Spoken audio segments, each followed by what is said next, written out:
All right, I think we're live. So I think I'm getting better at setting up these live streams here. So yeah, I have.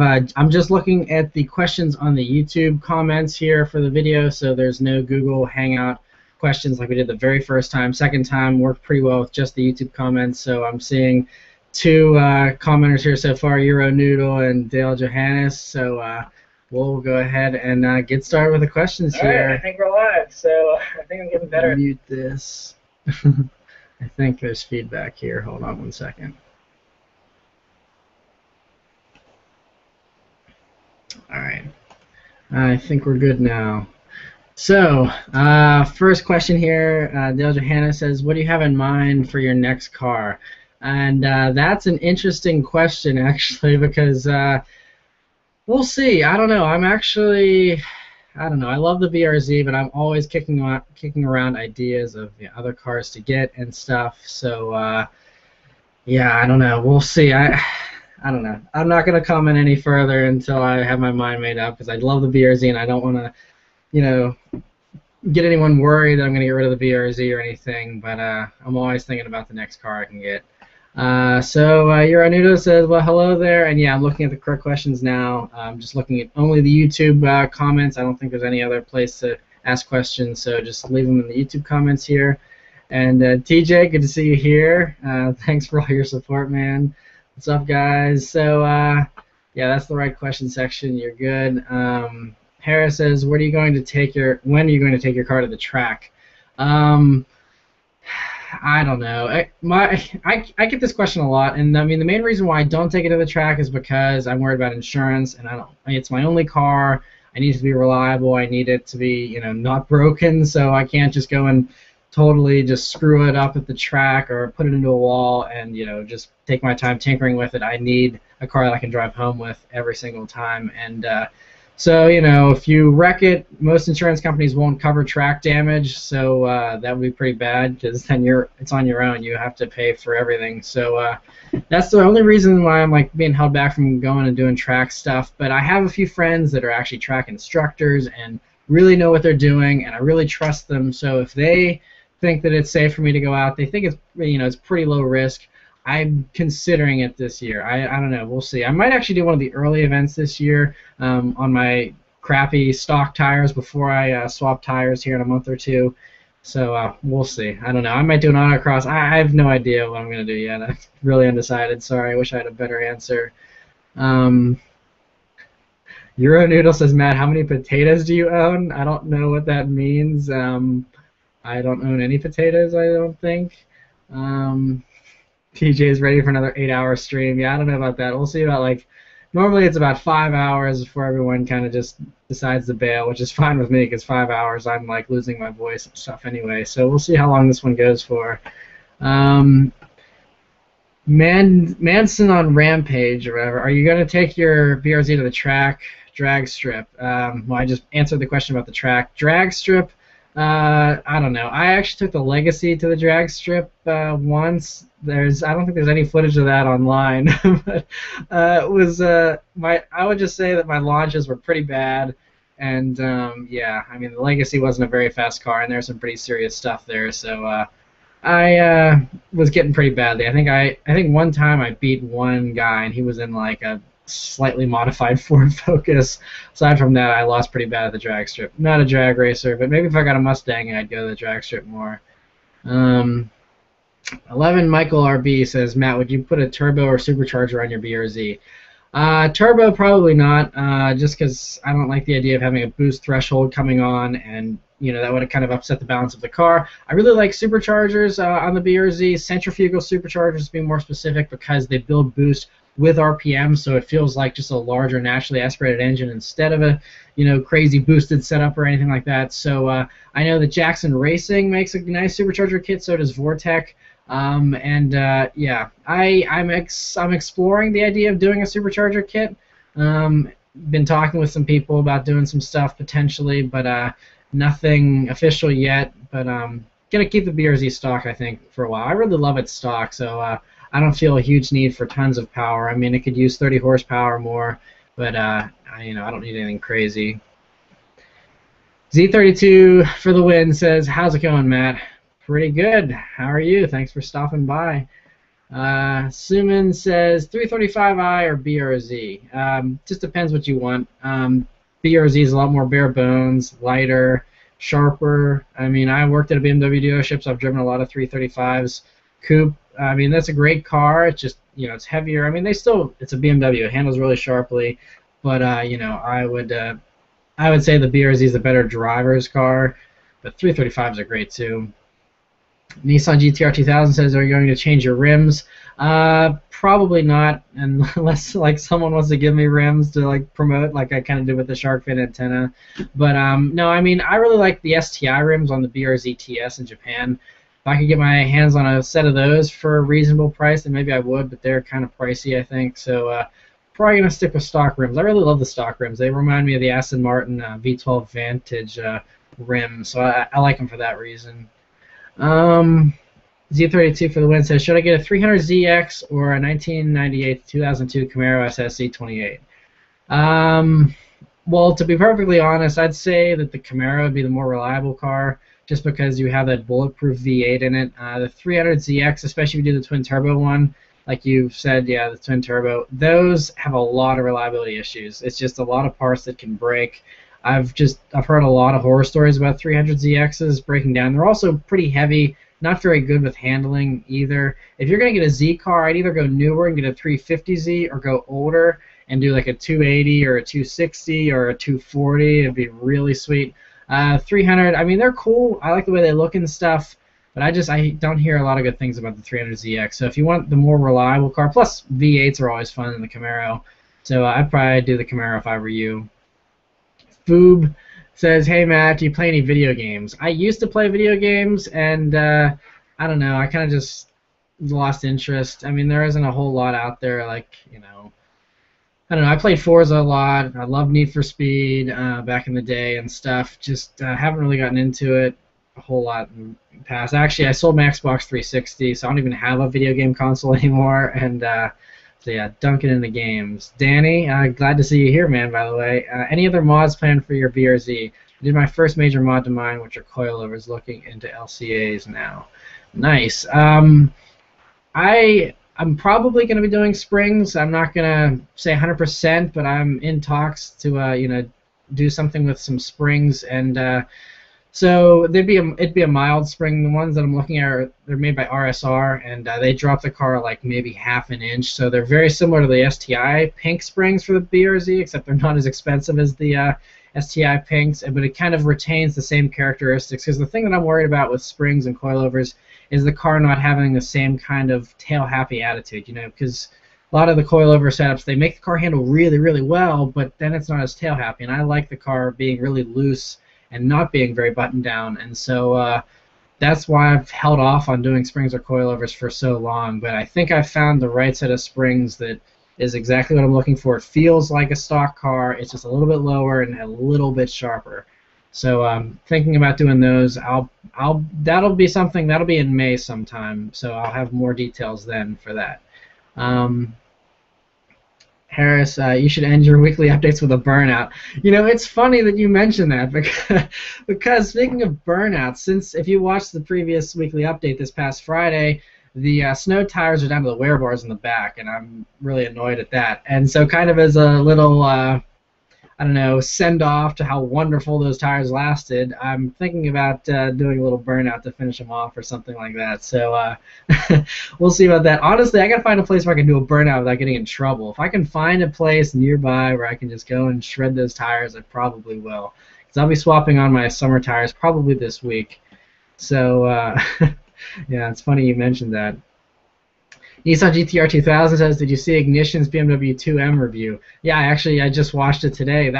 It's pretty sweet. And if you watched my Detroit video, I actually sat in the 235i and really liked the way it was really small. It reminded me of the BRZ's dimensions. It's a little bit bigger, but it's a car that I could really see myself driving. The only thing was it did not have good seats. The seats, I mean, they were comfortable, but the side bolstering was really lacking, and I like really aggressive seats, and those seats just felt like they were built for someone twice my size. So that's the only thing I don't like about that car. Otherwise, I mean, I can see myself in a 2M in the future. I think it'd be a Really fun little car. So they're expensive though, but less than 50 grand, not super bad. Cheaper than an F-Type at least. Maybe that could be the midway point between that and the F-Type. Um, Harris says you should review Dr. M3's new Aventador. Yeah, that's on my wish list of cars I'd love to review. So I never ask anyone to review their personal car because I'm very protective about people driving my BRZ, so I totally understand. But if someone offers to let me review their car, then I certainly, normally will. But I never go out and ask people, hey, can I drive your car? I never ask anyone. I'm always waiting for offers. Suman98 says hi, hello, thanks for joining us.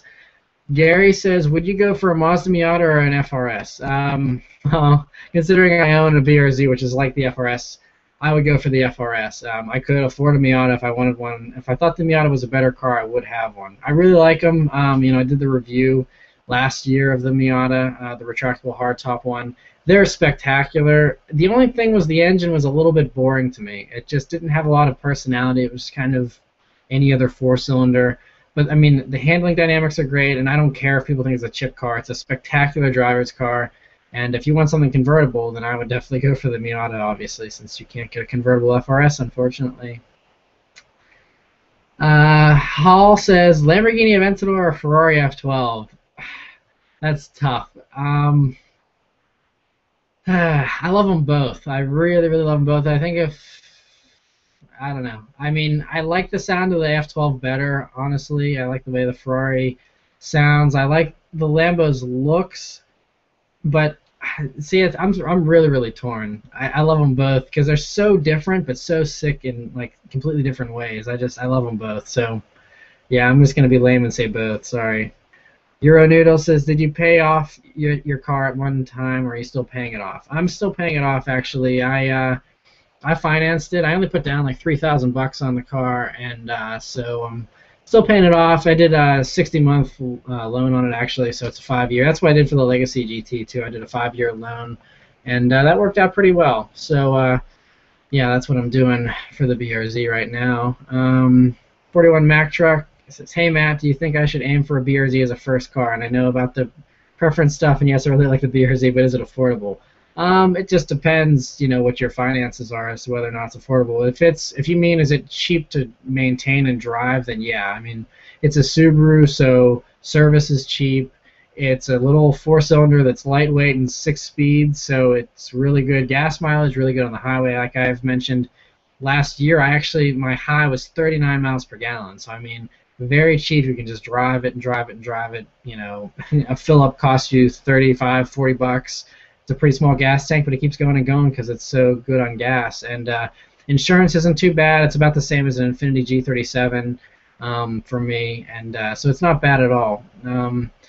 As far as being a first car, it's rear-wheel drive and it's tail happy. So if you're not used to correcting oversteer and things like that, especially in the rain. I mean, this car is even today I was driving in the rain, and it's probably because those rear snow tires were almost bald, but I mean, it gets sideways, and you have to be on your toes, and you have to know how to react to that kind of slide. So, I mean, honestly, it's fine as a first car, though. I would just say leave the traction control on until you get better at driving it, and then put it into sport mode, and then, I never actually take it out of sport mode unless I'm on a racetrack. So if I was on a racetrack or if I was in an empty parking lot, then I would turn everything off, but I never turn everything off on the streets. I don't think it's very safe.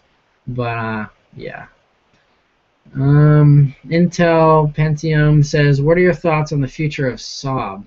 I haven't really been keeping track of Saab. Last I heard, they said that they're only going to be selling them in Sweden and China, but they're still alive, and there was a decent backer, and it's just that's the way they were going to do it. So I don't know. I mean, I hope. I mean, everyone just thought they were dead, and then they came back. So I was like, oh, sweet, they're back now. But I mean, as far as the future in America, maybe one day if the Chinese really decide they like them and they buy tons of Saabs like they're doing with Buick, and they're part of the reason why Buick was kept alive here in America, I think, is because the brand was so successful in China. So we'll see. I really don't know what's in store for Saab. Rave Silly says homework plus Pandora plus Subaruwrxfan live chat equals win. Nice. Yeah, I don't want to distract you from your homework, so make sure you do that. Make that the priority. But Red Wing says, would you recommend a FRS for a first-time driver that's going to modify the car? Like I said with Mac Truck's question, it's a good first car if you leave the traction control on or you know how to drive a rear-wheel drive car. But I would just be careful. I get a lot of questions about first-time drivers and what I recommend for them. I'm going to probably do a video this week, like a vlog or something, where I'm just going to sit down and talk about my recommendations that are general for any first-time driver and kind of just lay some basic guidelines out there. I mean, as far as what kind of cars you look at, that's all preference and what you're going for and stuff, but some good things. If one good thing, though, is, be careful with modifications, especially, because different cars react differently to different modifications, and so you have to be careful that you're not overpowering the chassis and that you're, doing stuff that's going to keep the car reliable and safe and all that kind of stuff. So, depends what modifications you're going to do, but yeah, the FRS would be a great first car if you leave traction control on.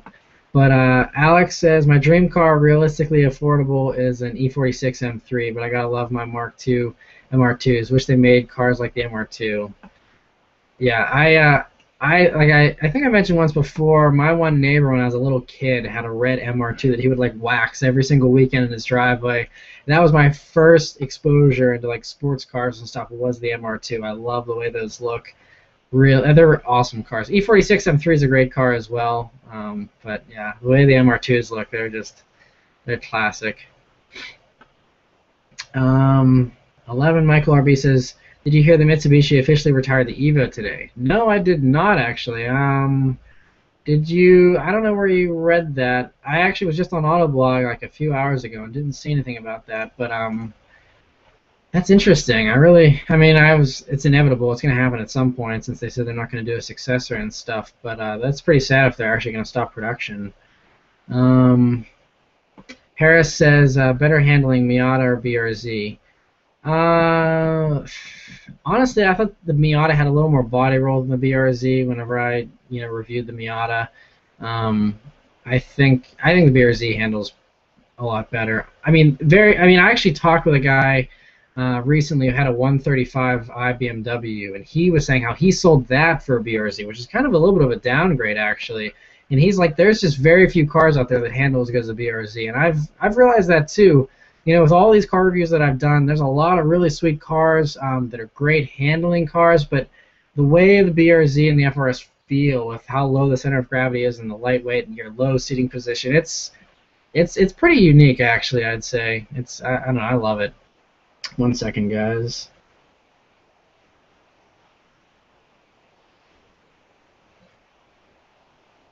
All right, so would you ever consider a Supra? No, I don't think I would. Possibly the new one, but as far as the old ones go, they're tail happy, but they're a little too tail happy. I've just not that I couldn't, I wouldn't feel safe in one or something like that. But I don't know. I don't really get into cars that are that old. I wouldn't want to drive something from the '90s, just because I do like safety features. I like having side curtain airbags and stuff like that. So that's why I prefer to stick with newer cars myself, unless I go classic. And in that case, I'm getting something from the '50s or '60s. So yeah, staying away from the '90s cars myself. But Dirtbike250XX says, what was the secret you spoke of during the night weekly update, or did I miss it? Oh, yeah, well, that was just going to see the McLaren 650S.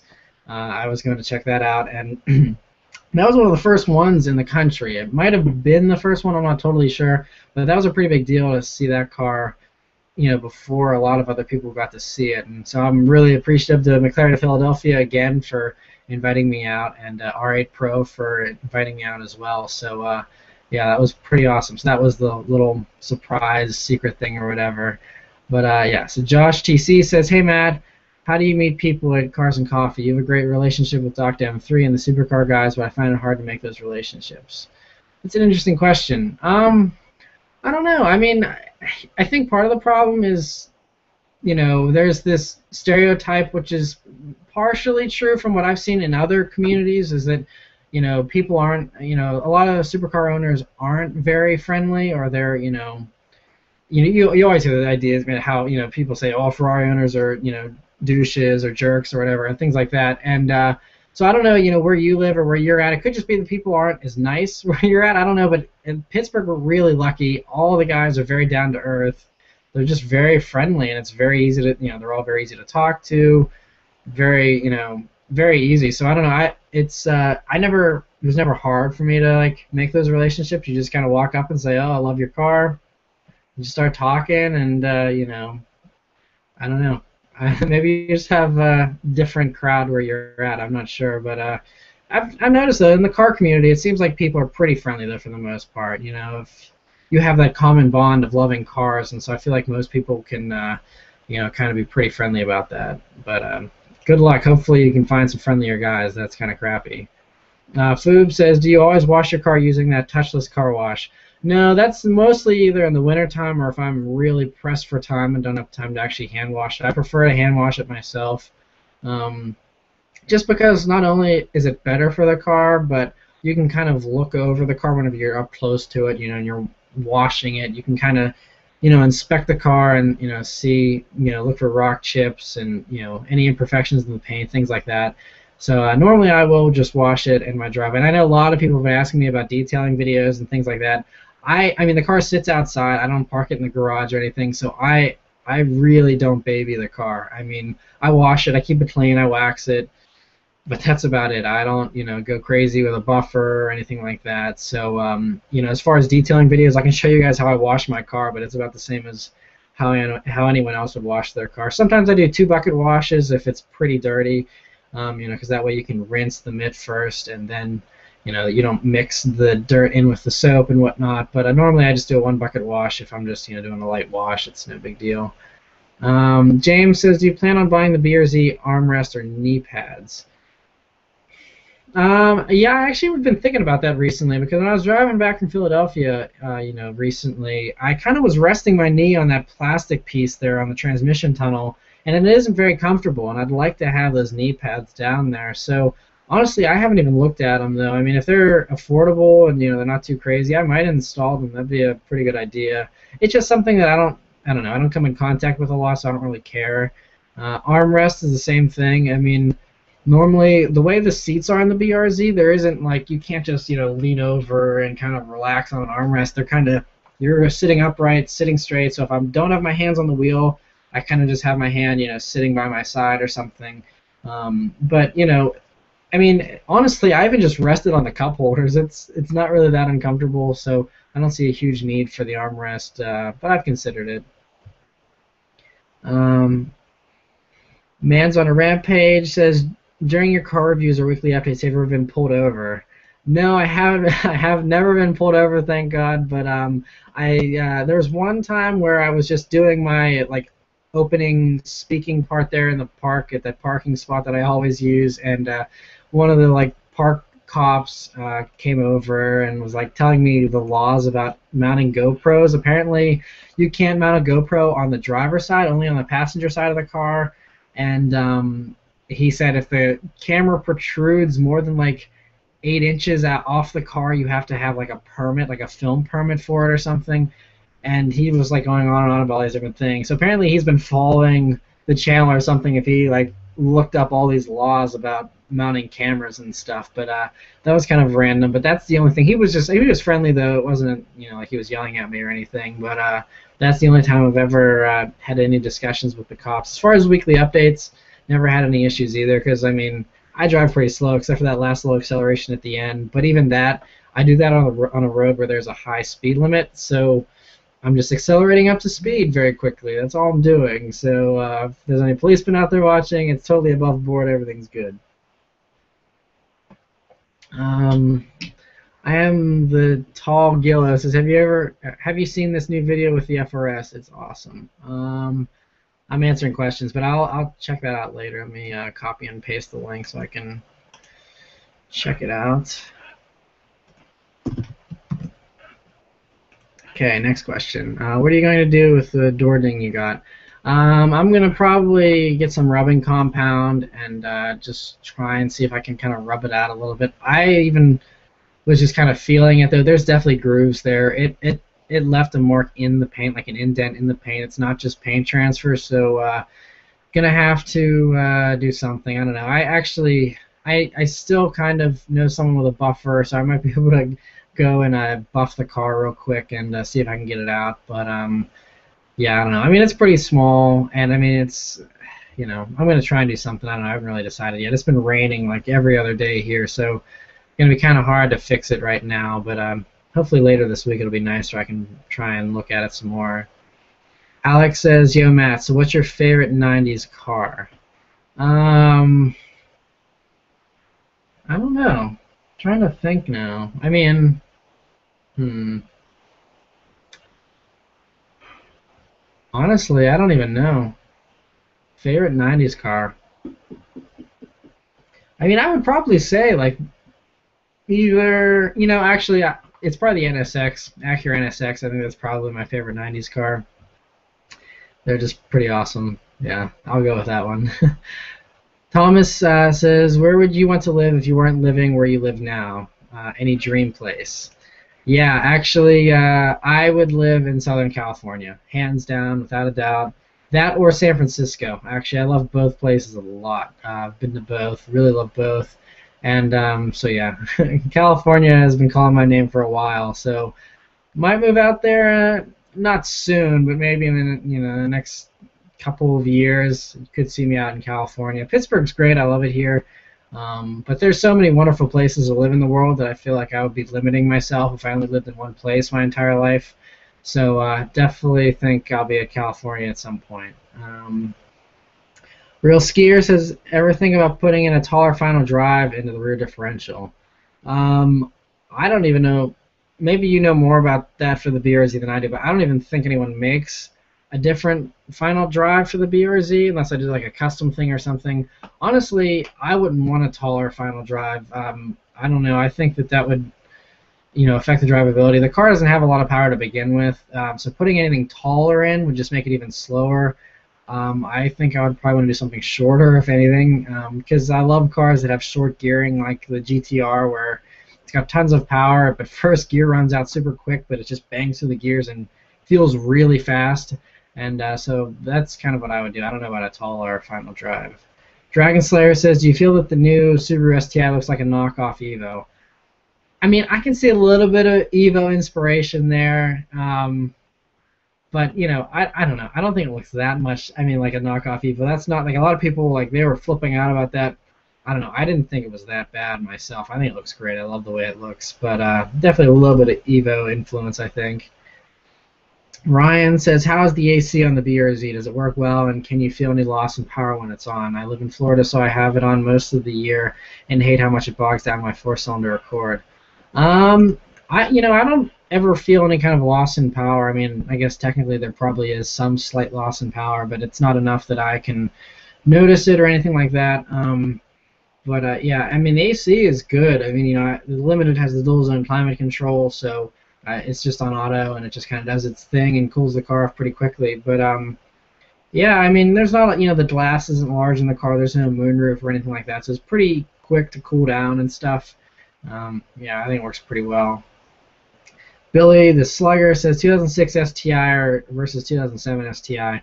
They're basically the same. The 2007 just has the chrome taillights instead of the blacked out kind of look on the taillights. And I think the '07 has an auxiliary jack that the '06 doesn't have. Aside from that, I think they're identical. So it just depends what your preference is as far as taillights and whether or not you want an auxiliary jack. But yeah, they're basically the same thing. 1992 Caleb W says, hold on, comments are scrolling. What are your thoughts interior mods like seats being as expensive or more than bolt-on mods? I mean, I think the stock seats in the BRZ are great unless you need racing harness seats or something like that. I mean, I would leave the interior the way it is. The other thing possibly is, if you don't ever think you'll need the rear seat, you can rip that out, and that'll give you, a little bit less weight and make it a little more tail happy with less weight in the back there. But aside from that, I wouldn't really do any interior mods unless, you want to put more gauges in or something like that. But yeah. 41 Mac Truck says, okay, thanks, keep that in mind. Cool. A&M Production says, just a suggestion, you might want to get a better webcam. Yeah, I know. I know it's probably kind of laggy and the quality's not the best. I just have a Dell laptop and this is like the stock webcam or whatever. But yeah, if these get more and more popular, then I might start investing in better webcam stuff and all that. But we'll see. Rocket Man RSR says, do you follow any motorsports like Formula One or endurance racing? No, I don't really get into motorsports. I mean, I like them. I don't know. I never like for a while it was just here in the States. Like Formula One wasn't even like broadcast. It was hard to find the races and keep up with everything. But yeah, I don't know. I'm never around whenever the races are on. I just forget. I don't know. I don't make it a priority. But I heard Formula One's pretty good this year though, so maybe I should start watching that. But I don't really watch any. Joseph says BMW 335 is a first car. What do you say? It depends if you're getting the rear. I'm guessing if you're just a standard 335i, that's a rear-wheel drive car. So again, leave the traction control on and you should be okay. It's a fast car though. It is quick. I remember the first time I drove a 335. It was pretty mind-blowing, honestly. It pulls hard. So just be responsible with it, and I think you'll be fine though. Mr. Casually Awesome, as username says, on WRXs you've tested, does the heat AC continue to run even when you have the fan off? My new 14 just constantly blows hot air, so I have to keep the windows open. I know, like with my BRZ, it actually does that where it'll always be blowing some kind of air, it seems, and it's kind of annoying with the automatic climate control to do that. But the way that you can stop that so it doesn't blow anything anymore is hit the recirculating button. That closes it so it's just cabin air and it won't recirculate. Because what it's doing is it's basically blowing through the vents, just whatever is coming at the car, basically. So it's kind of like fresh air. And so you can just hit the recirculating button there, and that should keep your air vents from doing that. But yeah, Gary says, I'm trying to convince my parents to get me an FRS. Any good convincing points? This is my first stick shift car, so help. Well, stick shift, I mean, that's something, honestly, I would learn on a cheaper car first, just to kind of, so you're not totally destroying the clutch in the FRS, just because it's painful. You don't want to do that to a brand new baby that you just picked up. You want to just take out someone else's car or some junker and just beat on that and kind of learn that way. But if you have to learn on the BRZ or the FRS, I mean, they're an easy car to learn on. The clutch is light, the shifter is pretty precise, so I don't think it'd be a bad car to learn on. As far as convincing your parents to get it for you, I personally, I buy my cars myself. I got a job whenever I was 16. I actually got a job when I was 15 working at McDonald's flipping burgers because I wanted a WRX whenever I was 16, and so I was just saving, and the Legacy just came around for a great price I couldn't pass up, and I worked at a car dealership a lot. During the summers, I worked actually like 60 hours a week because I really just wanted a sweet car, and that's what drove me to work hard. And so I mean, if your parents have lots of money and you get a free car from them, I mean that's cool. No judgment from me. But if they're on the edge and they don't know if they want to buy you one or not, just go out and earn it yourself. It's not that expensive of a car, and actually if you don't do that much driving, I think there's a lease deal out right now for the FRS for like $350 a month, which is pretty affordable for most people. So yeah, good luck with it though. That'd be a fun first car. I wish I had something that sweet as a first car. Billy the Slugger says, is the Cobb access port worth it? I'm guessing you mean like for the WRX, and if that's what you mean, then I think so. $695 brand new. They might have actually lowered the price since then, but for the horsepower boost you get, and then just doing a downpipe gets you, even more power when you flash to stage 2. That's a pretty good value. And I mean, Cobb is basically the standard benchmark. I mean, you can go open source, but that's a little iffy to me. I don't know. I just feel a little bit uneasy about all the open source stuff myself. So Cobb access port, I think, is pretty safe, reliable. It's been proven over the past 10 years to work well. I think it's pretty well worth it. Ronnie Ron 555 says, I have a 350Z and just got my smog legal high flow catalytic converter. Do you plan on getting some to get a much deeper sound? I like the sound of the car right now. Honestly, if anything, I would like to make it quieter. I'm actually thinking about deleting the sound tube in the intake, or I'm thinking about going back to the stock intake. So I'm thinking that some of my drone might actually be coming from that, because my exhaust drones pretty badly, and it's kind of annoying sometimes I'm still actually, I always consider different exhaust systems, but I love the tone of mine the way it is right now. It's just exactly what I'm looking for. So I'm not going to change the exhaust probably. 10 Saturn says, good news, Matt has a live stream. Bad news, I have class in 15 minutes. Oh, that sucks. And I don't know. I don't know. A lot of people must have night classes recently. That's because I think someone else mentioned that they're going to be in class too during this. But that's unfortunate. But who knows? Maybe we'll still be on whenever you get back. I don't know how long your class is, but these tend to go pretty late, so you might be able to check in later. Mr. Casually Awesome says, if you're getting a new FRS for a first car, I wouldn't mod it. Warranties are your friend. That's true. I mean, you can do some light mods like, exhaust intake, tires or things like that. That won't void your warranty. But yeah, if you go and turbo it and then it blows up on you, you're on your own. So, I mean, you got to be careful with mods for sure. Alex says, if you had a 2014 Subaruwrxfan sedan, what mods would you put in it? I would do an exhaust, probably like Perrin or something, Perrin exhaust, catback, or I would just do, I actually probably do the full, downpipe and do the whole thing all the way back, turbo back, and just do that. Cobb stage 2, call it a day. Honestly, those are the only 2 mods. I'm not crazy with mods on my car, so I would just do Cobb stage 2 and then turbo back exhaust. Serge says, do you think the FRS will have leather seating for the next year?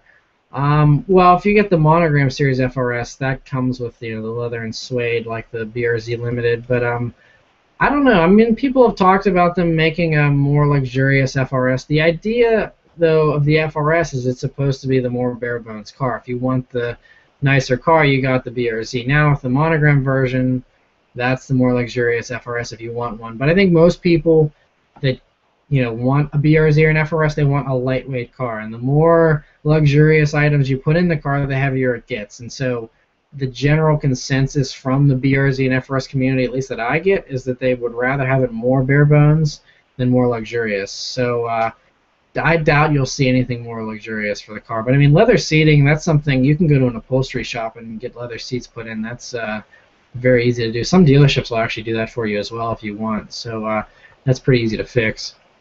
Red Wing says, all right, I would wait for that new video, but how much horsepower or torque do you think is too much for an FRS or BRZ?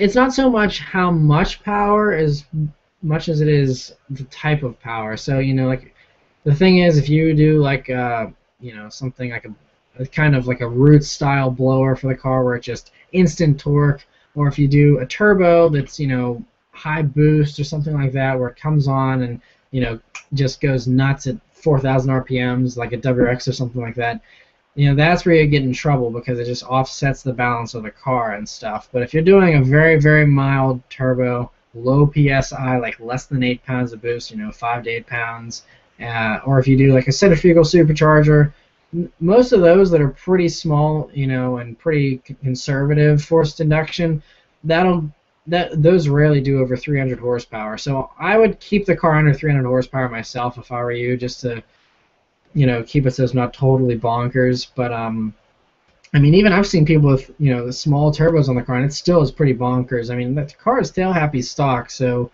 yeah, I think it's pretty good right about where it's at right now. My Busted Game says like E38s. Not sure if you mean E39, like the M5, or E36, the M3. I'm not sure what an E38 is, though. Maybe you can enlighten me. Eddie says, have you ever driven the RX-8 or RX-7? Haven't driven an RX-7, although I'd love to. I'd love to review an RX-7, too. That'd be sweet. RX-8, I drove once for like 5 minutes. It was fun, but absolutely no torque. It felt really slow. It was fun because it like went up to 9,000 RPMs, but it was like a video game or something where I'm like sitting still and it's like, oh hey, the tachometer is going up to 9,000 RPMs, so I'm not really going anywhere. It was not very exciting, but yeah. PH no whatever. I'm sorry, I can't pronounce that username. Automatic versus manual transmission. I prefer manual. Just because it's more engaging, more fun. I think automatic's kind of boring in most cars. Some of these really good, like the new 8 speeds where you can shift it like a dual clutch. That's cool. You can paddle shift or the car. That's fun. But honestly, there's nothing like a manual. It's just I always love a manual, and I think hopefully, I mean, ideally, I'd like to say I'll always have at least one manual transmission car, just so I can hop in it and just shift my own gears. I love it. Um, Zerdig says, "Do you think that the Nissan 370Z is a good first car?" That's another car that's very tail happy, very sharp, but again, it's even more power. I mean, I would say I don't know where you live either. 370Zs, from my experience, aren't very good in the snow, from what I've heard and stuff. So I'd be careful if you live in a snowy climate and you want to drive it all year round. I would say the FRS or BRZ are better first cars because it's a better balanced car and it's less power, so it's less likely to get you into trouble as far as kicking the back end out at corners and things like that. So but 370Z, I mean, it's a fun car, but it's a little bit of a brawler. You got to stay on your toes with that car because it'll step out on you, and it's kind of it's a fun car, but you can't mess around with a 370Z. Billy DeSliger says, "What are your future mods on your BRZ?" Like I mentioned, I'm hoping to do springs in May. I'd like to do window tint at some point, and that's probably about it. Like I said, I think a week or two ago, I'd like to upgrade to the newer BRZ if they do a BRZ STI in 2016 or something like that. I'd like to do something like that. So I don't want to do anything crazy that I can't revert back to stock easily. So just basic stuff. But I love the car the way it is. I don't really feel any need to modify it. EKFI Pod says, "Quick question. Based off of your knowledge, do you think the four-banger Mustang 2015 will be cheaper or more than the V6 model?"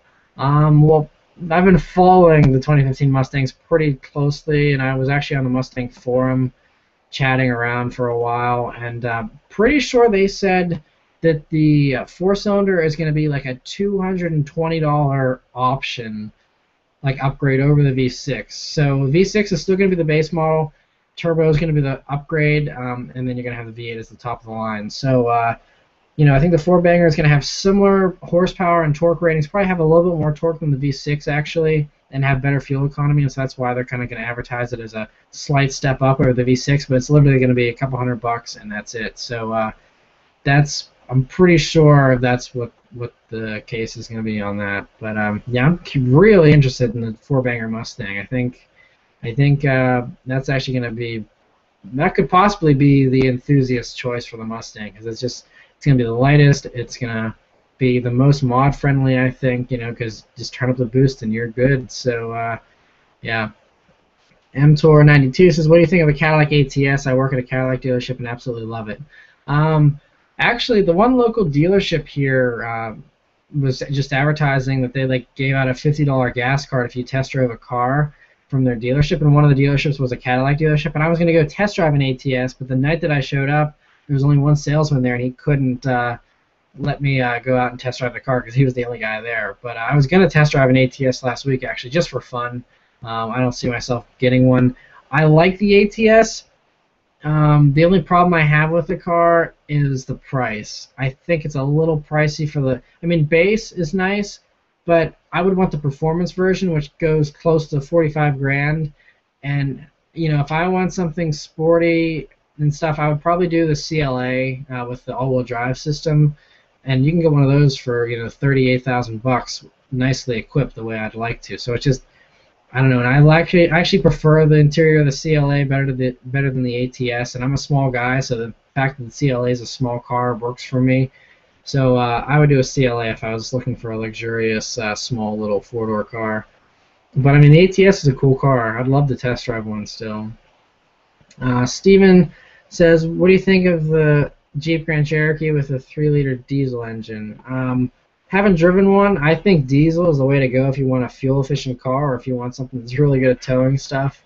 I think diesel. Honestly, if I did buy a Jeep, I probably would do that diesel. Actually, I think it's probably. I mean, the V8's fun, but it was thirsty and expensive, So I would probably do the diesel if I was buying one myself.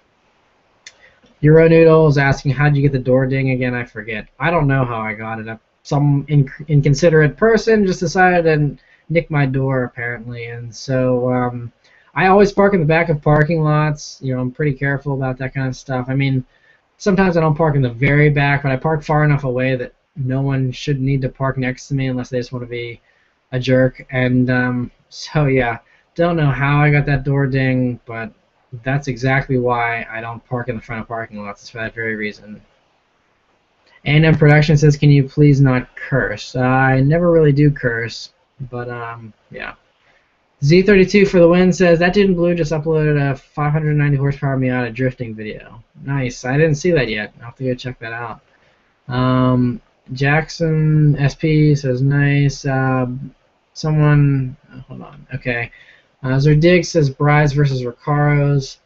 I'm not really like into like aftermarket seats as far as I have no idea which one's better. I mean, Recaro, they always have nice seats from the ones I've sat in, that they make for car companies like the Ford Focus ST. Those seats were pretty awesome. I think Recaro knows what they're doing when it comes to seats. But Brides, I've heard lots of great things about as well. I just haven't actually sat in any Brides, I don't think. Scott says, "What editing programs do you use?" I use Adobe Premiere Pro CS6. Euronoodle says, "Speaking of speed, how fast did you go in the Tesla?" I mean, you like Photoshop some picture over it. Yeah, and that's why I did that, because I don't want to say how fast I went, just because it's not smart to post pictures of yourself speeding on the interwebs. So yeah, I was going quickly, but yeah. TFIPW says, "Hey, Subaruwrxfan, you have a significant other?" And yeah, I actually do. So if you follow me on Instagram at BRZFan, I did a Women Crush Wednesday like a couple weeks ago. Posted up a picture of my girlfriend, and that's relatively recent. Past couple of months we've been dating. So yeah, I do have a significant other. I'm still kind of trying to kick around ideas as far as if I want to have her kind of collab with me on videos at some point, or what we're gonna do.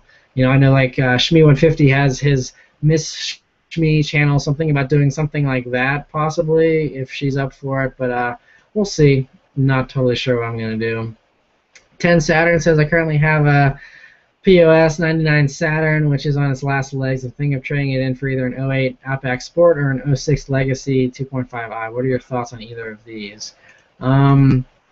Both are good. I would say, I mean, if you want something that's a good handling car, I mean the Outback Sport, that's based on the Impreza. That's lighter than the Legacy, but and it's got the '08 too. It's gonna be a little more comfortable, but I think the '06 Legacy, would be lower to the ground, so you'd have a little better handling that way. I mean, I loved my Legacy. I had an '06 Legacy GT Spec B, and that was a lot of fun. But I mean, the Outback Sports are great too. You can't go wrong with either one. I think the Legacy would probably just be a little bit of a sharper handler, but that's about it. Jallo says, "How do you feel about the older Civics, 2002, for example?" I don't know if you mean the SI, because the SI was like really different than the standard Civic back then in 2002. But those, I mean, like the really old ones from the '90s, they're pretty cool. It's just, it's a very tuner-friendly car, obviously. I mean, they're good cars. I had a friend back when I was a teenager that had a Civic that he kind of souped up a little bit, and they're good cars. They're very sharp handling cars, lightweight and stuff. So I mean, they're a pretty good starter car. If you were looking for something pretty, bare bones, then it's a good car. Pedro says, "Fiat decided to bring in an automatic of Barth." I just saw that, yeah, because they say young people don't drive stick. I think this speaks poorly of the current young generation. Yeah, I think like Jalopnik or someone actually just posted like an hour ago about this, and they said how it's like a necessary evil, and that's why they're doing the automatic for the WRX in 2015 too, because it sells more. I mean, it's a sad but true fact that manuals are just not as popular as they used to be. People don't like shifting their own gears. It's just the way things are going right now. It's unfortunate, but at the same time, it's not like they're getting rid of the manual in the Abarth. They're just adding the automatic.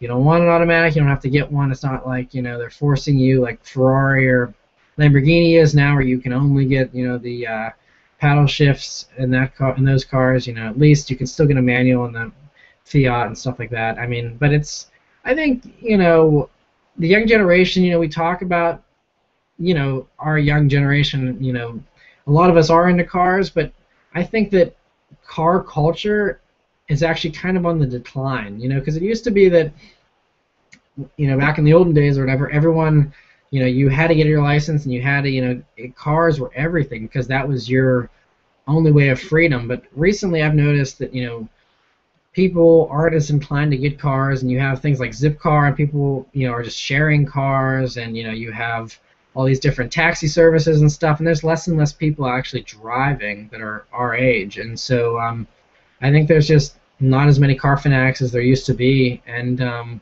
that's why they have to introduce these automatics, because there's a lot of people that don't know how to drive manual. Euro says, I live in San Francisco. Nice, I'm jealous.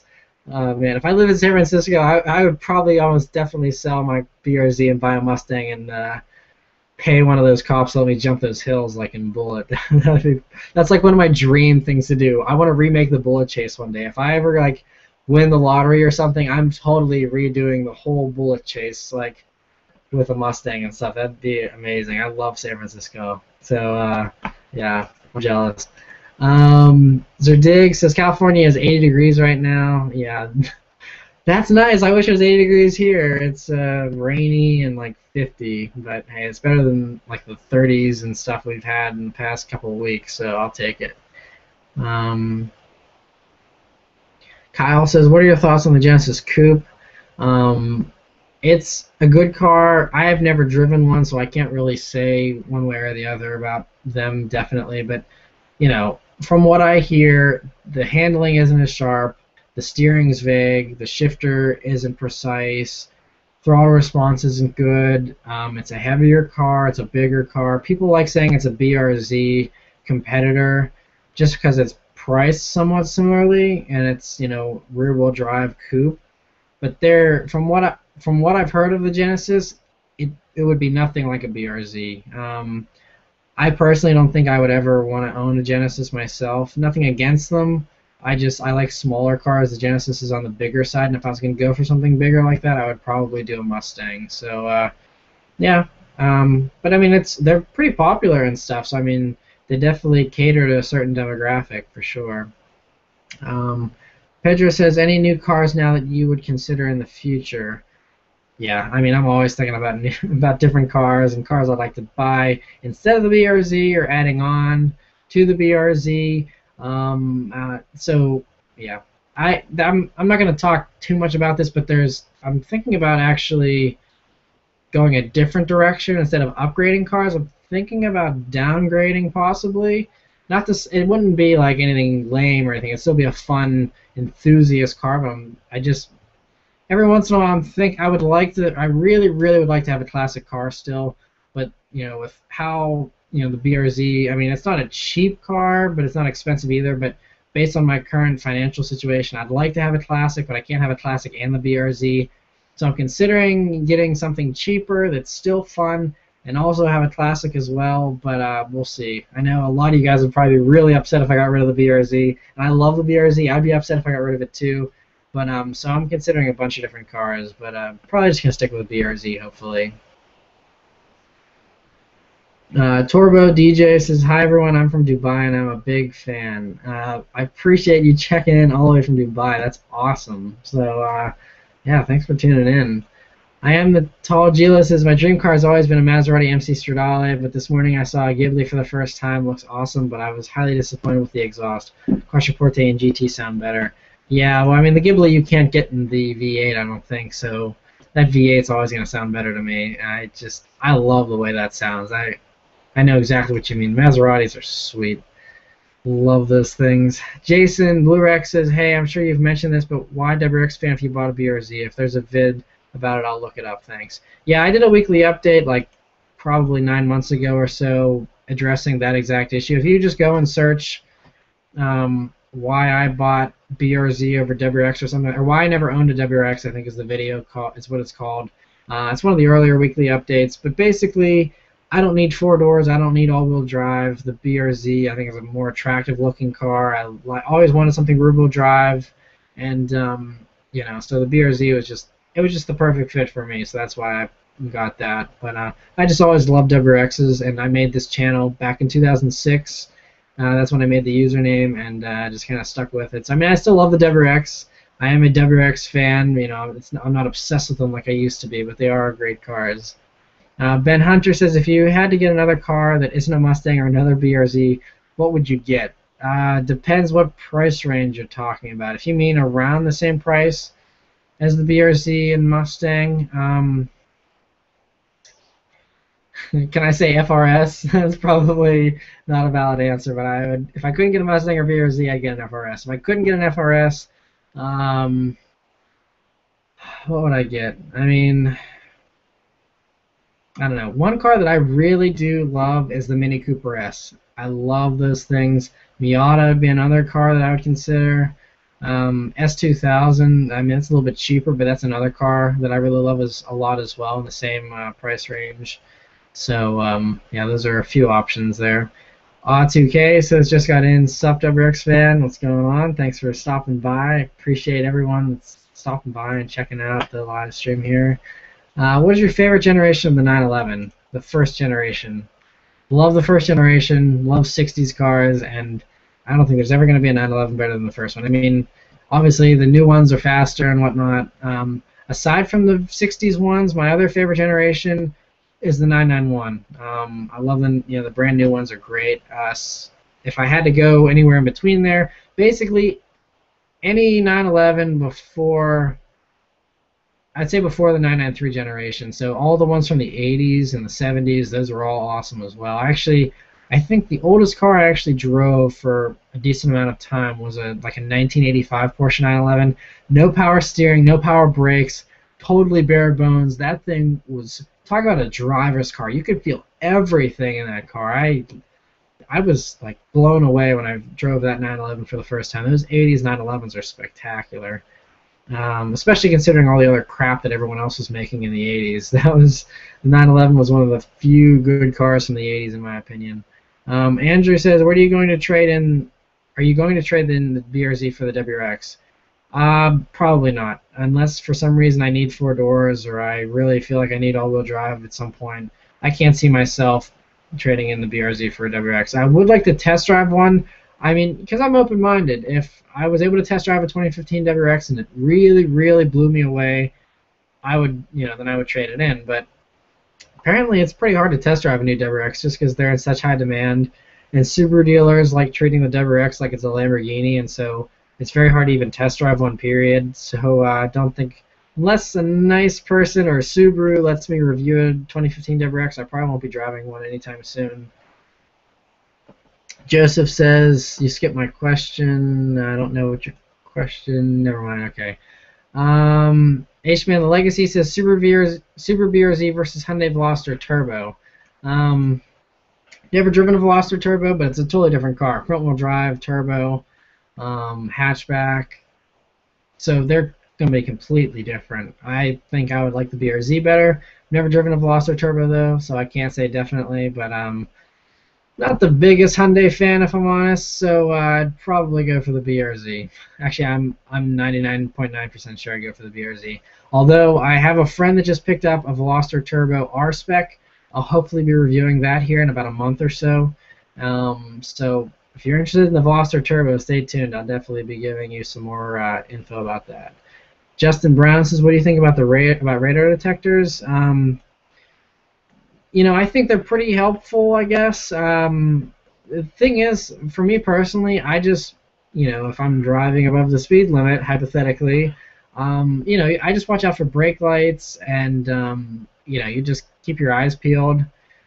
And, I mean, I've only gotten one ticket before, and that was around a blind corner, so I couldn't have seen it. If I had a radar detector, then, that would have saved me because he was running radar. So, it would have saved me from the one ticket I did get, but I don't know. I think they're kind of annoying to always be having that beeping going off all the time and stuff. And they're not cheap, but for the good ones, like Valentine ones and stuff, for like $350. So I just do without and just keep my eyes peeled. Matthew Trotter says, would you ever get rid of your BRZ and get a Mustang? Yeah, I've thought about it, and I've come very close twice, actually. I talk about this. It seems like this comes up in every live stream, which is fine, but it's funny. But yeah, I that summer, like a month after I bought the BRZ, I actually test drove a Mustang GT convertible, and the dealership just like wanted to give me nothing for trade-in on basically a brand new car, and weren't willing to work with me, so I didn't buy that one. I made an offer on a Mustang last summer, but they also weren't willing to work with me on the car. So I mean, I've gotten really close to the point that I was like, yeah, I think I do want a Mustang. And if the dealerships had been more friendly with me, I probably would have one right now. But I'm considering a 2015. I'll hopefully be getting to drive one here, whenever they show up at some point. I think I'm hearing the end of this year, so not till the fall, which is really crappy. I was hoping they'd be out by the summer, but gonna test drive one of the new ones and see how those are. But yeah, I love Mustangs, so I'll probably own I hope to own a Mustang at some point in my life.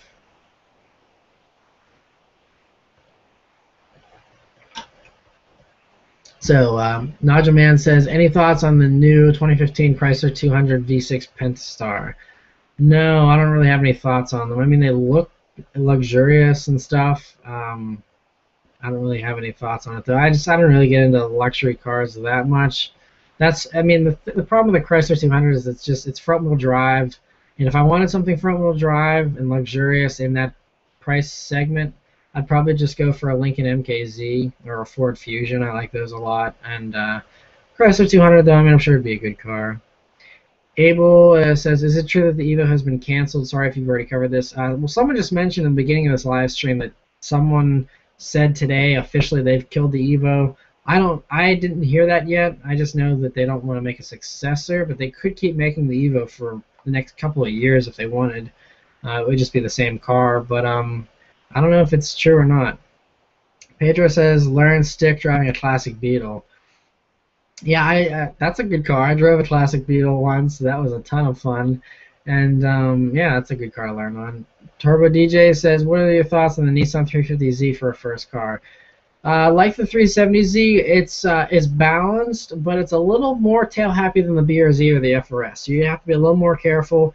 And also, since it's an older car, the traction control systems aren't as good. So you also have to be careful about if you turn traction control off, you're basically on your own. So it's you just got to be careful. As a first car, I always suggest for people as a first-time car to get something either front-wheel drive or all-wheel drive, just so you get down the basics of driving and stuff. You don't want to have to try and figure out how to correct oversteer or anything like that when you're just learning to drive. But if you have to get something rear-wheel drive for a first car, a 350Z is a good car. It's reliable, pretty cheap, so you don't have to be too paranoid about wrecking it or anything like that. But yeah, I mean, just be careful, and I think you'll be fine.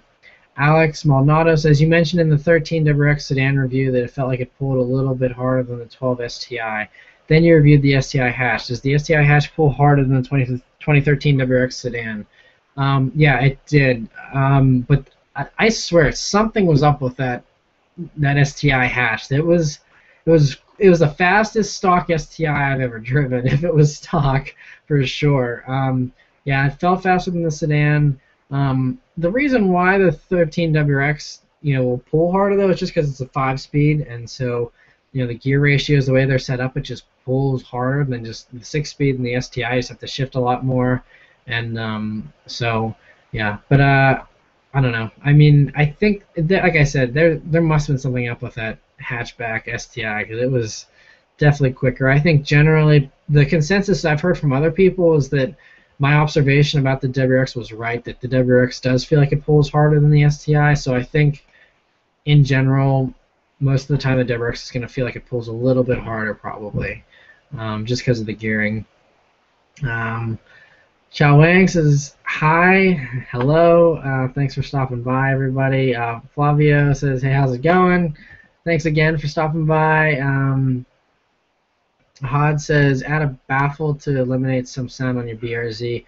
Yeah, I've thought about doing that. Someone else a while ago mentioned that I should put in like a sound valve, like one of those electronic cutouts to kind of quiet it up a little bit. I don't know. That's a lot of fabricating and welding and stuff. Plus, I think the SRT exhaust that I have is pretty hard to get now, and if I ever do trade in the BRZ and I want to sell the exhaust, I don't want it to be all hacked up and stuff, so I'd like to keep it the way it is. I don't know. I go back and forth all the time with that exhaust. I don't know. I love it, but I hate it sometimes too. It's just so loud. But um, Famished Page says, "Hey Matt, I cannot wait to see you again at Pittsburgh Cars and Coffee." Yeah, it was great actually. I didn't post this in the vlog because some people are weird about being on camera.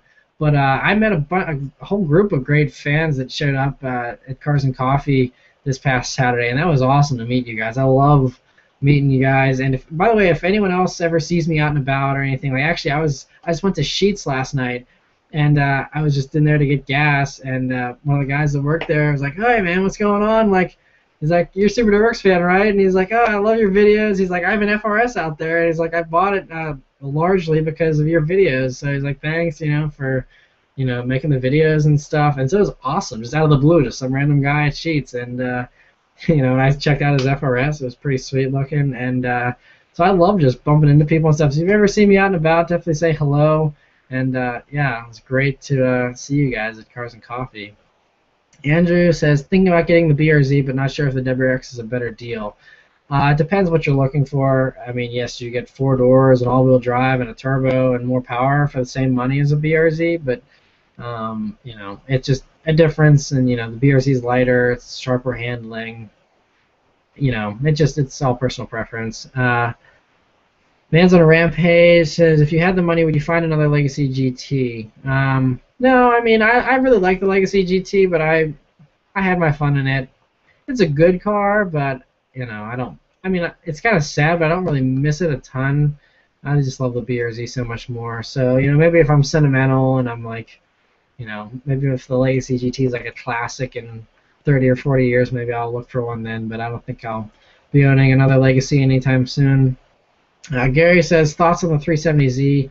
Sweet car. Really, really love it. And actually, for those of you that want a BRZ or an FRS but don't think it has enough power, just buy a 370Z. The 370Z it feels a lot like the BRZ. Actually, because, obviously the 370Z's been around before the BRZ. I drove my buddy's 370Z quite a bit, like several summers ago, like 3 or 4 years ago. I love the 370Z, and whenever I test drove the BRZ for the very first time, that's what it reminded me of, was a 370Z, and that's why I wanted it, because it was like a slower 370Z kind of. It was lighter and sharper than 370Z too, but 370Z, the throttle response is spectacular. I love the synchro rev match downshifts. That's cool. I like how small it was. I love the power. I love the balance and the handling. 370Z, I really, really want to review one because I love the 370Z, and I miss driving them, actually. They're great cars. So, yeah. I just heard they're not good in the snow. That's one of the only reasons why I would consider, something else, and I wouldn't buy a 370Z myself. But if I live in, a place like California or something, I would totally consider a 370Z because they're fun. Very fun cars. Jonathan says, do you like the GTR or the Mustang better? You looked like in your review that you like the Mustang better, and it's 1/3 of the price. Yeah, David Patterson's Mustang was just awesome. That's why it was a ton of fun. Stock Mustangs are tons of fun too. The GTR is it's fun in a different way. It's not really a wild fun. It's like I said in the GTR review, it feels like you have superpowers. The Mustang is just like a hilarious car. The GTR does not mess around. It's serious business, and it's crazy in the most intense way possible. And so I'd like to have both, but I'm good, thanks. Anyway, sorry. So I think if money was no object, I would rather have a GTR over a Mustang, probably. But if you're talking about spending your own money, yeah, the Mustang is very much it's a ton of fun for 1/3 of the price. So I think the Mustang is definitely the better value out of the two. Would you recommend a 14 WRX or 2015? I would say 2015 hands down. 2014 has just been out for a long time now. It's the same car since 2008, and it's been had power increases, but same basic car. So I would definitely do a 2015. I love the way they look too. Matthew Trotter says, do you think the older Scion TC 2007 would be a good first car? Yeah, that would be a good first car. Front-wheel drive, not too much power, very safe, very reliable, and still a fun car and very cool. The glass moonroofs. I think the TC is a great first car. Good choice. Galaxy says, if you were to sell your BRZ, which car would you buy? Mustang GT, probably. Or unless you mean, if you're talking about my previous discussion about downgrading cars, there's a few that I'm considering, but probably would be something like, honestly, it would probably just be a used Mini Cooper S. I love those things. Would you ever sell your BRZ for a Jaguar? Well, if I could afford a Jaguar, I would probably buy it in addition to the BRZ. I don't know, because I don't think the Jag would do very well in the snow. But yeah, I'd love to have a Jaguar at some point. Hod says, are you going to Plasti Dip your BRZ? No, no plans to Plasti Dip anything. Lamborghini says, I'm just here for the hell of it. Thanks. Well, I'm glad you're here. AP2727 says, is a Honda Civic Si or Acura RSX a good first car? Yeah, those are also very good first cars. I love the Civic SIs. I've done a couple reviews of the Civic Si now, and they're a lot of fun. RSX is another great car if you get the Type S, especially. Very, very good first cars.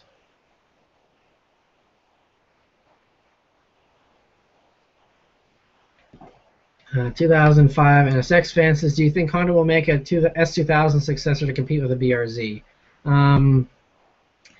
There's really, every once in a while they kick around the idea of doing another little roadster or something, but I don't think they're going to be doing one, at least anytime soon, which is sad because Honda makes great sports cars whenever they want to, but they're just, they're, aside from the Civic Si, they're not really into sporty cars anymore, which is sad.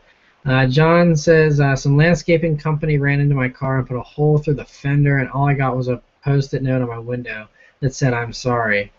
What? Well, wait, so if you knew it was a landscaping company, maybe they just tell you they're a landscaping company? I feel like there's some way you could probably figure out what landscaping company it was. I'd ask around wherever you park the car, ask any of the neighbors or whatever if they know the name of the landscaping company. I would contact them, definitely pursue that. I would not take a note that just says I'm sorry. No, I would hunt them down. That is not cool. That sucks, man. Sorry to hear that. Hashiroku says, what do you do for a living? Yeah, people ask this in every one of the live streams, and yeah, basically, YouTube is one of the main things. That's my primary focus. I've always wanted to review cars ever since I was a little kid, and so I'd like for this to become my only full-time thing eventually, but YouTube doesn't really pay a lot. So, which, I can't complain. I'm just making videos. But, yeah, so that's the primary thing. That's why, like the car reviews, they take 2 days to make because I drive the car for an entire day, and then editing a car review normally takes 8 to 12 hours of my time. So, that's a 2-day job for each car review that I do. So they take a lot of time. So I do that. I also do some other part-time stuff on the side. I'm an extra in movies and TV shows whenever they come to Pittsburgh here. You can see me in the background of some movies and whatnot. And so I do that. I also do some freelance videography stuff. I've done some pageants, filming for those and stuff like that. Help out with some photo shoots here and there. But that's about it. Might be picking up some other stuff here soon, but yeah, YouTube is the main pursuit right now. I have a degree in finance from Virginia Tech, but I decided this was my passion, and so even though I could be making way more money in finance right now if I wanted, I'm kind of sacrificing and hoping that I can live out my dream and just review cars eventually, and just do that as my only job. Thompson Time says G35 Coupe or 350Z.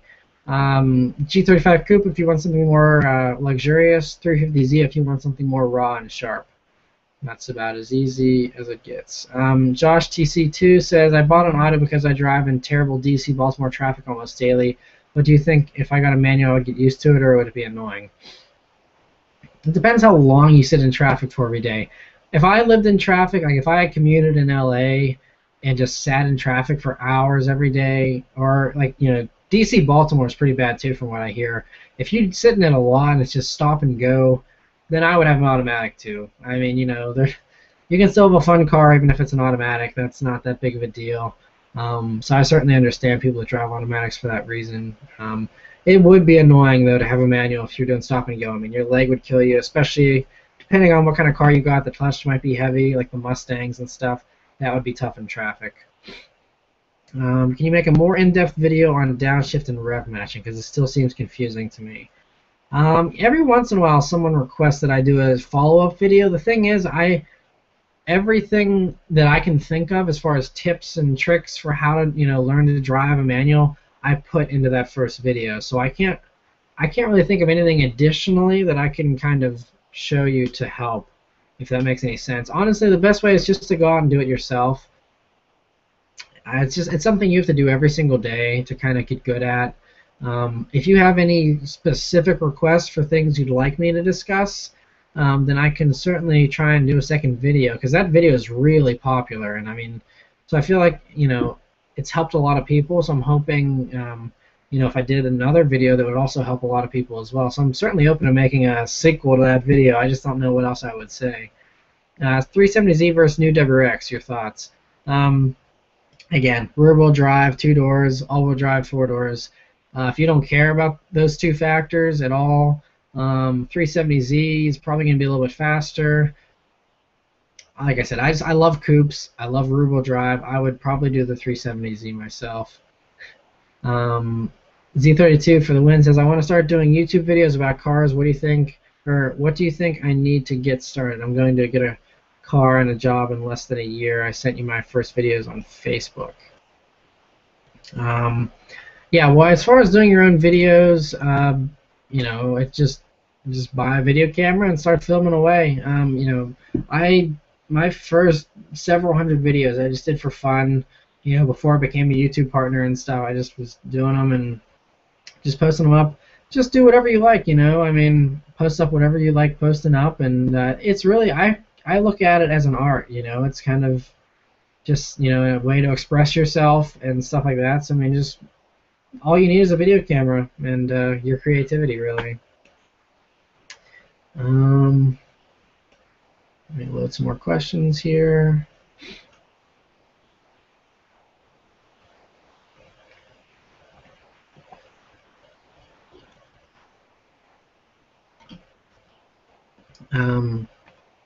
So Cashpack here says, what are your thoughts on V6 Mustangs from 1998 to 2004 for a first car? If you watch my review of the 2004, 2000, or maybe it was 2002 Mustang that I did, the GT, not a big fan of those Mustangs. Just the interiors are awful, yeah, I don't know, I don't like them. The V6 it's not very fuel efficient. It's terrible on gas. It's not a very safe car really either. I think, and again, it's rear-wheel drive as well. I would go for something front-wheel drive, and it's better on gas, like a Civic Si or something like that. If you want something muscle car related, honestly, I think I kind of prefer the Camaros from that generation better. I'd do something like that probably. Your boy QC says, what are your thoughts on Lexus SC300s? I don't really know too much about them. I've never driven one or anything. I mean, they look nice. It's a Toyota car, so it'd be reliable. The 300 is just the V6, so it's not going to be very fast because it's kind of heavy. It's not going to be really much of an enthusiast car, I guess. It's not much of a driver's car because I think they only came in automatics. But, yeah, I mean, if you like it, then go for it. Omar says, what do you think of the new M3/M4? They seem pretty good apart from the exhaust note, which sounds like a hairless 99 Civic. Note, I'm not a BMW hater. I love them. Their sound isn't that good. Yeah, I don't know. I haven't really looked into them too much. I just talked about it in the weekly update, though, how the starting prices and the convertible version is coming out, too. But, I mean, I think they're nice. I'm not the biggest BMW fan right now. I just feel like a lot of their cars are overweight and they're not as puristic as they used to be. I do commend them for including a manual transmission option, though. That's pretty cool. But I don't know. It's a good car. I can't really hate it. I love the E92 M3s. That was a lot of fun when I reviewed that car. That's a spectacular car. I don't know. I mean, I would just probably stick with an E92 myself. But, yeah, I'd love to drive a new M3 or M4, and who knows, maybe I'd love it. Varian says, what do you think about the Yaris? This came up like last time. I feel like this might, I don't know. The Yaris, it's a front-wheel drive hatchback, not an enthusiast car by any means. But as some people have said, driving a slow car fast is more exciting than driving a fast car slow. So I mean, it could be fun. I would never own one myself, but it doesn't mean they're bad cars. They're reliable and stuff. Alex White says got a BRZ and World Rally Blue for a graduation present. Love the car. Thanks for getting me hooked onto the car. Added the Beatsonic Shark Fin this evening. Nice. That's awesome. Congrats on the car and the Beatsonic antenna. I'm glad to see that other people are buying those as well because Beatsonic hooked me up with that. So I'm glad that hopefully that generated some sales for them. That's very cool. Congrats on the car though. Have fun with it. And yeah, I'm glad I could get some of you guys hooked on the car. I love the car, and so I'm just makes me happy to see other people enjoying them too. Loading more questions. G35 Coupe versus BRZ. I'm 16 and it's going to be my first car, but I'm saving up since I was 8. I don't know which one is better financially, maintenance, and it's just a lot more fun.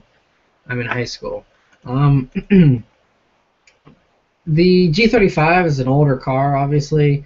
It's a V6 as well, so it's not going to be as good on gas. It's an older car, so chances are it's not going to be as reliable. Brand new BRZ is going to be, if it's a 4-cylinder, it's safer, it's better on gas, and it's a brand new car, so it shouldn't break down on you or anything like that. So if you can afford the BRZ, I think that's the better choice, unless you want something more luxurious, in which case a G35 would be probably better. But Trumpet McGee says, I think people buy automatic because they care about how fast to get from point A to point B, not the experience of getting from point A to point B. That's true. I mean, I think most automatic drivers, it's just, they're sitting in traffic or they just don't feel like shifting because it's just a pain to be, driving around town shifting and stuff. I mean, a lot of people look at it as an annoyance and not as something fun. So I think, yeah, and if you're talking about dual clutches and stuff, yeah, it's faster in a straight line, and that's true. That's why the supercar companies are going with the dual clutches and stuff. And I think that's part of it. I think it's just, you're right, it is people just wanting the absolute fastest thing possible. Manual is not the absolute fastest thing possible, but I think it's the most fun still, and it's just, yeah, you're right, it is the experience for sure. And in production says, going to get my permits soon. Tips. I just memorize the book, that you have to take to get your permit, and that's really it. Just know your stuff, and being into cars, I think you're already probably better off than a lot of these new drivers, just because you're into cars. A lot of this stuff is common knowledge that other people probably wouldn't pay attention to. But yeah, good luck, man. Charter says this is neat, and I agree. Josh TC2 says, okay, Matt got the girl. Okay, this is news to me. Yeah, check, like I said, follow me on Instagram at BRZFan. You can go back and see the picture of her. I'll probably do another Woman Crush Wednesday this Wednesday too, and post up another picture of my girl. But yeah, Galaxy says, do you think Subaru will make a hatchback of the 2015 WRX? Well, I heard stuff about that this week that Subaru's considering it. Because their original excuse was they're like, well, we could either do one really good car or we can do 2 not so good cars that are just okay because they'd only had a certain amount of dollars to develop a WRX, which I don't buy because first off, Subaru has exploded in the past 5 years. They make tons of cars now. They're selling a lot of cars. They're not this niche manufacturer that they used to be. So I think they definitely could afford to make 2 good cars. I don't know why they only made the sedan, considering they said themselves that 50% of WRX sales last year were hatchbacks. So I don't know. Yeah, I'm not going to criticize Subaru too much, but I don't understand why they didn't do a hatchback. And honestly, there's not a whole lot different between. They have already a station wagon version of the Impreza. The WRX is just a hopped up Impreza still, even though they dropped the Impreza name for 2015. Yes, they've changed the body panels, but the underpinnings are still the same. So take a hatchback 2015 Impreza, put all the WRX body parts on it, put all the WRX mechanicals in it, and you have a hatchback 2015 WRX. to me, that doesn't seem very hard. I'm not a mechanical engineer. Maybe I'm totally ignorant and I have no idea what I'm talking about. But I don't think it'd be very hard to make a hatchback. I don't know why Subaru didn't. I think that could very well happen though for next year. Subaru is pretty good about correcting their mistakes pretty quickly whenever they get something wrong. That's why they've restyled the WRX so many times, and they've upped the power, on the WRX very quickly, and made it more aggressive looking very quickly and stuff like that, recently because they they are very good with listening to customer feedback. So hopefully a hatchback will come soon. Z32 for the win says favorite JDM car from the 90s. Mine is either the R32 to R34 Skylines or the S15 Sylvia. Someone asked this earlier, and my answer was the Acura NSX, Honda NSX in Japan. But the R34 Skyline is definitely, that's another one. I love those things. They still sound, that's probably one of the best sounding cars ever still. I love the R34 Skyline sound.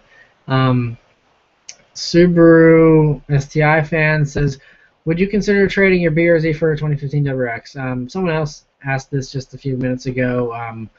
If I could test drive one, which seems to be pretty hard to do, but if I could test drive one, it really impressed me, then sure. But I don't need four doors or all-wheel drive, so I'm pretty sure I'll stick with the BRZ.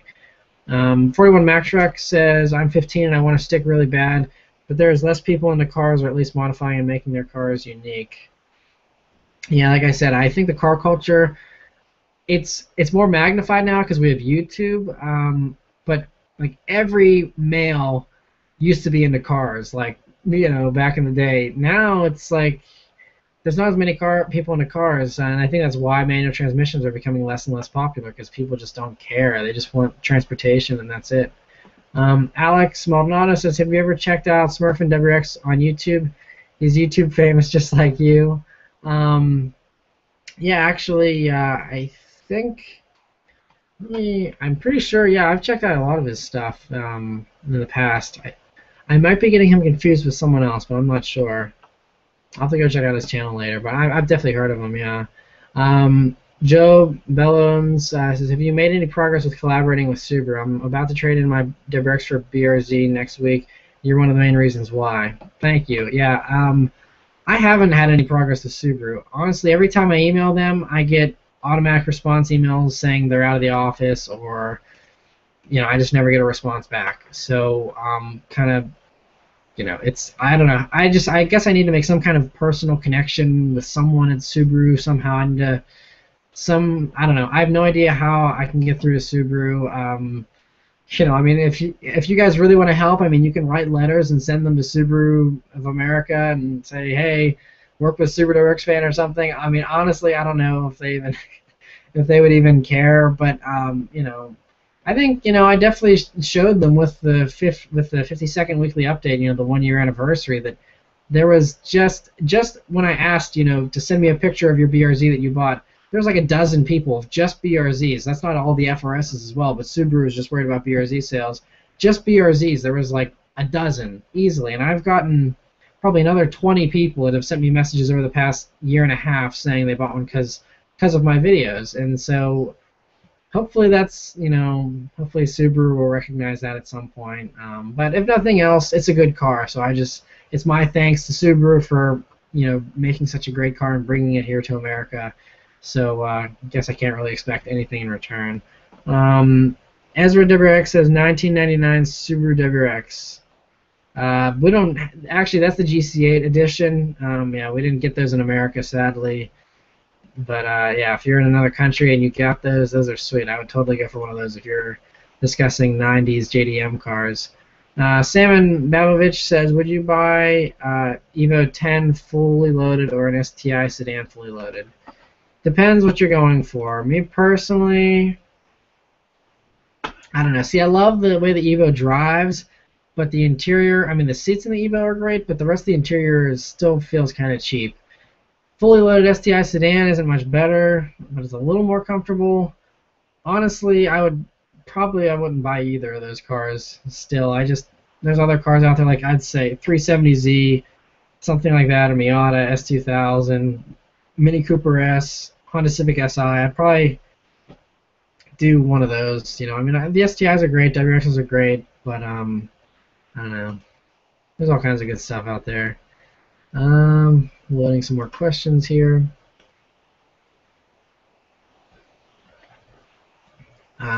Jackson ESP says, awesome vids, man. Anyway, seeing as you're into Mustangs, what's your opinion on the best color for the S550 Gen? My favorite color, I think, would probably be the new magnetic color, that magnetic gray, or magnet gray, one of the others, what it's called. I really like that. The guard gray looks pretty cool too. I also love the white. I still love the the deep impact blue. That's pretty cool. I wouldn't get red just because everybody buys a red Mustang. Same with black. I wouldn't get a black one either. But I do love white a lot. That when I saw that 50th anniversary prototype that I talked about in the weekly update 2 weeks ago, that could be it. I love it in white too. So that's another good one. Turbo DJ says, thoughts on the Honda FN2 Type R 2010. I don't know what FN2. If you mean, is that like a Civic? If you're talking about the Type R Civic, we don't get the Type R. Well, we kind of get the Type R Civic in America. In 2010, I don't think we did. But the Type Rs are great. Yeah, I think you said you're in Dubai, so I guess the car market there is probably a little bit different. But I love all the Honda Civics, the SI and Type Rs and all that. They're great, so definitely would recommend one for sure. Kyle Hoover says, I'm also looking at the Focus ST. Would you ever buy one? This is my first. By the way. Would try to get a WRX, but they're pricey. A WRX shouldn't be any pricier than a Focus ST, I don't think. They're priced pretty similarly. But, I mean, the Focus is a great car. The Focus ST, the only thing is torque steer is crazy in that car. I didn't mention it in my review because I didn't want to, like, freak the owner out or anything. But there was one point where I, like, stomped on the gas pedal, and the car almost steered itself, like, onto the shoulder. Like, it's so bad. If you don't have your hands on the wheel, I mean, that car will just drive into the bushes. It's, torque steer is pretty crazy in that car. So, the WRX is definitely better balanced, obviously being all-wheel drive. I think the chassis is a little bit better. It felt lighter weight. The Focus ST, you kind of feel like you're sitting up a little bit higher. It felt like a big car, the Focus ST, for some reason. Just depends what your preferences are. I'd test drive both of them, but I mean, the WRX shouldn't be any pricier than the ST. Cody Somerville says, between a Subaru STI or Subaru BRZ Limited, what would you personally prefer? Definitely the BRZ. I could afford an STI, a used one, if I wanted one. So I would, if I could afford one, I guess what I'm trying to say is I can't afford an STI. If I wanted an STI, I could have one, but I don't want an STI. I want a BRZ. I love the BRZ. There's very few cars that I think that I like better than the BRZ. Like I said, I've done like 45 or 46 car reviews now, and the BRZ is I'm still always happy to get back in the BRZ at the end of the day. I love that thing. 85 Trans Am is a friend of mine that's trolling, so I'm going to skip that question. Yeah, boy QC says you need to go to Import Alliance one year. WRXFan, you would love it. Yeah, I mean, I saw that Dude in Blues video from Import Alliance, and I mean, to be perfectly honest, I don't get into the whole import scene. I know I drive an import car, and I love WRXs and Japanese cars and stuff like that, but I never go to any kind of import meets at all. I stick with Cars and Coffee. I love the exotics and stuff like that. I don't know, maybe it's just the area I'm in. I've had bad experiences with the import crowd in the past whenever I was younger, and yeah. So for that reason, I'm not real big into the whole import tuner scene, but I'm open-minded. I'd definitely like to check out Import Alliance one year. It's just it's a far drive, so maybe if I'm closer to Atlanta sometime, I'll check it out. Anthony says, would you ever boost your BRZ? If so, supercharger turbo.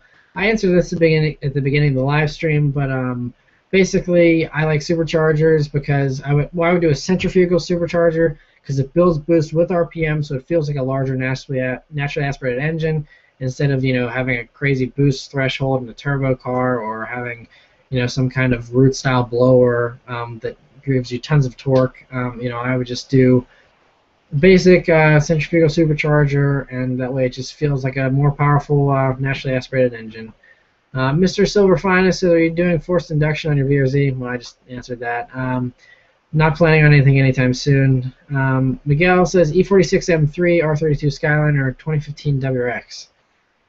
2015 WRX, I think. If it was any other generation of the Skyline, I don't know. I mean, I still like creature comforts. I like having a car that has some kind of amenities. That's the only reason why I would choose the WRX over the Skyline.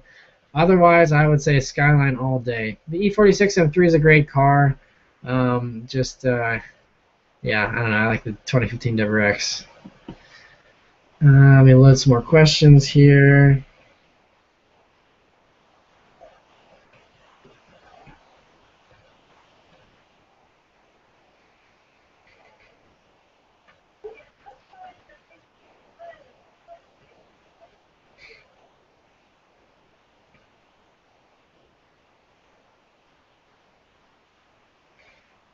All right, so let me load some more questions here.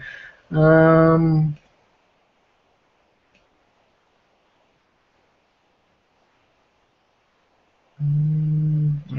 1992 Caleb. It says you should do a vid with a friend who isn't a car enthusiast. Show them pics of cars enthusiasts would like and ask them what it is and their thoughts. Yeah, I've considered doing something like that. That's a good idea. There could be something there. I'm gonna have to write that down and explore that some more.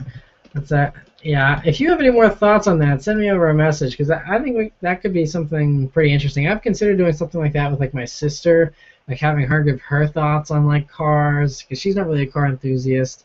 And that's something I could possibly do.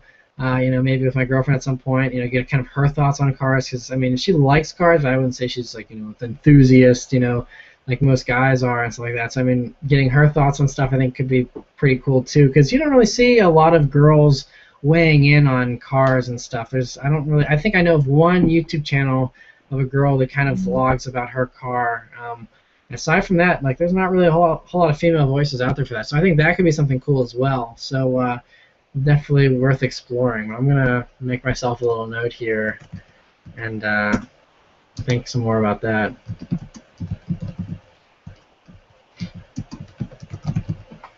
All right, next question here. Have you ever driven an XR4 Ti? Is the same engine as an SVO Mustang or Turbo Coupe? No, I haven't. Yeah, those were a little bit before my time. There's not really too many of those around anymore. Those are really rare. I'd like to try one sometime. Miguel says, do you watch Game of Thrones? No, I do not. Turbo DJ says, you have to review a Nissan 350Z. I know, it's one of my most requested cars. I just cannot find one to review. I had an opportunity at one point, but I didn't have the time at the time to do it. But if there's anyone out there watching that's in the Pittsburgh area that has a 350Z they'd like me to review, let me know, and we definitely should make that happen.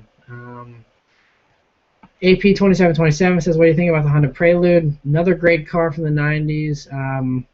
Especially the older ones with the four-wheel steering. That was pretty sweet. They were doing that before Porsche and all them were doing it. So pretty cool cars. Pretty breakthrough at the time for some of the technology they had. Ezra WX says, what about an Evo 6 Tommy Macon edition? Yeah, Evo 6 never came to America either. I've never even seen one of those in person, but they're sweet. So, yeah, if you're in an area where you could get one of those, then I would definitely check one of those out.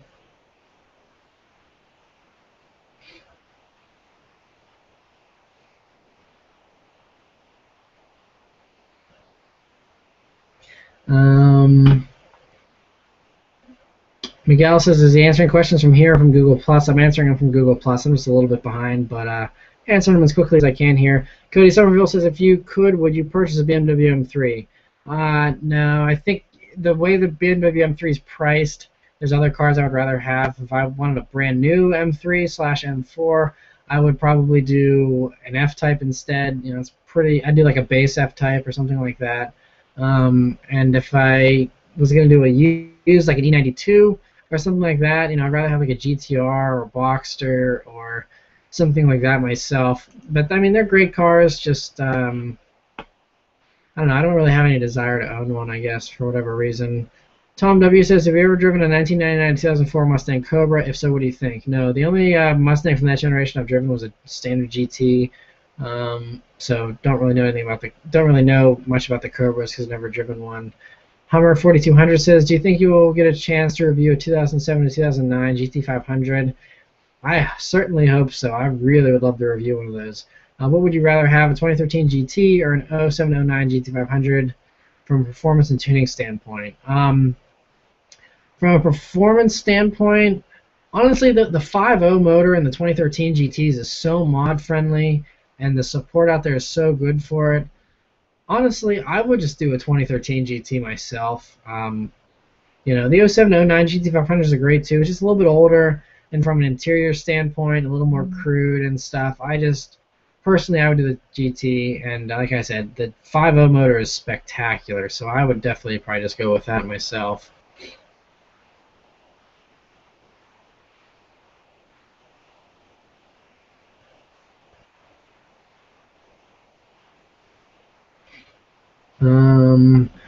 That Jigaboo says, "Hey, I'm a big fan. I love watching your reviews. You're honestly my favorite car review person to watch.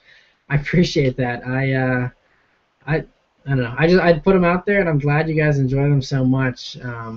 Certainly trying to improve the quality. I think I can definitely. I'd love to do more advanced stuff, and I'd love to get press cars like the bigger car reviewers. But yeah, I'm just happy that I can do what I'm doing right now. You say I have an 01 Honda Prelude. I'm thinking about adding a few mods to it. Any recommendations? I don't know. I don't really know much about the tuning potential of those cars.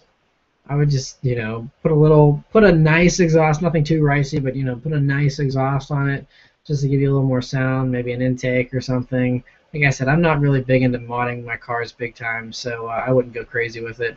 Because again, that also affects your reliability. You don't want it breaking down if you put a turbo on it or something. The one and only Ansel says, what do you think of a Nissan 260Z, like a 74? Those are awesome. Those are so awesome. I love those old Zs. Yeah, if you're looking for a fun little collector car that's Japanese, I would be all over one of those 260Zs. They're great. E38 equals 7 series of that generation. Gotcha. So, yeah, I mean, the 7 series back then, they're pretty sweet. If you watch the Transporter, I love, the 760 with the V12. Those are pretty awesome. I drove one, but never like for a long period of time, so I don't really know a whole lot about them. But I mean, they're pretty good cars. They're just not the most reliable, but they're good. Z32 for the win says I learned stick on a 1951 Ford pickup. I'm jealous. I've never driven anything that old. I love classic cars. That's pretty awesome. Congrats. Ghetto Codmaster 555 says 350Z. That car will bite if you aren't careful. Yeah, that's true. That's the same thing with the 370Z. They definitely bite you. I mean, you gotta be, especially a 350Z, because the traction control and stuff is very crude in that car because it's nearing 10 years old now. And yeah, I'd be careful with the 350Z for sure. Rhapsody says I learned on a 2003 BMW 330xi, which became my first car a month later. Those are great cars too. Very nice car. Miguel says the BRZ just came out in Mexico. Saw one the other day and it was so sexy. Nice. Yeah, I think they're pretty nice. I still get looks in the BRZ all the time. I think it's a car that's going to look good for a long time too. I think it's going to age really well, like the S2000. Those still look great too. Yeah. So Rhapsody says now I have a 2006 STI. Those are also great cars. 85 Trans Am says, why don't you get a motorcycle? Mostly because if you hit a pothole, you can die. And I would just, if I'm going to crash, I'd rather have metal and airbags and seatbelts to keep me safe. Motorcycles don't really offer any safety, and I don't trust any of the drivers on the road. If I would consider a dirt bike, just to ride around out in the deserts or something, that'd be fun. But I don't think I'd ever want to drive a motorcycle on the streets, just because I've heard all kinds of crazy stories. And I have a doctor friend who calls them donor-sicles because it's not very safe. PZ Junk 6 says 2015 WRX or 2015 STI, considering the cable trans on the WRX and the mechanical on the STI, also considering the better all-wheel drive system on the STI than the WRX. Yeah, but the thing is, the cable transmission, linkage and the better all-wheel drive system those are two things I don't think you're really going to notice unless you're driving the car really, really hard, like on a track or autocross. In everyday street driving, I don't think you'd notice the difference between the two. I still think that the WRX is the better value because it's, the STI still has the same old motor for the past 10 years. WRX is an all new. It's the same motor as the BRZ with a turbo. I think the WRX is a better way to go myself, but that's personal preference. Christian says, if you had 30 grand, what cars would you consider buying? My BRZ was 30 grand out the door after tax and all that kind of stuff. BRZ, if you don't want a BRZ, I would say, probably 370Z, S2000, Mustang GT, obviously. Those are probably my top few cars. Odd2K says, oh yeah, he's answering the question. Okay, let's load some more questions here. Zohaib, oh, they're still loading. Okay. Zohaib says, hey Matt, I'm 15 and turning 16 in 2 weeks. I have $70,000 to spend on a new first car. Congratulations.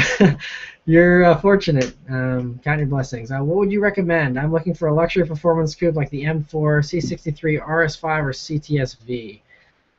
All of those are spectacular choices. For a first car, I would recommend the RS5 because it's all-wheel drive.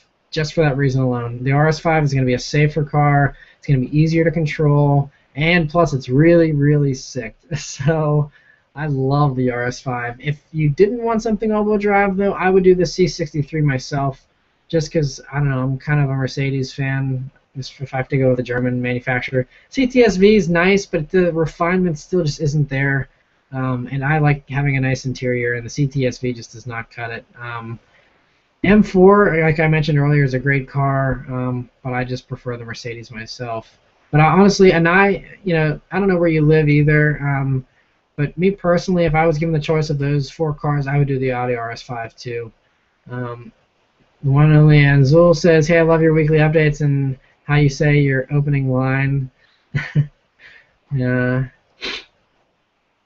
And no hating on Zohab. I see these people cussing them out and stuff.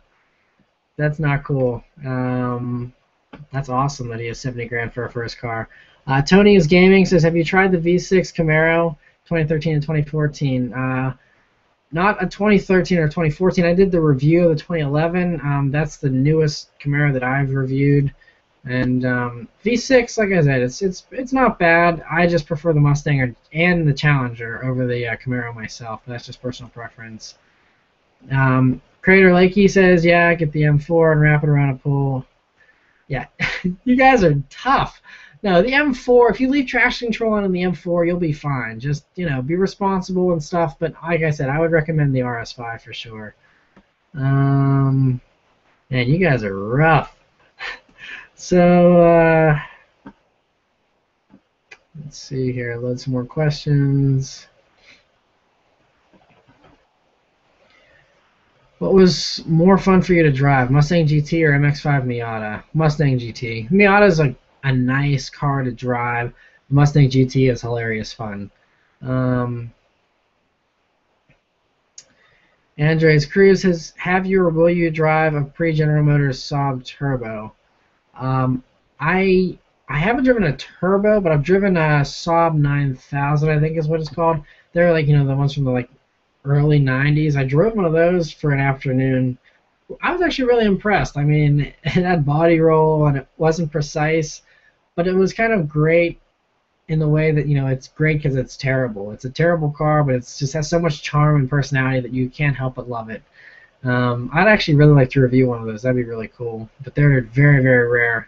It's going to be hard to find.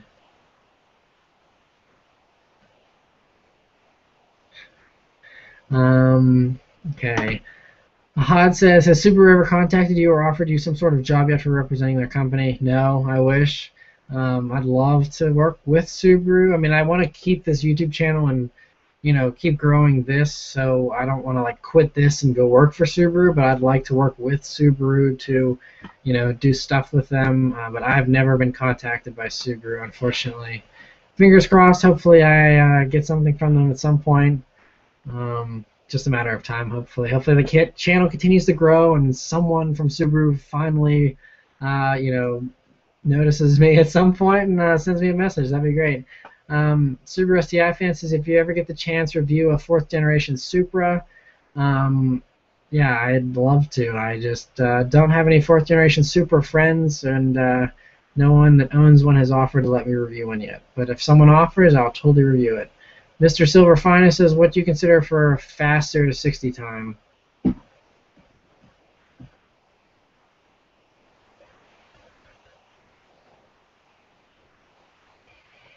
One second, sorry.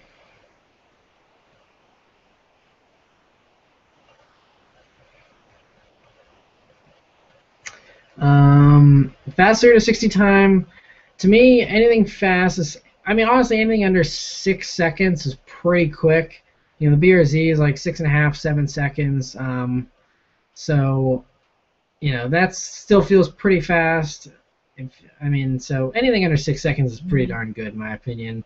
But yeah, Tea Time 685 says you need to change your name because you're definitely not a WRX fan. Well, I love WRXs. I am a WRX fan.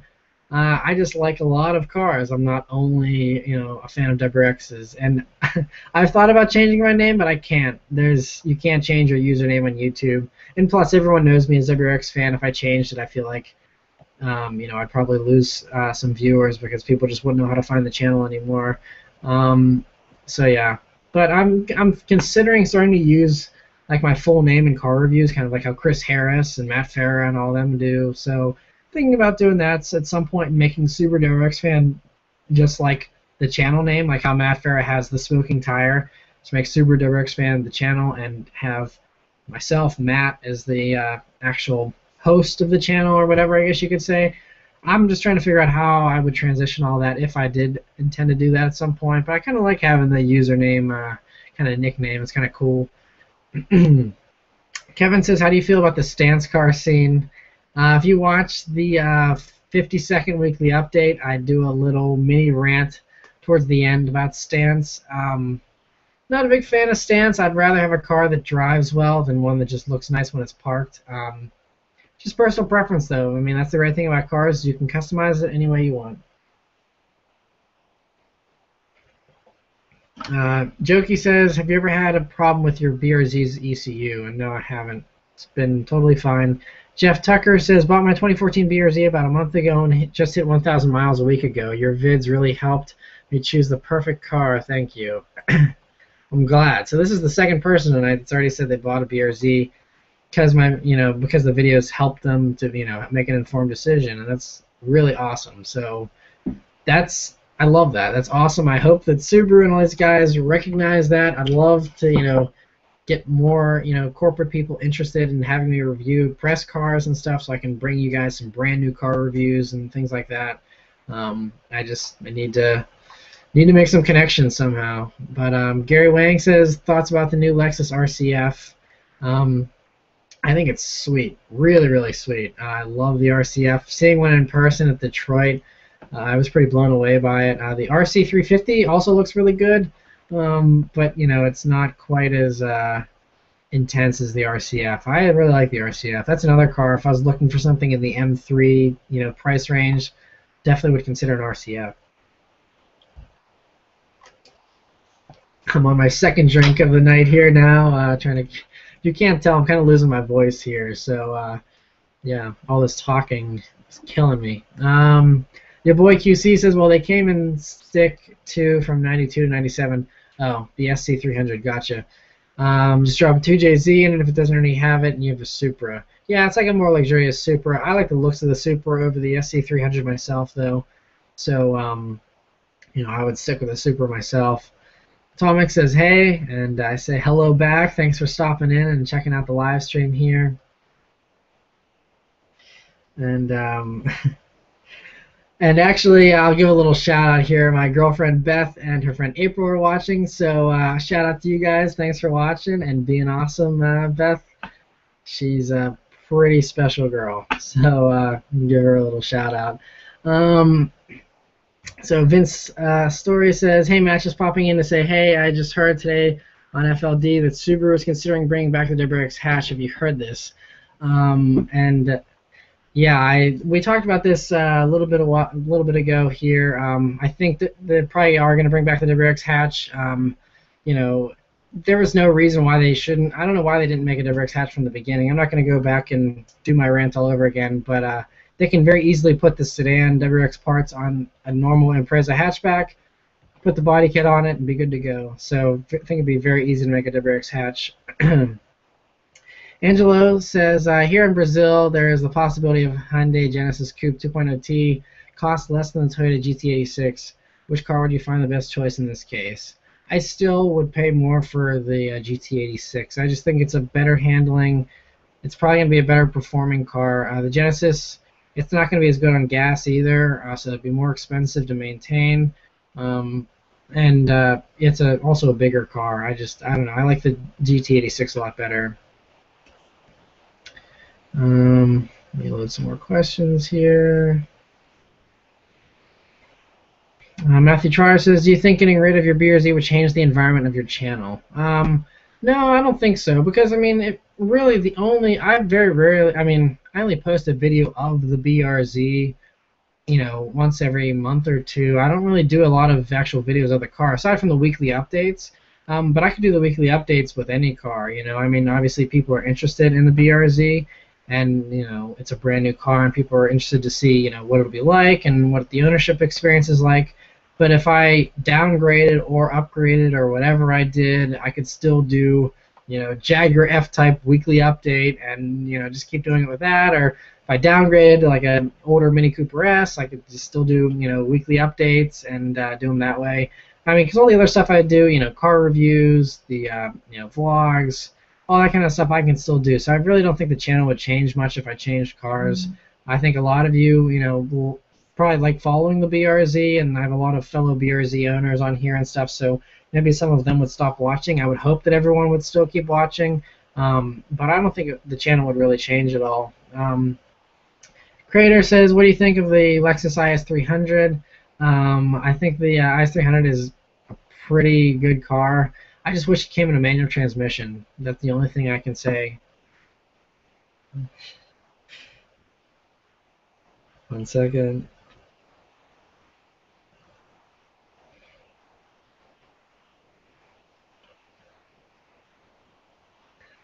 Nissan GTR 2000 says, do you think in 2015 Audi A3 Quattro is a good first car? Yeah, again, anything all-wheel drive I think is a good first car. Anything front-wheel drive is a pretty good first car normally. The Audi A3, especially the brand new one, it's a top safety pick plus. Very, very safe car, which is important because just based on the statistics, most first drivers end up getting into some kind of accident. If you're into cars, you probably are less likely, just because I think you'd be more careful and stuff because you're into cars and you like cars. But yeah, I think the A3 is a good car. Crater Lakey says, the early gens though, I have a 2003 and just noticed your pedals are the same as mine exactly. Yeah, I think it's not the exact same pedals, but I know what you mean, where they're kind of the metal that's drilled out. The WRX pedals are very similar too. Jeff Tucker says, thinking of getting the Perrin catback exhaust and air raid intake from a BRZ. Your thoughts? Perrin makes really good quality stuff. I had a Perrin exhaust on my Legacy GT. I loved it. The air raid intake's good for the BRZ. Honestly, I don't really notice much of a difference from it though. So I'm actually considering getting rid of my intake just because it doesn't make any difference at all, really, I don't think. And thinking about just going back to stock and putting a drop-in filter in. So I think drop-in filter gets you just as much horsepower, which is pretty negligible. It's 2 or 3 horsepower tops. And as far as the Perrin catback, that's probably my second or third option. If I didn't have the SRT, I would probably either do the Miltech exhaust or the Perrin. So I think the Perrin's great. AP2727 says, haha, is your girl into cars like you? She likes cars. She actually came to Cars and Coffee with me this past Saturday and really had a good time, even though it was freezing cold. And yeah, so and she actually has ridden along. If you look closely in some of my car review videos, you'll be able to see her in the passenger seat. Some of the most recent car review videos. She loves riding along with me for the whenever I do the car reviews and stuff like that. So yeah, she's definitely into cars. Annie 8505 says FRS or Genesis Coupe for your first car. I would say an FRS probably because it's a smaller car, and so you have less car to worry about, keeping in your lane and things like that. So I would definitely suggest an FRS. And it's also better on gas and it's slower. So for those two reasons as well, it's a better first car. Cashback says thanks for your input on the Mustang. No problem. Glad you are here to ask it. Ahad says better engine, Toyota or Subaru. I think Toyota makes more reliable engines because they're just simpler inline four instead of the flat fours the Subarus have. So Toyotas generally are a little bit more reliable. Nick is wavy, says what color should I paint my E28? It's up to you. Paint is a very subjective thing, so it just depends on what your personal preference is. I always like white cars, though. I think white looks pretty good. You could always do World Rally Blue, too. That'd be cool. Johnny G says favorite sleeper cars. I can't even really think of a favorite sleeper car. I think the Legacy GT is a pretty good sleeper, because they're quick. They're really quick. I mean, it would do 0 to 60 in 5.1 seconds. That's what Road and Track, their recorded time was. So, I mean, it was really quicker than a lot of people think, and it just looks like a normal Subaru Legacy that any grandma would drive. So I think my Spec B is probably my favorite sleeper car. And Annie's follow-up about first cars, he says, are Mazda 3. And Mazda 3 would be the better choice because it's front-wheel drive. So I'd choose that over the FRS or the Genesis Coupe. Alex Maldonado says, Matt, is it easy for you to parallel park uphill on a really steep hill in a manual car? It's a really tough thing to do. It's very hard. I try to avoid parking on really steep hills. I don't really have too many times where I've had to park on a really steep hill. But yeah, that would be really tough. That would suck for sure. Good luck with getting better at that. That's crappy. Peter Nagayan says, I want to get a Super BRZ Limited sometime in the future. Where can I get a used one in Pennsylvania? Any Subaru dealership, you can ask them if they have a used one. Honestly, I like looking at cars on eBay Motors. And it's fun because I think you can get some of the best deals on eBay. Still, you just have to be really careful, obviously, but I think you can get a really good deal on eBay, and plus it's fun because you can fly out, pick up the car, and do a road trip back. It's kind of fun, I think. So I'd like to eventually buy a car off of eBay and do a little road trip like that.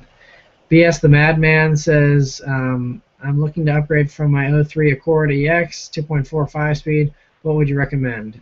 It all depends on what you're looking for. If you want another 4-cylinder, Honda, the Civic Si is a great car. There's all kinds of good stuff. It just really depends on what you're into. I mean, I would recommend everyone buy a Subaru BRZ. I think it's one of the best cars out there. I love it. So that's another recommendation. Danny Castillo says, have you drifted in your BRZ? I haven't done an actual drifting event. I've slid it around corners and I've slid it around parking lots and whatnot, but I haven't actually done any actual drifting events in it or anything. Considering that this year, just burning through a set of tires. I'm not wealthy enough to just be killing tires for the fun of it. So, yeah. But, I mean, I'd like to, if I have a little more money to spend and I don't mind, ruining a set of tires in an afternoon, then I'd consider it. I love drifting events. I used to go and spectate at drifting events all the time. It's a ton of fun. Carbon Cat 09 says, if you had the opportunity to buy a classic car, what would you get? The better question would probably be what would I not get? I love so many different classic cars. That's been one of my huge passions over the past 2 years. And if some of you, I don't know how many of you have been following the channel for a while, but I have a second channel that I don't advertise all the time, but I do have a second channel called Vintage Car Fan, and I have dozens of videos of classic cars up there and talking about them, kind of doing walk-around videos of them and just kind of conveying why I love classic cars and, how cool they are and stuff. And so if I had the opportunity, I would love a 1968 Ford Mustang GT 390 fastback, like the one in Bullet, Dark Highland Green. That would be one of the probably the first classic car I would buy. I also really love, I mean, any of the Fords, Chevys, Dodge, any of those cars from the 40s, 50s, and 60s. They're all spectacular. I love them all. So I really, anything from the 40s to the 60s, I'd be all over. Brick Buffalo says, should I upgrade my 370Z or would it be ricing? Um, I mean, the people that say, "Oh, this is rice or that's rice," it's just personal preference. Whatever you like, go for it. I mean, there's tasteful modifications, but it's whatever's in vogue. It's like fashion style. It's whatever is attractive at the time. I mean, 10 years ago, the crazy vinyls and graphics and underglow neon and all that kind of stuff, that was all cool. That was the cool thing to do. And as a teenager looking at these cars in the Fast and the Furious, I was like, "Oh, this is so sick." Now everyone would just be like, "Oh, that's disgusting." No one puts neon under their cars anymore. No one has crazy graphics on the side and all that. That was just kind of, it's just whatever's in vogue. So don't care, don't listen to what people say about what's rice and what's not. Do what makes you happy.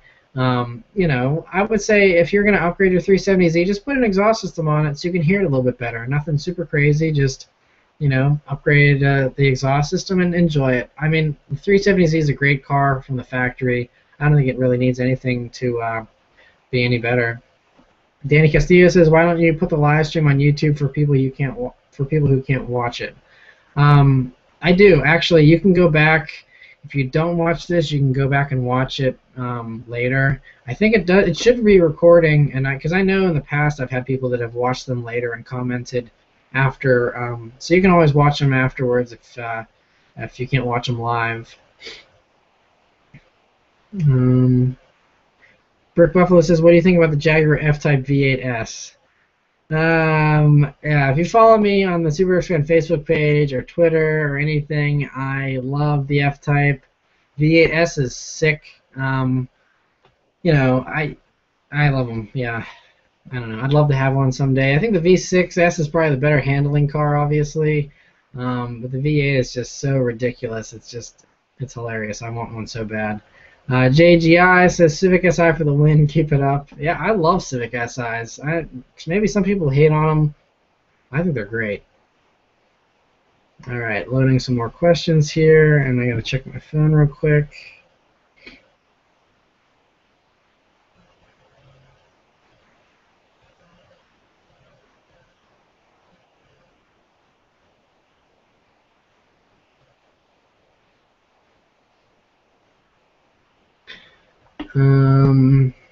Okay, so Pablo says, "Have you ever seen the Peugeot RCZ? Do you think it's better than the BRZ?" I've seen pictures of them, but I've never seen one in person because we don't get Peugeots here in America. As far as better than the BRZ, I thought that car was front-wheel drive, the Peugeot. I could be wrong, but I think I definitely like the BRZ better. Justin says, "What car do you drive?" You must be a new subscriber or something. Yeah, I have a Super BRZ, and yeah, I love the car. I post videos every week of how much I love it in the weekly update. Death Row Skater 72 says, "What do you think about 240SX? Great car if you're on a budget. If you don't want to buy a Miata like everyone else, that's another really affordable, really fun rear-wheel drive, bare bones car. They're pretty great. Yeah, I think they're really awesome cars." Thomas DeVito says, "Do you prefer the BRZ over the FRS?" Yep, that's why I have one. If I like the FRS better, I would buy one. I was considering both of them whenever they first came out, and definitely like the looks of the BRZ better. I'm a Subaru fan, so I like that. That's another reason why I like the BRZ better, and also, I just like the interior of the limited BRZ over the, FRS. Back then they didn't have the monogram series; it was just the bare bones FRS. I like the more luxurious BRZ myself. And Enzo Ferrari says, "Have you ever driven the third gen 1982 to 85 Celica? If so, what do you think? I'm considering a BRZ as next car. I wanted to know how they compare." I've never driven one of those old Celicas. That'd probably be a really sweet car to drive. Never driven an old Celica. The shiny side says, do you actually like those huge silly wings on STIs? Um, it's eh, I do like them. It's part of the STI character. But if I were to buy one myself, I would do a 2015 WRX that has the nice little lip spoiler, and I wouldn't do the big wing for the STI. Just yeah, a little too loud at this point in my life. I don't want something that's that shouty. Even though I have a super loud BRZ, I realize that. But yeah, I just don't want a huge spoiler on an STI. Not my speed. AP2727 says, have you ever considered traveling to LA? Heard they have a Cars and Coffee every Saturday morning in Irvine. Yeah, I've actually traveled to LA before. I traveled last January, so not this year, but January 2013. I did a bunch of car spotting videos in LA. You can go back and check those out. I really love LA a lot. I'm hoping to come out again this year. We'll see how that goes. I'd like to come out to LA again this year for sure. So yeah, and definitely want to go to Cars and Coffee because last time I wasn't able to get to Cars and Coffee. I went to another car meet that was like on the down low. It was pretty sweet though. There was a really good turnout to that too. So definitely want to go to Cars and Coffee at some point in Irvine. Let me load some more comments here.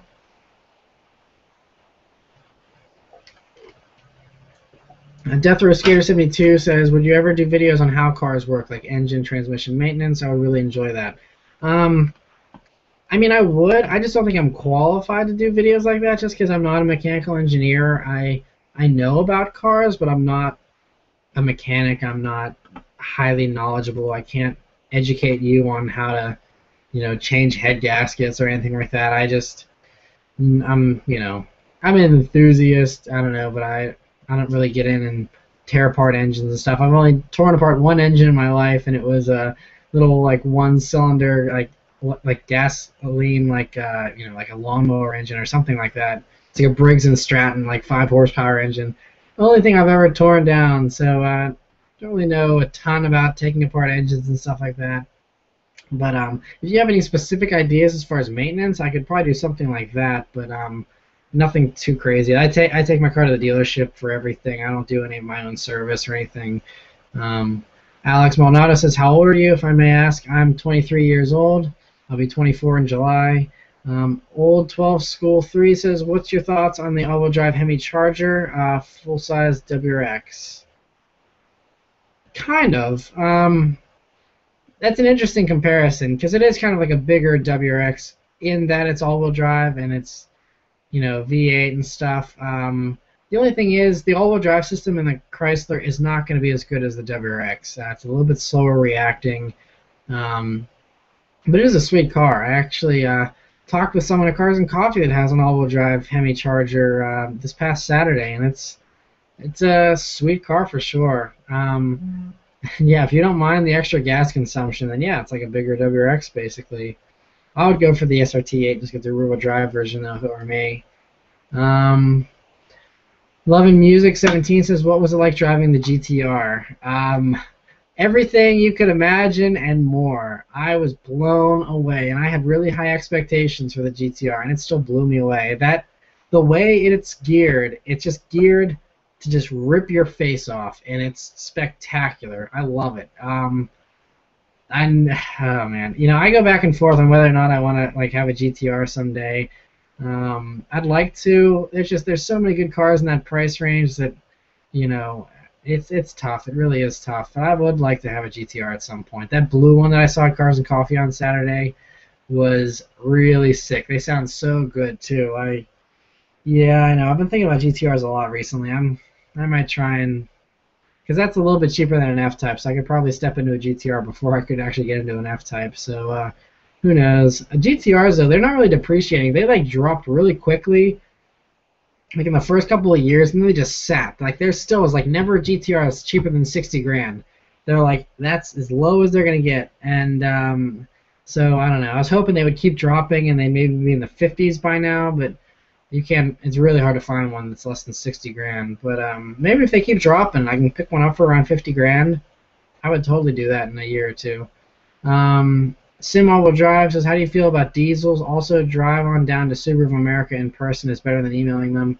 I'll meet you. I work 30 seconds from them. I only if I worked for them.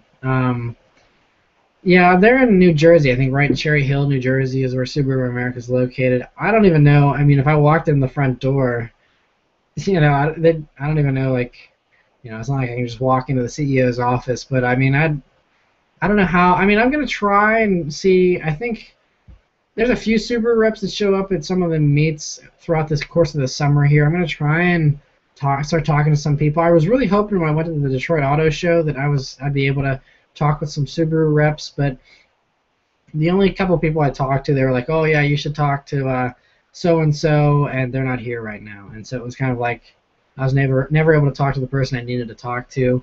But yeah, I need to find some way to get through to Subaru. It'd be awesome if I could.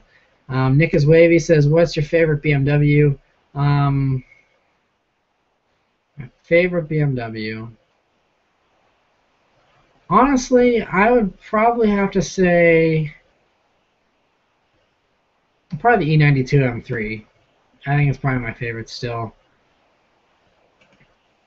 Loads more questions here. Turbo DJ says, "Do you know Evan Shanks? He is a Subaru WRX STI owner and he's a YouTuber."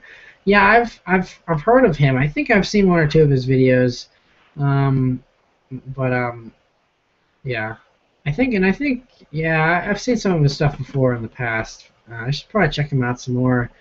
Pablo says, "What engine sounds better, the TT or the BRZ?"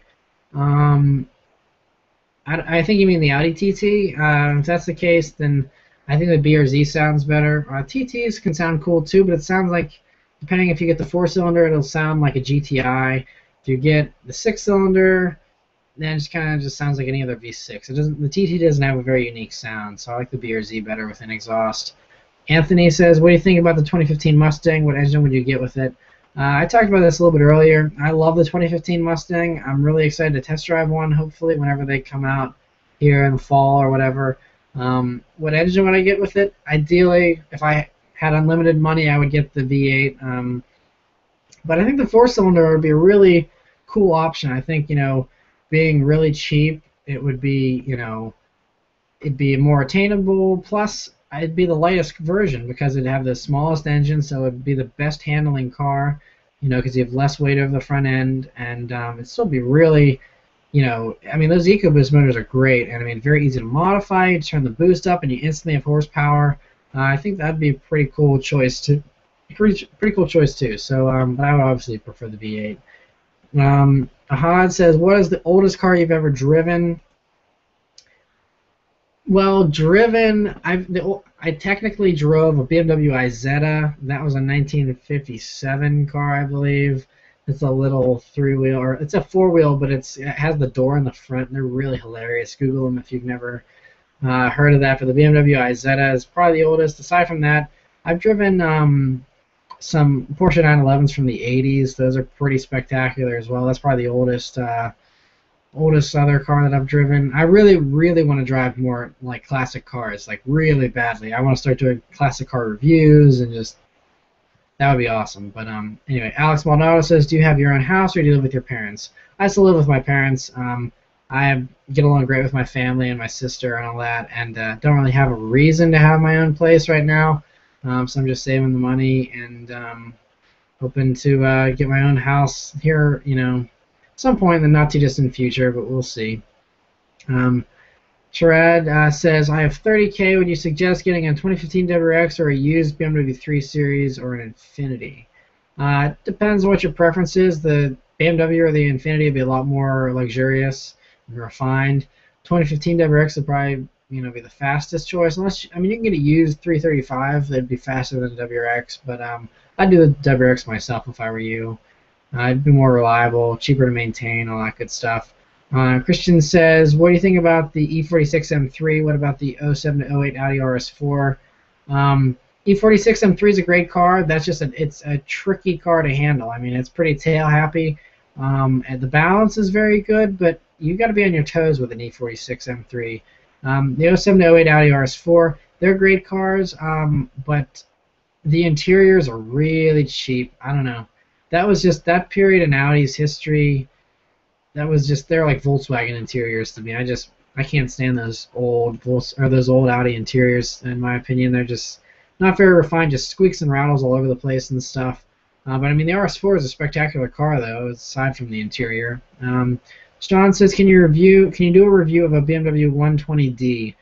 We don't get the 120D in America, unfortunately. Otherwise, I would, if I could find one. That's my response. Anyone that's asking if I can review something, I'm always open to doing any kind of enthusiast kind of car, or even non-enthusiast stuff like the Jeep Grand Cherokee.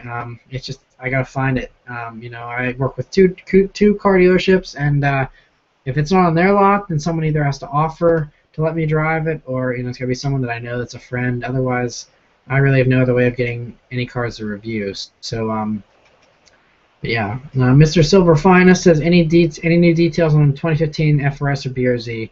No new details yet. I'm still kind of hoping that they surprise us with something here at the New York Auto Show next week, but I'm not holding my breath. I mean, if they do something for 2015, though, I mean, the 2015 model year is like now. I mean, it's already April of 2014, so 2015 cars are already coming out, so they're going to have to say something. I mean, they've just said they're going to be making the car next year. That's a definite, and like I said, there's going to be a higher trim for the BRZ. No details as far as what that's going to be, though. Matt H says, have you ever driven a 2004 or 2008 Audi or Acura TL? What do you think about them? I have. I drove the Type S version and the standard version. I love the Type S version. That's another really cool sleeper, good front-wheel drive car that's good for a first car, good as a more luxurious car. Really like those a lot. Alex Maldonado says, have you ever driven a 2014 Camaro SS V8? No, I've never driven a V8 Camaro. Actually, I have a friend of mine that actually has a 2013 Camaro SS V8. I'm considering reviewing that here in the next month or two, possibly. 2014, I don't, there's just very slight changes to the body and stuff.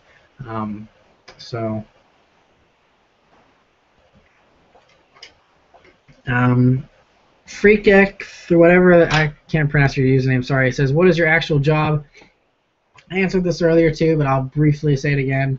YouTube is my primary focus. I always wanted to do car reviews ever since I was a little kid, so I want to hopefully continue. If the channel grows to the point that it can be my only full-time thing, then I'd like for that to be the case, because guys like Saab Kyle, stuff like that, are living off of their YouTube earnings fully. So I'd like to do that. But right now, this channel just isn't as big as that. It's not quite to the point of being able to, be my only pursuit. So I do other stuff on the side. I'm an extra in movies and TV shows. I do freelance videography. I film for pageants. I do photo shoots and things like that. I kind of assist on some of those things.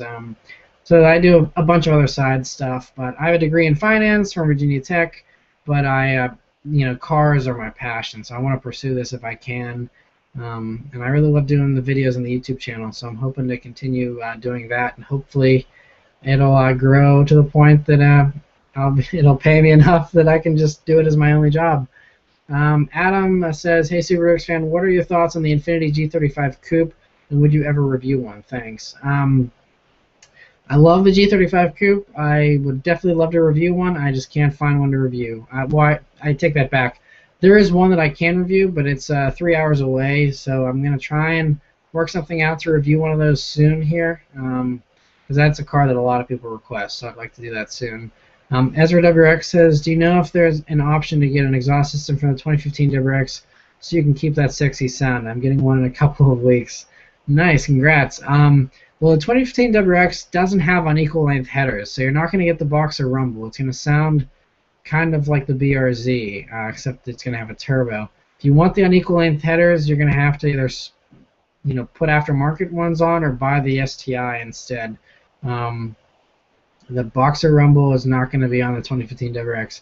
You can do an exhaust. I think Subaru might make an exhaust for it already. I know Cobb, Perrin and Cobb, I think, already have exhaust systems. I think they said, actually, the 2015 WX exhaust systems will fit on, as long as you're doing a catback, it'll fit on the 2015 car, even though, like, it's the 2008 to 2014, or 2014, those exhaust systems fit on the 2015s, I think. So you should be able to buy an old exhaust off of one of the other WRXs and it'll work. But it's not going to have the boxer rumble because it's equal tethers, I believe. Donovan Hayes says, what is the fastest you've driven your VRZ? We'll say on a racetrack that was totally closed off and private and unrecorded, I think I did like 110. Honestly, I've never like topped it out or anything like that. But yeah. Timothy Jordan says, Tiny Tim here. How's the weather up there? The weather up here is rainy and like 50 degrees. So I'm just glad it's not winter anymore, but definitely wish it was warmer. Like some of you guys in California are saying it's 80 degrees. I'm pretty jealous of that. So yeah. Nice. Okay, so next question here. Sports Sharp says, I'm driving the new STI. My girlfriend Linda wants to know if she should get the Subaru BRZ. What do you think? P.S. She wants a shout out. Well, thanks for watching, Sports Sharp and Linda. And yeah, the BRZ is a great car. I think that yeah, I think I'd advise everyone to own a BRZ at some point. I think it's definitely a fun car. Congrats on the new STI, by the way. Gamify says upcoming personal cars. Like I mentioned a little bit earlier, considering several things, considering downgrading cars just because I really want a classic car, but I can't afford the BRZ and a classic car. But if I got something cheaper, like an older Mini Cooper S, then I could also have a classic car as well. Also, just would like to save for some other things like a house and all that kind of stuff. So I'm considering downgrading, but I do love the BRZ, so I'd like to keep it if at all possible. Possibly a Mini Cooper S, but I'm not sure. Other things, I mean, obviously, if I started making more money, or if I won the lottery or something, Jaguar F-Type, GTR, Boxster are all cars I like to own in the future. But I'm pretty sure I'll be sticking just with the BRZ for a while.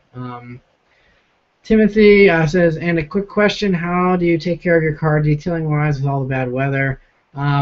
Whenever it's bad weather, I just run it through the car wash.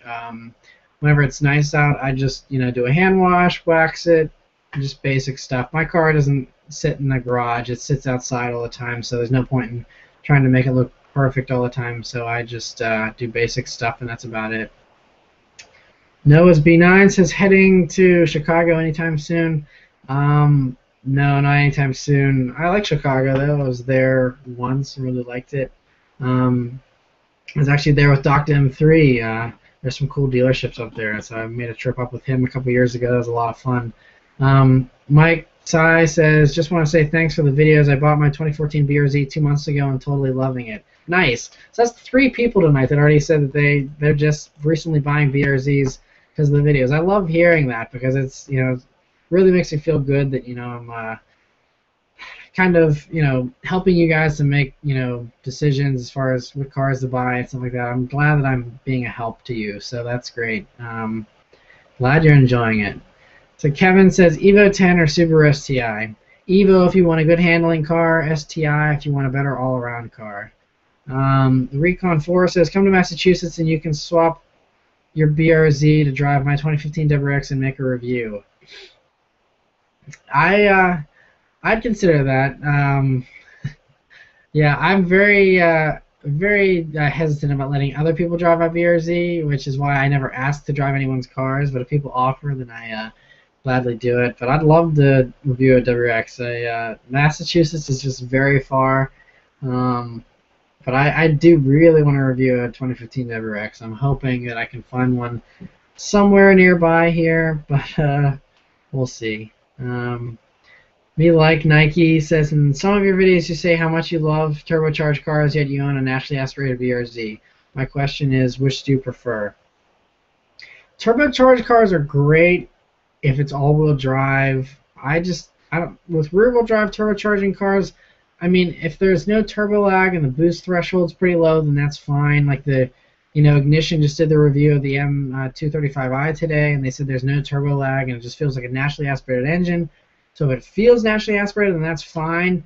But turbocharging just really messes with the balance of a car because you have some boost coming in. If you're mid slide or you're mid corner, you have boost come on. It just makes it a little bit more crazy, and I mean that's fun, but it also can kind of catch you off guard and stuff. I like the better throttle response and the more predictable nature of a naturally aspirated car. That's why I think the BRZ works best as a naturally aspirated package, or like a supercharger that's centrifugal, where it's very progressive in the way that it builds boost, so that it's predictable.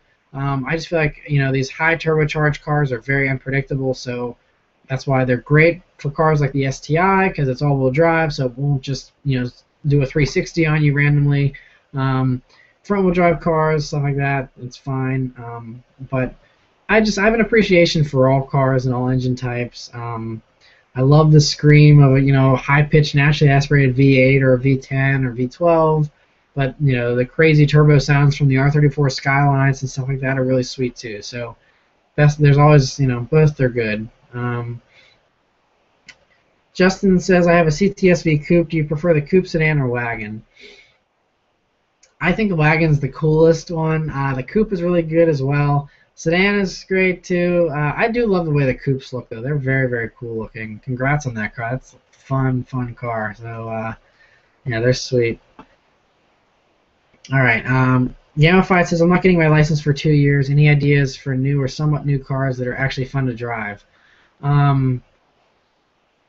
Like I said, all the previous stuff that I mentioned, 370Z, BRZ, FRS, Civic Si, S2000, anything like that, Miatas, they're all really fun to drive. All good cars. Noah's B9 says, were you a fan of the Mark IV GTI you reviewed? Would you recommend it as a first car?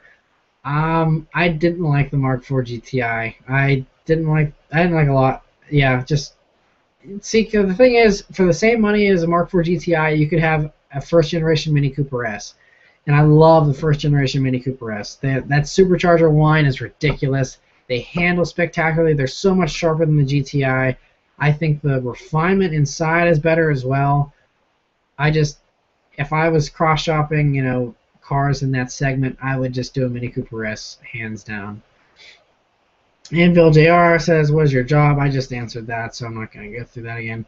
Ray Silly says, going off of Top Gear here, but if there were only one barrel of gas left in the world and you could only use it on one car, which car would you use it on?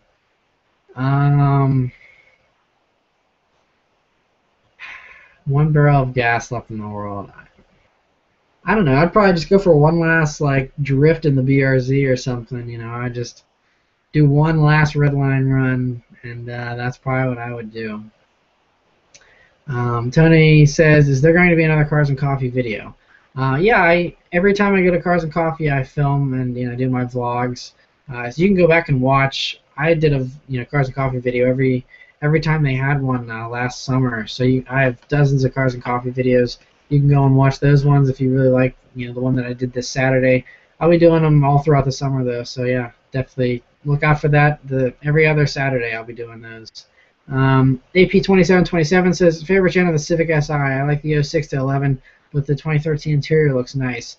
Well, I kind of touched on this in my reviews of the 2013 and the 2009 Si that I did. I reviewed both of those cars, and the 06 to 2011 generation is a lot more frantic, I guess. It's very on edge. It's a little bit too aggressive in the way the steering and everything is set up. I like the 2013 better. I think the 2013 is a little more usable, a little more, of a better daily driver. So I definitely prefer the 2013. Photos by Drew710 says, are you going to review a Mark V GTI anytime soon? I really want to. I just can't find one anywhere. I would love to, though, because I drove one a long time ago and was pretty impressed by it, so I'd like to do a full review of one at some point. Tom Lee says, curious about how Lancer Rally Art is. I've looked online for reviews, but have come up short with only reviews that are very biased.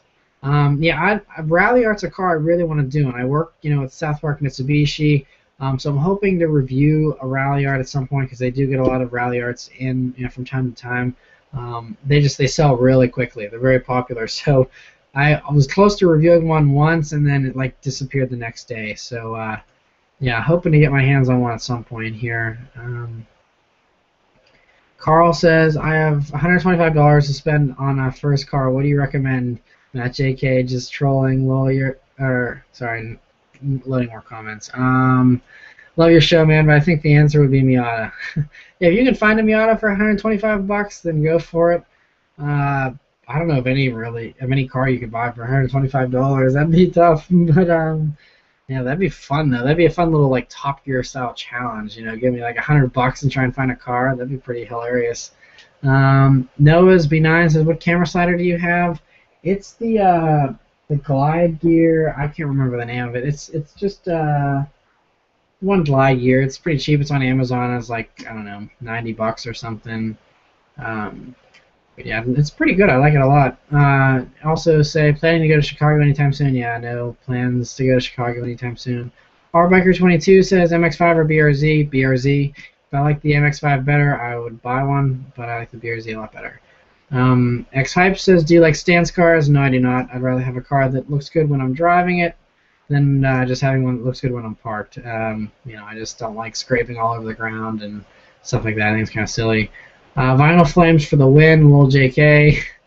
Yeah, Fast and Furious for the win. Noah says, why didn't you plasti dip your wheels?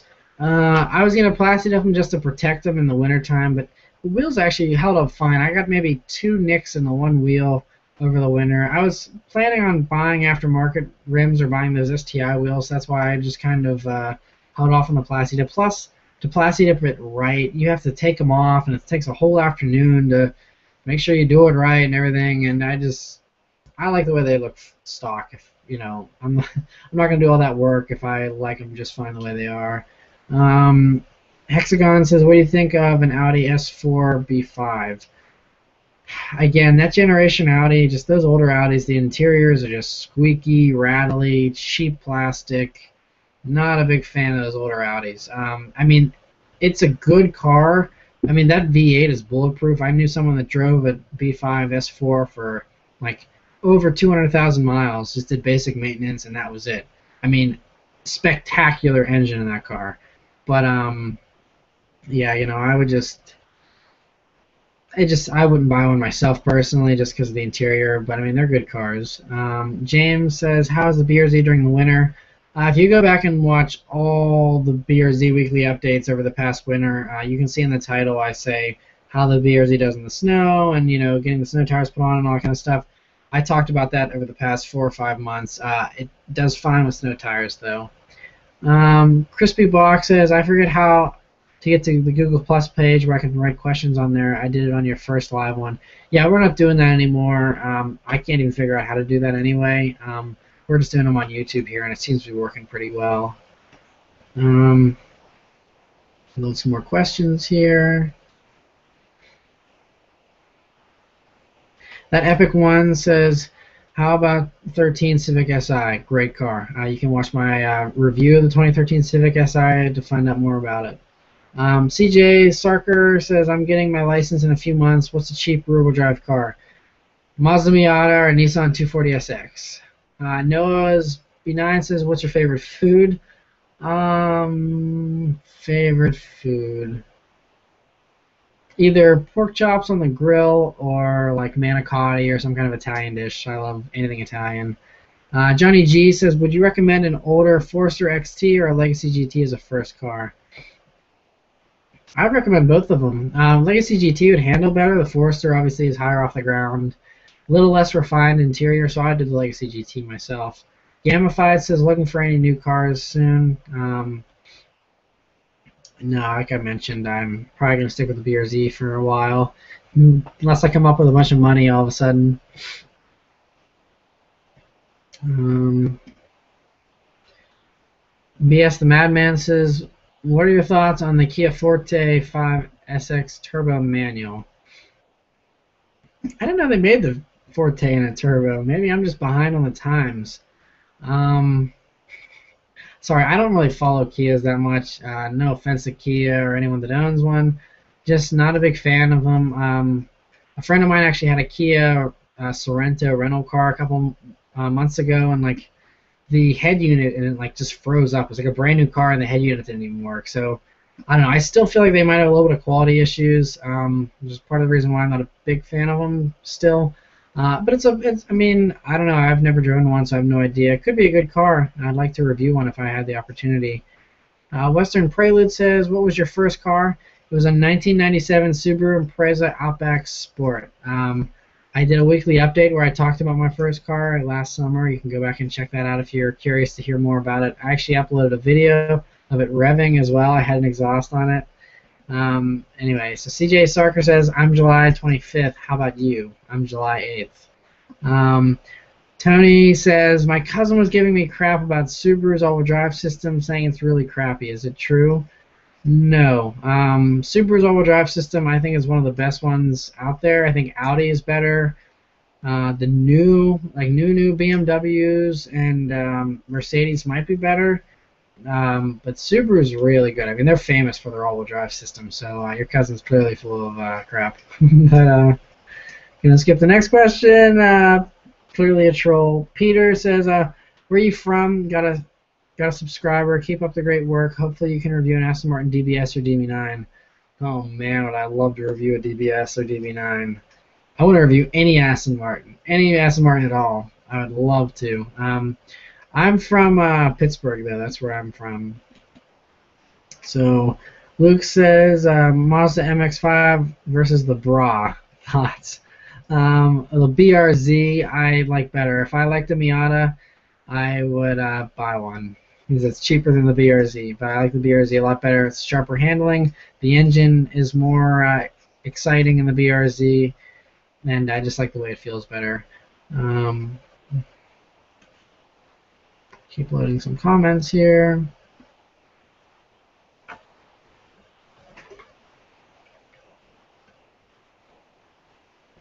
Okay. Evo Monte says, what do you think of the Acura NSX? I love it. Like I mentioned earlier, probably one of my favorite cars from the 90s. John says, would you ever import an R34? If it was legal to, I totally would. I love the R34s. Steve-O the Man says, have you seen Jay Leno's new video on the Toyota FT1 full concept prototype? It looks pretty good. Yeah, I saw the FT1 when I went to Detroit back in January. Love the way it looks. Love it. I mean, Toyota said they're going to make it. They'll probably tone it down for production, but I hope they make something close to the concept version. I didn't see Jay Leno's new video. I saw he posted it today or yesterday, but I didn't have a chance to watch it yet. Hexagon says, what do you think of the BMW 335D? I've never driven the diesel 335, but I love diesel cars, so I think that's definitely a promising car. Jacob Buckle says, my favorite Imprezas are the late 90s with the 22B body style. What's your opinion? If you're talking about not WRXs or anything, I mean, I love those. Like I said, my first car was one of those generation Imprezas. I love them. The 2.5 RS is great. I still think the sickest, well, yeah, I'd say probably, if I couldn't get a 22B, the next best thing is just to get a 2.5 RS and swap in an STI drivetrain. I would love to review one of those. That'd be really sick. Like I think on Tuned last year, Matt Farah reviewed some of those. Really, really sweet. I would love to review one of those. Those old Imprezas are great. John says, when's the next Cars and Coffee? It's not this upcoming Saturday, but the next Saturday, so that'd be the 19th will be the next one. Mad Dog 392 says, I live in Philly and have driven by Subaru of America a bunch of times. They have a gate at the entrance and I'm not sure it's as easy as walking in. Yeah, that's the thing. I mean, I think even if I could walk into the Subaru headquarters, I don't know who I would talk to. I think it'd be really hard to, talk to someone that's higher up. They're pretty busy people there, so it'd be kind of hard. But I'd love to try and get in contact with Subaru at some point. John says, is it a good idea to take the cat converter off my Mustang GT and get an X-Pipe? If your state isn't uptight about emissions testing and stuff like that, and you don't mind the smell of catless cars, then go for it. I personally don't like the smell of catless, so I would just stick with a catback exhaust myself. But congrats on the Mustang GT. I'm a little jealous. Mike Spencer says 14K Miata or 14K S2000. S2000 all day. The S2000 is way more exciting to drive. Gilbert says, doing my homework while watching. Can't miss this out. Yeah, well, I appreciate that you're multitasking, but I think these do record, so if you want to go back and watch them later, you probably can. Um, but yeah, keep working hard on the homework. You'll be able to hopefully get something sick here soon once you're done. Sean says, do you get any 1 Series BMWs in the U.S.? We got, the new one, just the coupe is the only thing that we get, the two-door. We just got that. It's just the 128 and the 135, and then the 1M. Those are the only two we get in America here. I'd like to review one for sure. There was a 1 Series available that I could have reviewed, but it was an automatic, and I'd like to wait for a manual transmission. I've driven 1 Series before, though. They're really nice handling cars. I like that they're really small and lightweight. Still not as sharp as the BRZ, though, but they're really great. Tango Down 552 says E60 M5 versus F10 M5. If you're talking about sound, definitely the E60. Those things are glorious. Put an Eisenman race exhaust on it, and they're spectacular. I love the sound of Dr. M3's M6. He has the Eisenman on his, and that thing was so wonderful sounding. F10 M5 just doesn't have much of an exhaust though. I mean, you can put an exhaust on it, but it's just definitely not as good as that amazing V10. So, if I was driving one every day, I mean, it's clear that the new M5 is the better car, but I still would love to review an E60 M5. Sebastian says, where can I get a cheap WRX for my first car? You could get one, I mean, anywhere that cars are sold. I mean, eBay, Naziok, Craigslist. Anyway, I mean, you gotta be careful. Obviously a dealership is the safest place to buy, but yeah, it's there's all kinds of places to look. Super Fluffinator says, if you could get a car for under 10K, what would you get? Under 10K. Well, actually, I can get a Mini Cooper S for under 10K. I'd probably do that. S2000, you can probably try and find under 10K as well. Those would probably be my top two. Gamified says, Saul Kylo for studying pharmacy. He graduated already, though, and he decided actually he's not going to do pharmacy for the time being. He's going to focus on the YouTube channel, which is pretty awesome. Western Prelude says, what kind of music do you listen to? I have a very, very diverse preference in music. So I like pop. I like EDM a lot. I listen to like BPM on Sirius XM a lot. I also like jazz and like oldies, like 40s, 50s, 60s, all that kind of stuff. But most of the time, I mean, I just listen to a lot of like pop stuff, things like that. Pop top 40, stuff like that. Anthony says, hey man, just got my BRZ 2 weeks ago. Do you have problems installing your door LEDs? I installed mine and supposedly it messed up some BUI unit in my car.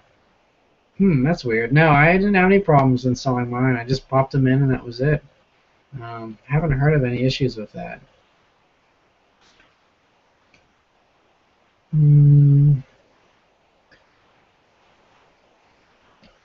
Ski Monkey says 350Z thoughts. We've been talking about the 350Z off and on here for the past couple of hours. The 350Z though, it's a great car. Just you gotta be careful with it. It's definitely a little bit trickier to handle than a BRZ or an FRS. And it's an older car, so that traction control is not as good as it is on a 370Z and stuff like that. But they're great cars, TJ Hunt says, when are you coming to San Diego so I can make a video with you? Yeah, I'd love to come to San Diego. I have a bunch of people in San Diego. The SoCal South Bay 86 crew and Ronaldo, they've been, wanting me to come out to San Diego as well. So I definitely want to come out and, swing by and pay all you guys a visit at some point. I just gotta find a way to get out there. So if there's any sponsors, let me know. We can totally ship the BRZ out and do some canyon carving. That'd be sweet. The Shimoda says, if you want, you could always look into working with a smoking tire, although they always ask if you'd be willing to work for free for about 2 or 3 years before given a position. Interesting. I didn't know that they hired people and stuff. Yeah, the thing is, they're out in California, I'm pretty sure. if I lived in California, I'd totally help them out for free just to learn and have fun. It'd be amazing. Um, but yeah, I mean, if they'd be interested in working together, I'd love to, collaborate on something or, do something with them. Ski Monkey says, would you go for a 350Z that is tuned a bit better or a stock engine but an awesome body kit?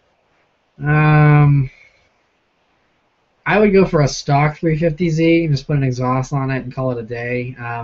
Body kits are very subjective. It's just up to personal preference. I wouldn't do a body kit myself.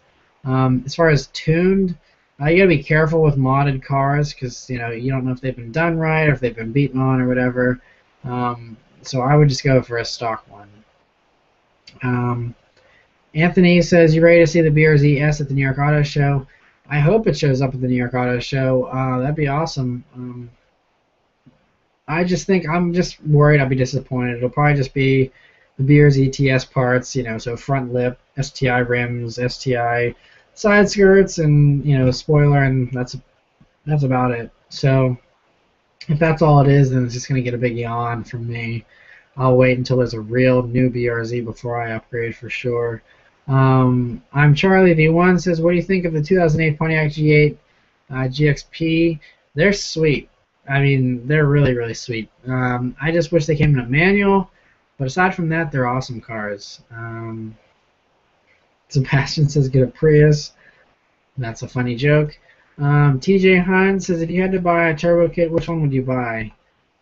Like I said before, I'm not a fan of turbos on the BRZ. I would do a supercharger myself. If I had to buy a turbo kit, I would probably go with one of the bigger manufacturers that's been doing it for a while, like HKS or something like that. Honestly, I don't know much about turbo kits for the car because I have no interest at all in doing a turbo on mine. So I don't really know what's a good one to buy. But yeah, I would say something like HKS or one of these big established companies that's been around for a while. Now Sebastian says should lower the suspension in my Prius. I was thinking of a turbo upgrade. Someone equivalent headers. Very funny. So yeah. Anyway, TJ Han, would you prefer the supercharger or the turbo? Like I just mentioned, okay, supercharger for sure. OHSC Mix says, how do you keep up with all the questions? I just answer them as quickly as I can and just keep going through them. Ezra WX says, USA is very lucky with WRX and STI prices. In Australia, we pay 50 grand for WRX and 60 for an STI. I know, we are really lucky to get cars so cheap here in America. It's pretty nice. Definitely fortunate.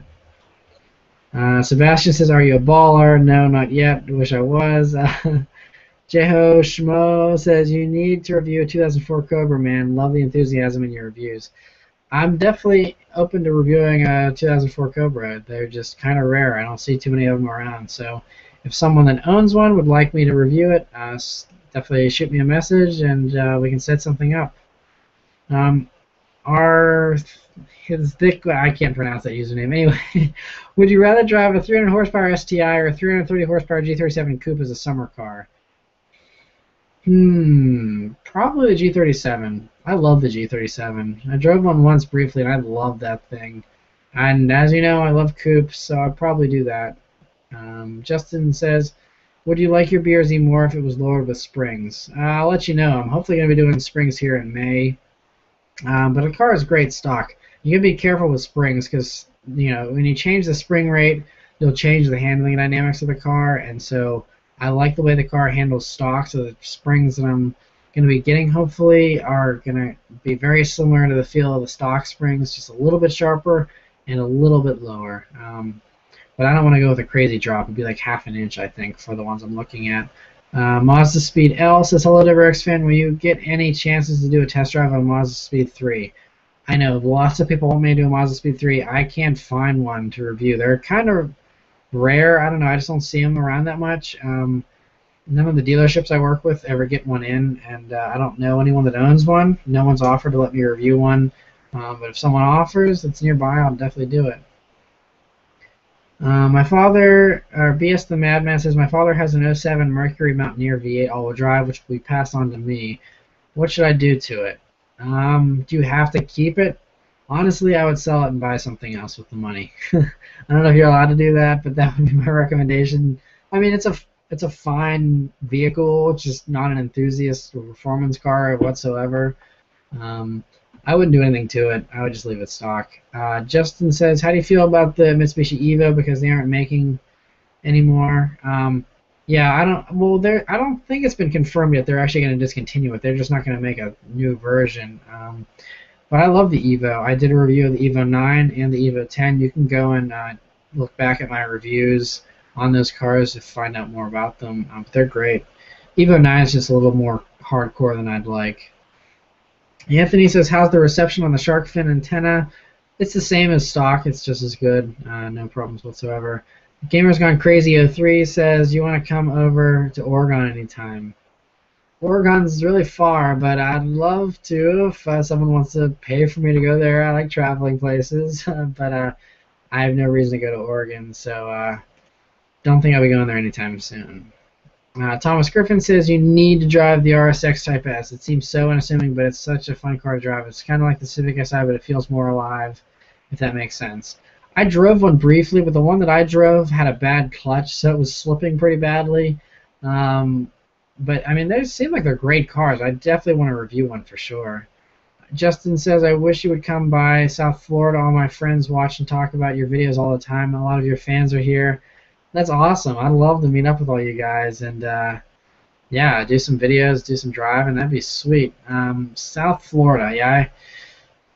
I don't really have any reason to go to South Florida, but yeah, if I'm in the area, I'll definitely be posting up about it so I can meet up with you guys. Policenti says, "Your thoughts on the 2013 to 2014 Mustang V6 and would you recommend it to an 18-year-old?" Again, for younger drivers, I would just recommend something all-wheel drive or front-wheel drive. But the Mustang V6, it's not as fast as the V8, but it is still a quick car, so you just definitely have to be careful with it. Leave traction control on and all that, and you should be okay though. AP2727 says, "For a first car, I want to get a Civic in manual, SI or just regular Civic, because I feel as a first car the SI may be too aggressive for me." Well, if you're looking at a 2013, like you said there, 2013 by the way, 2013 isn't quite as aggressive as the older Civic SIs. I think the SI 2013 would be a perfectly fine first car. I mean, the regular Civics are fine too. It's just not going to be as exciting as an SI. TJ says, "Do you ever get noticed when you go to car events?" Yeah, I mentioned this. Someone was talking about Cars and Coffee earlier, and so I mentioned this. But yeah, when I showed up at Cars and Coffee, I didn't post. I don't film people because I feel like people are sometimes weird about being on camera and stuff. But whenever I pulled in to Cars and Coffee and parked, as soon as I got out, there was a group of fans that were excited to meet me and came out to Cars and Coffee to check out the event and the cars and talk with me a little bit and stuff. So that was awesome. And everyone, I mean, any other car events I do, any of the other Cars and Coffee events or any of the other events I've done in the past, I normally have one or two people that come up and say hello and stuff, and I love that. And like I said, it was actually funny. You might have missed this story. I'll just say it briefly.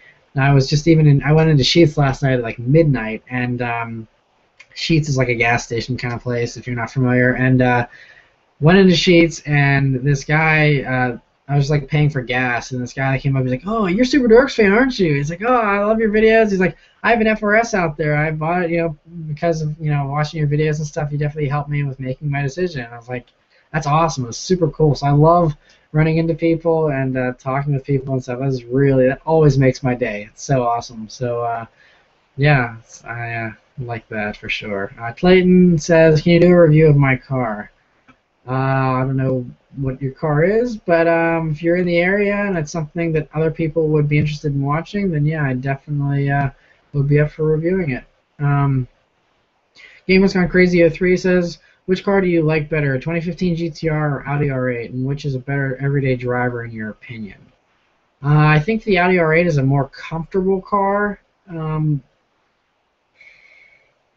They're both really good options as far as a daily driven supercar or sports car. I would my preference would be the 2015 GTR just because I think it's more exciting. The R8, if you get the V10 version, is pretty sick too. But the GTR just it pulls like nothing else. It's insane. Brandon Gonzalez says, what would you prefer as a first car, Dodge Neon SRT4 or Acura RSX Type S? Definitely the Acura RSX Type S. I think it's just a better car all around personally. Also, the Neon SRT4 is not a very safe car from what I hear. And I'd just be a little paranoid driving it because it just kind of crumples up like a beer can if they even get touched by anything. So I think the RSX would be a better car personally. Raul Dorian says, if you got to choose from a V6 muscle car from this year, what car would you choose and why? Definitely the Mustang because I love Mustangs. Ski Monkey says 350Z versus Mustang. Not sure what year Mustang you're comparing 350Z to, but I would choose a Mustang every time. 350Z is a good car, but as you know, I just love Mustangs. Alex says, do you eat healthy? I have a very fast metabolism, so I don't like focus on eating healthy. I don't watch calories or anything like that. But I'm like tiny. I'm super thin, so yeah, I don't really focus on eating healthy. But I mean, I just generally I eat fairly healthy. I don't eat a bunch of junk food. AMD Gamer says, gonna have a car soon. I like the 2006 Impreza STI, but all have above 75,000 miles. Is that still pretty good? I'm worried with so many miles, but the price is good, around 10K. Yeah, you gotta be careful. You know, because they do like to kind of blow the turbos, and it's normally you'll be okay until you know, after 100,000 miles or so. Then you kind of gotta start being a little paranoid. But you know, because I had a friend that actually had a 2006 STI, and he's had a little bit of trouble with his off and on. I'd be careful, especially at 10 grand, even with 75,000 miles or above. They shouldn't be that cheap. For I don't know where you live, but they normally aren't $10,000 for an '06 STI. So I'd definitely be careful if you're finding some for 10 grand. They're probably a little rougher. Mako 640 says, "What are your thoughts on the upcoming Lexus RCF?" I mentioned this earlier, but I think it's sick. I love it.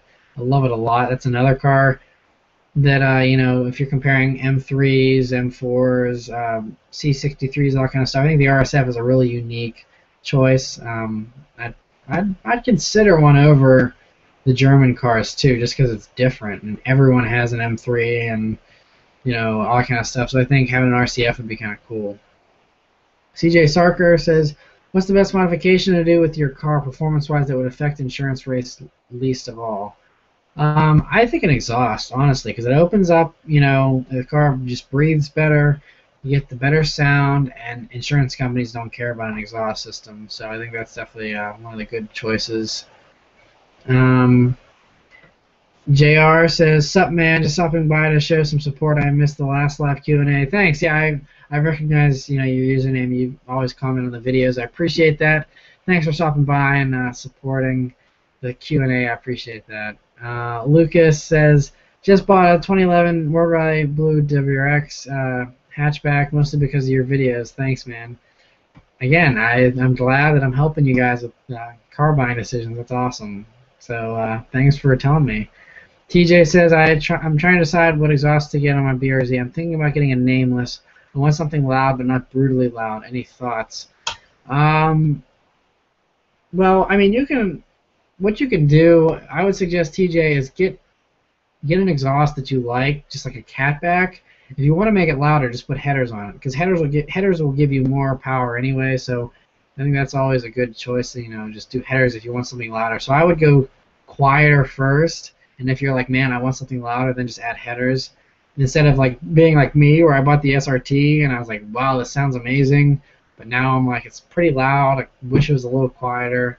But the nameless, I mean, it sounds good. You know, sounds just a thing of preference. So, you know, my other two exhausts, if I didn't get the SRT, the other two choices I would do would be the Miltech or the Perrin, but neither of those are particularly loud either. They're louder than stock, but they're not as loud as the SRT. That Epic one says, "Why do people make fun of VTEC a lot?" Just because people like making fun of Hondas, that's all. Yeah. So, let me load some more questions here. Peter says from Fast 6, what did you think about the 1970 Dodge Charger Daytona and 1970 Ford Escort RS 1600? And I want a Ford Escort as a track car. Yeah, that would be sick. Those are sweet, those old little Ford Escorts. I mean, they're like impossible to find here in America, but yeah, if you can import one or something, that'd be awesome. They're both really sweet cars. Western Prelude says, I've got a 13 WRX STI and we'll be starting to mod it after I graduate college. What would you recommend as my first mod? I have the SPT, short shifter, and exhaust.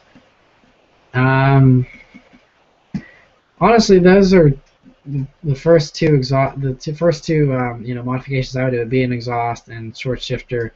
Aside from that, I would just do probably a Cobb access port, go stage 1.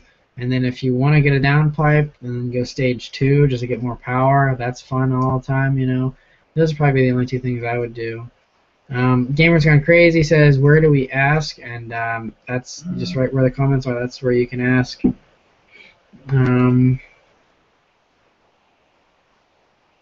Load some more questions. Steve O, the Man 16 says, do you have an opinion on first gen Mazda 6s, the V6 version? What about the 2006, 2007 Mazda Speed 6? Do you think you'd be able to find either of those to review? I'd love to review a Mazda Speed 6. Again, those are pretty rare as well, so kind of hard to find one. I've never driven a Mazda 6 or a Mazda Speed 6, so I can't really comment on them. But they seem like pretty reliable cars, so I have no, like I said, I can't really weigh in on them until I drive them. Red Wing says the MSRP for a BRZ where I live is about $28K. How much is it where you live? I'm not sure. If you live in America, it's all the same. It just depends on, if you live in another country, then it's different. But the MSRP for the BRZ, I think the premium is still like $26.5, and then it's like $28.5 after destination for the limited version. Rocketman RSR says, would you ever consider getting a mid-2000s Porsche Boxster after the BRZ? Not a mid-2000s, no. If I did a Boxster, I would do a new Boxster, like 2013 or 2014. I like those ones a lot. The older ones are okay. I've driven them before. I just like the brand new ones the best. Michael Kloss says, is there a place I can write a question over 200 characters? I don't think so. If you want to send me a question, though, a lot of people ask me questions on the Subaruwrxfan Facebook page, so you can go on there and send me a message and, do a big long discussion if you'd like. A lot of people ask me questions on there all the time. Lucas says, where do I get a front lip kit for my 2011 WRX hatch? You can Google, or if you go on Naziark, there's a bunch of vendors that sell them. There's a lot of different places. STI, you can get the STI genuine one. There's a whole bunch of different body kit companies and stuff that make front lips, I think. But if you go on Naziark's vendor section, you should be able to find some there. That Epic One says, can you do how to drive manual video? I think it would be interesting. I already did a video on how to drive a manual transmission. It's called how to drive stick shift and rev match in my BRZ. I did that video about a year ago, and it's been pretty popular, a couple 100,000 views. So it's been very helpful to a lot of people. Noah's B9 says you should do a road trip, sort of like the Where's Shmee videos.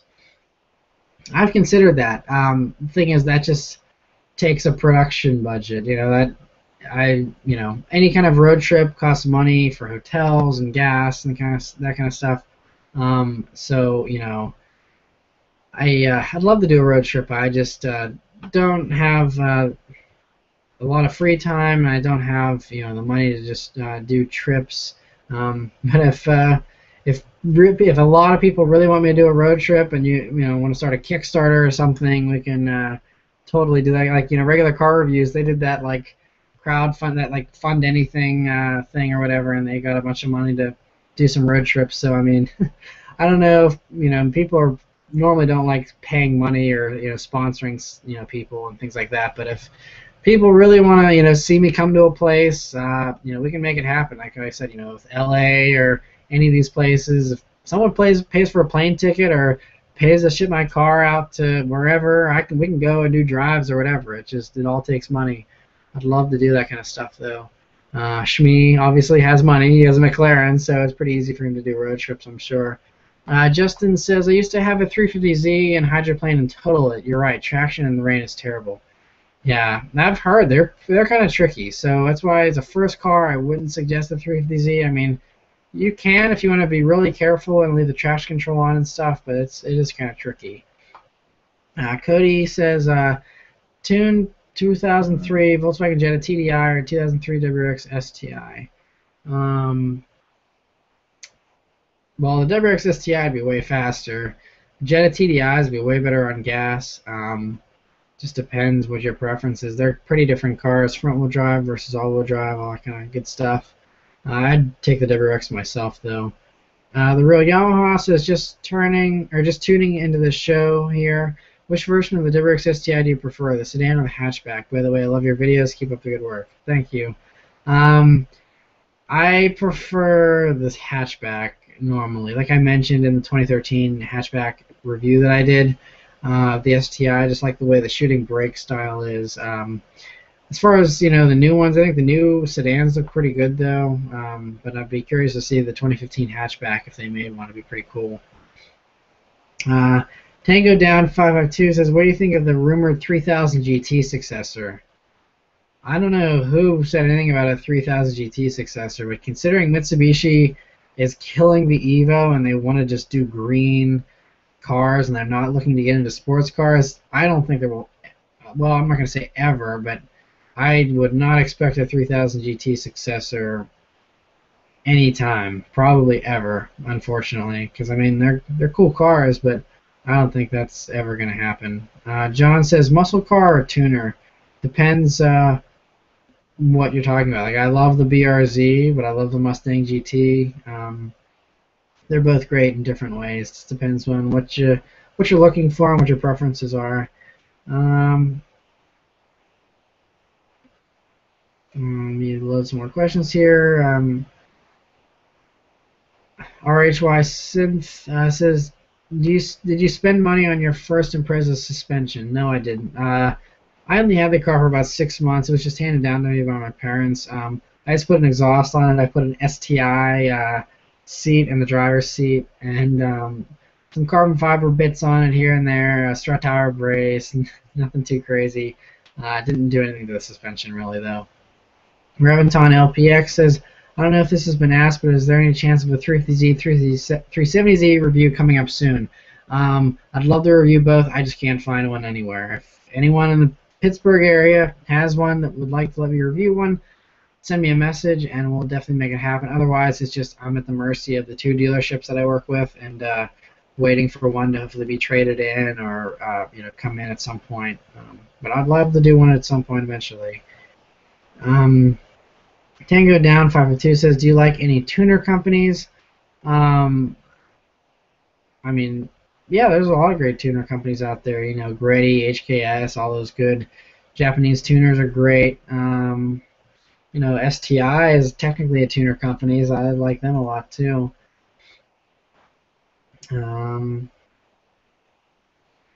some more questions here. Do you think Mitsubishi will have the same fate as Suzuki automobiles in North America? I hate to say it. I mean, Mitsubishi's doing okay. I mean, they make great cars, but I really do see them kind of being like Suzuki in the next few years, just because they're not selling as many as they need to be really profitable. I think the fact that they're killing the Evo is kind of concerning. I mean, they're a great company, and I think that they're going to continue to innovate with their electric cars and things like that. But I don't know. I'd like to see Mitsubishi stick around, but the fact that they're killing the Evo has me a little bit worried. Andrew says still live. Yep, we're still going here, and yeah, we've been going for about a little over 3 hours now, and still a good amount of you watching. So we'll keep going here. JR says, by the way, you're welcome to Dallas, Texas anytime. It'd be awesome if you came up during Cars and Coffee. I'd love to come to Dallas. Again, if I can get a sponsorship to come there somehow, I'd love to. Joey says, opinion on boosted Hondas. Again, to each his own. I personally wouldn't want a boosted Honda myself, but they're fun little cars, I'm sure. I've never driven a boosted one, but I'm sure they're good. Just wouldn't wouldn't drive one myself. Um, Mommy wants an iPad. Says if you didn't buy your BRZ, would you have gone for the Scion FRS monogram? Yeah, if you know the BRZ was discontinued or if the BRZ never existed, I would have gotten an FRS. I like the BRZ better, but the FRS is basically the same car, so I'd be happy in an FRS too. Um, Andrew asks what I think about the 2015 GTR. I think it's great. I think all the GTRs are great. I love them. Gilbert says my brother got his G2, so my dad let us drive his 2014 Ford F-150 EcoBoost. It has 365 horsepower and 420 foot-pounds of torque. Such a powerful and fun machine. By the way, finished my homework. Congrats on finishing your homework. And yeah, those new EcoBoost motors are no joke. Good. Maxwell says, any thoughts on the 2015 WRX? I love it. I did a video of it at the Detroit Auto Show, and it's talking all about it. I really like it. I think it's a great car. If I wanted all-wheel drive and 4 doors, that would be the first on my list. Shane says, I know Hyundai Tiburons are not fast, but do you think they're a good car? Quality is not the best. Yeah, not a big Hyundai fan, especially back then. They were a little bit even rougher than they are now. So yeah, they're okay. Not a big fan though. Gamers Gone Crazy 03 says, do you think the new Acura NSX or Acura TLX are going to be good? NSX, I'm hoping, should be spectacular. I don't know when it's coming. It's been like forever, and we've been waiting and waiting. Hoping they come out soon. TLX, I think, will be a good car too.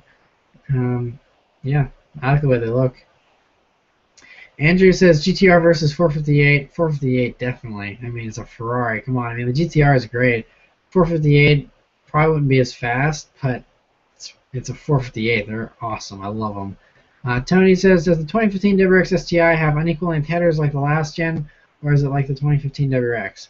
2015 STI does have unequal length headers. It's like the last gen because it's the old motor. The reason why the 2015 WRX doesn't have the unequal length headers is because it's the brand new motor. It's the BRZ engine. They just put a turbo on it. And but yeah, if you got the STI, you'd get the unequal length headers. Andrew says, hey, I'm trying to buy a BRZ. What model? Just depends, you know, if you like the luxurious items of the Limited, then go for that. Otherwise, just stick with the premium. TJ says, just want to say, if someone hasn't already said it, thanks for doing these live chats. They mean a lot to me. Sorry, the questions are loading. They mean a lot to me, as I'm sure everyone else feels the same. Once again, thanks for giving me the courage to start my own channel.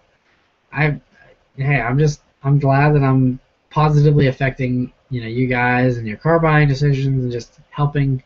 That's the ultimate goal. So it makes me happy, and I'm glad that you're appreciative. That's very cool. And yeah, I love doing these live chats. It's always fun talking cars with you guys. Anthony says, hey man, hey, what's going on? Thanks for watching.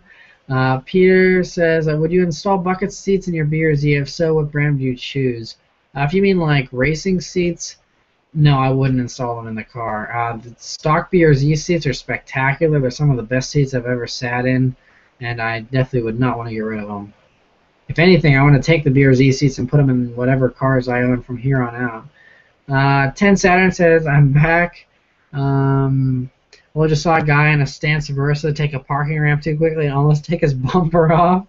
I'm not a fan of Stance. I don't know. I don't know. I think it's just a fad, and I mean, obviously, it's not practical. Ripping bumpers off, or practically ripping bumpers off, and stuff. It's just not worth the hassle, in my opinion. CJ Sarker says, "How do you feel about people putting like 30-inch dubs on their old American cars?" Again, to each his own. Same with the Stance stuff. If you like it, go for it. I would never do it. You couldn't pay me to put dubs on an old American car. I would never ever do that, but everyone likes something different. That's fine. Gamers Gone Crazy 03 says, if you come down to Oregon or Cali sometime, contact me. I could hook you up with some exotic cars review like Lamborghinis, Bugattis, Maseratis, Bentleys, Audis, Nissan. Can you check out my channels? I make car videos in general, and gaming videos. Cool. Yeah, send me a link to your channels on like Twitter or Facebook or something, and yeah. But yeah, I mean, if I ever swing by that area, I'll definitely make it public before I go out there, just so that I can meet as many of you as possible and work together on as many things as possible. That'd be great to review all those cars. Um, Peter says, "Do you watch Top Gear UK?" I do. I've watched the previous season. I'm a little bit behind. I think I missed an episode or two, but I love Top Gear. It's great. Winter is Coming says, "How did you meet Dr. M3?" I just met him at a car show. It was about 5 years ago. I met him at a car show. Started talking cars, and he's a very down-to-earth and cool person, so just kind of developed into a friendship. Andrew says, $25,000 budget for a car. What should I get? Scion FRS. That's I mean, there's all kinds of other stuff too. Like I said, it always depends on what you're interested in, what you like, and where you live, and all that kind of stuff. But as a blanket suggestion, anything in that price range, obviously Subaru BRZ, Scion FRS.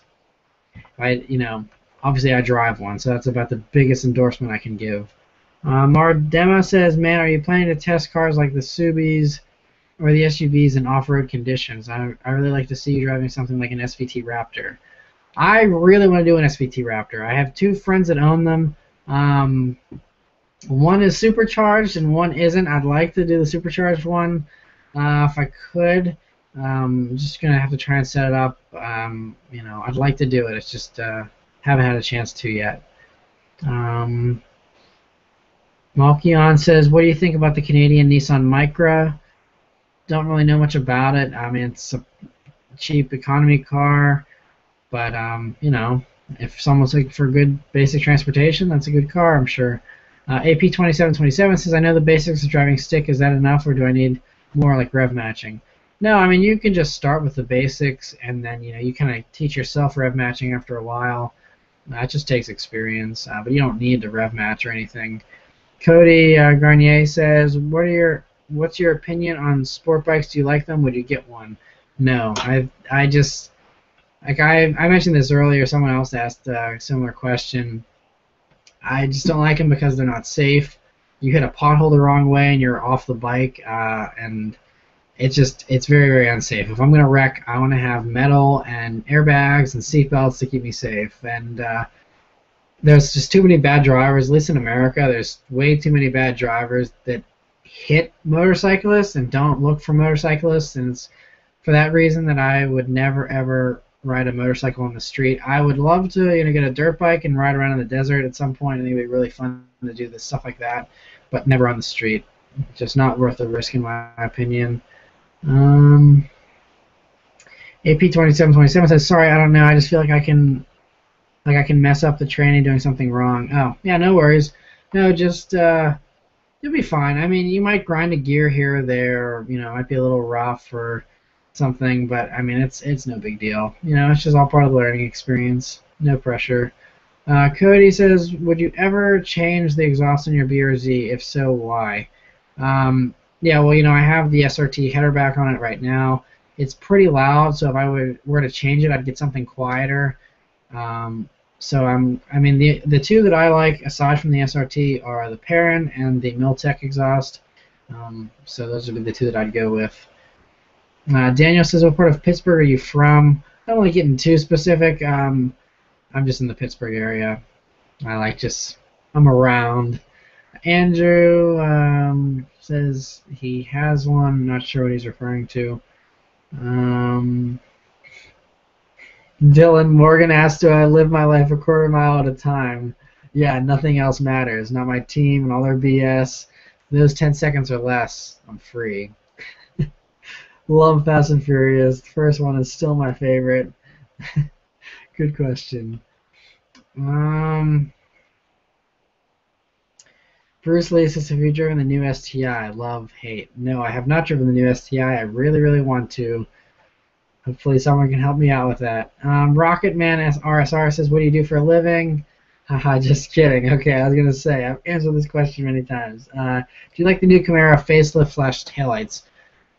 I don't. I think the taillights are just kind of boring, and the headlights, just I don't know. No, I'm not a big fan of the current gen Camaro.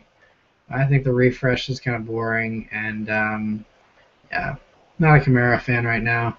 Bamus Jesus says, "Hey guys, what's going on? Thanks for stopping in." Subi15 says, "What's the monthly cost of the BRZ?" It just depends on, I mean, if you're talking about how much it costs, for financing it every month, just depends how much money you put down on it, what your interest rate is. It depends from person to person. Gas costs also depend on how much you drive and what your gas prices are and things like that. Um, Joseph BMX says, "What do you think of the Rocket Bunny wide body kit?" I think it looks good. The problem is you have to drill into your actual stock body panels to put it on. So I like it, but not enough. It's like irreversible. You have to completely replace every panel in your car if you ever want to go back to stock. So for that reason, I would never do the Rocket Bunny kit. Um, Anthony says, "I think I have a problem. I can't stop ordering parts for my BRZ." Yeah, that's the mod bug. You gotta be careful. Once you do one, you're just gonna keep wanting to do more and more and more. Western Prelude says, "Great hanging out with you, man. Keep up the good work. And if you're ever down in Atlanta, hit up WRX Atlanta for the latest meets." Okay, sweet. We'll do. Yeah, I have a friend in Atlanta, so if I make a trip down there, I will definitely post up about it. 10 Saturn says, "Would you rather have a slow car that handles well or a very fast car that handles like crap?" Depends where I live. If I lived in a place with nothing but straight roads, I'd have a very fast car that handles like crap. But where I live here in Pittsburgh, there's lots of windy roads, so I'd rather have a slow car that handles well.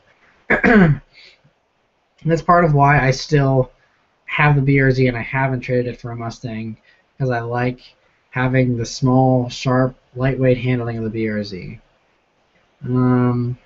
Alex Maldonado says, "Do you think it's stupid to install a turbo on a Civic Si?" I think they're fine the way they are. It's not stupid. It's just personal preference. I don't see a need for it myself. If you want a car that goes fast in a straight line, there's better ways to do it than turboing a Civic, I think. That's just my opinion. I just go Mustang.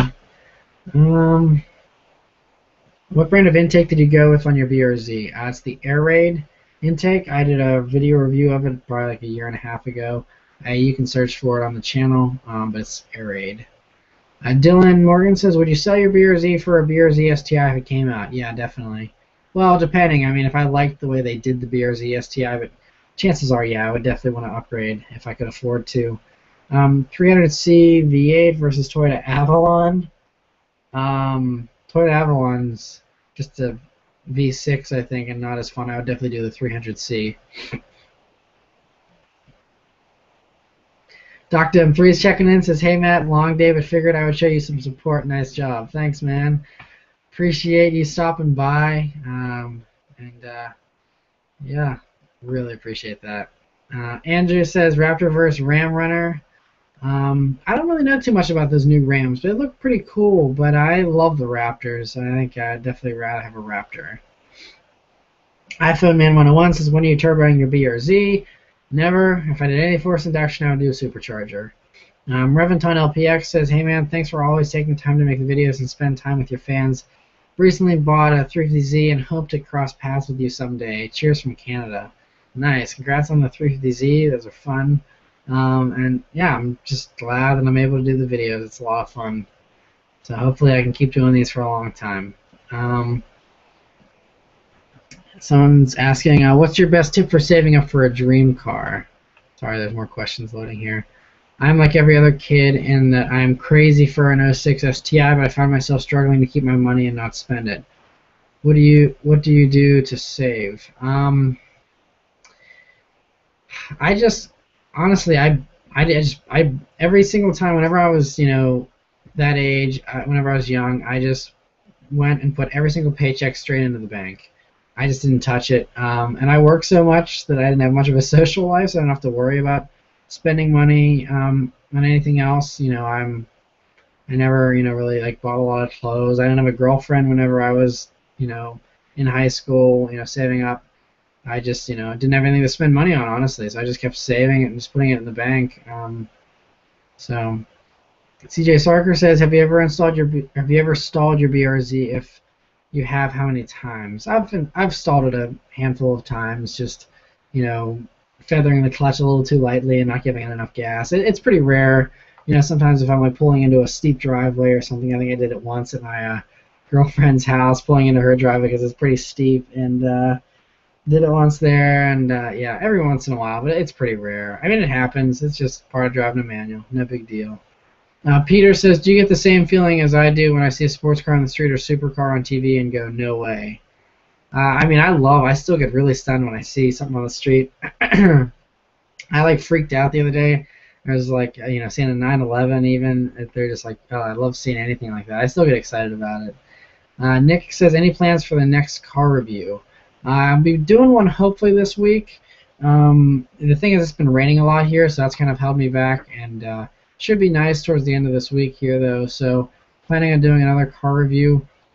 Not sure what I'm doing. I might be doing a Range Rover. I might be doing another 2006 STI that's been modified.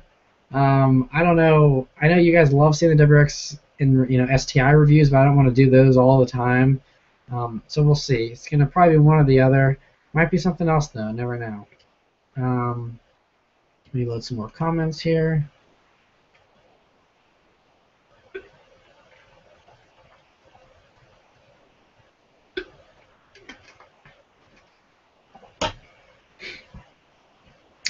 Andrew says, would you ever sell your BRZ to me? Well, everything's for sale for the right price. I mean, I love the BRZ, but if someone offered me a stupid amount of money for it, I would probably take it. By the way, putting this out there, if there's anyone that has a Jaguar F-Type that would like to trade me for the BRZ, I would certainly take you up on that offer. So just putting that out there, yeah. And that goes for a GTR, a brand new Boxster, and yeah, any of those cars I'd gladly trade my BRZ for. I love the BRZ and I would miss it, but those cars are really sweet. So next question here. Winter is Coming says, I'm planning to buy a 4.2 S5. I saw that you reviewed one. How would you say it stacks up to its German coupe competitors? I think it's the best out of all of them. I like the interior best on the S5. The C63 AMG Coupe is really sick too. I like those a lot as well. That'd probably be another really good choice.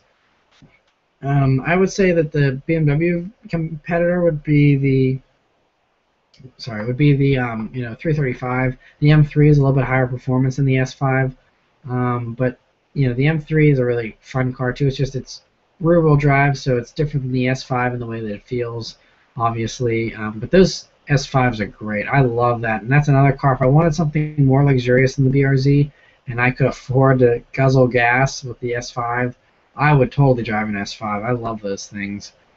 Tyler says, opinions on a foreign full-size pickup truck. I don't really know much. I don't really look into pickup trucks a whole lot. I've heard bad things about Nissan Titans, though, so I'd stay away from that. Honestly, I wouldn't recommend a foreign full-size truck myself. I would say to stick with American if you can.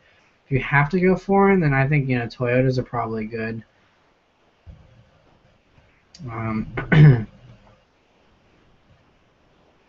Christian says, what do you think about people that switch the Scion badges to Toyota on the FRS? I mean, it's a Toyota everywhere else in the world, so it is a Toyota car. It's not like they're claiming for it to be something that it isn't. So I have no problem with Toyota badges on them. 10 Saturn says, what do you think about the FRS owners rebadging their cars? Oh, two people asked the same question in a row. That's interesting. Tango Down says, what do you think of the Z28 Camaro? I wasn't impressed by it, but then whenever I saw the Motor Trend video recently, on the Z28, it is really impressive. I like the Mustang better, so I just have no interest in the Z28.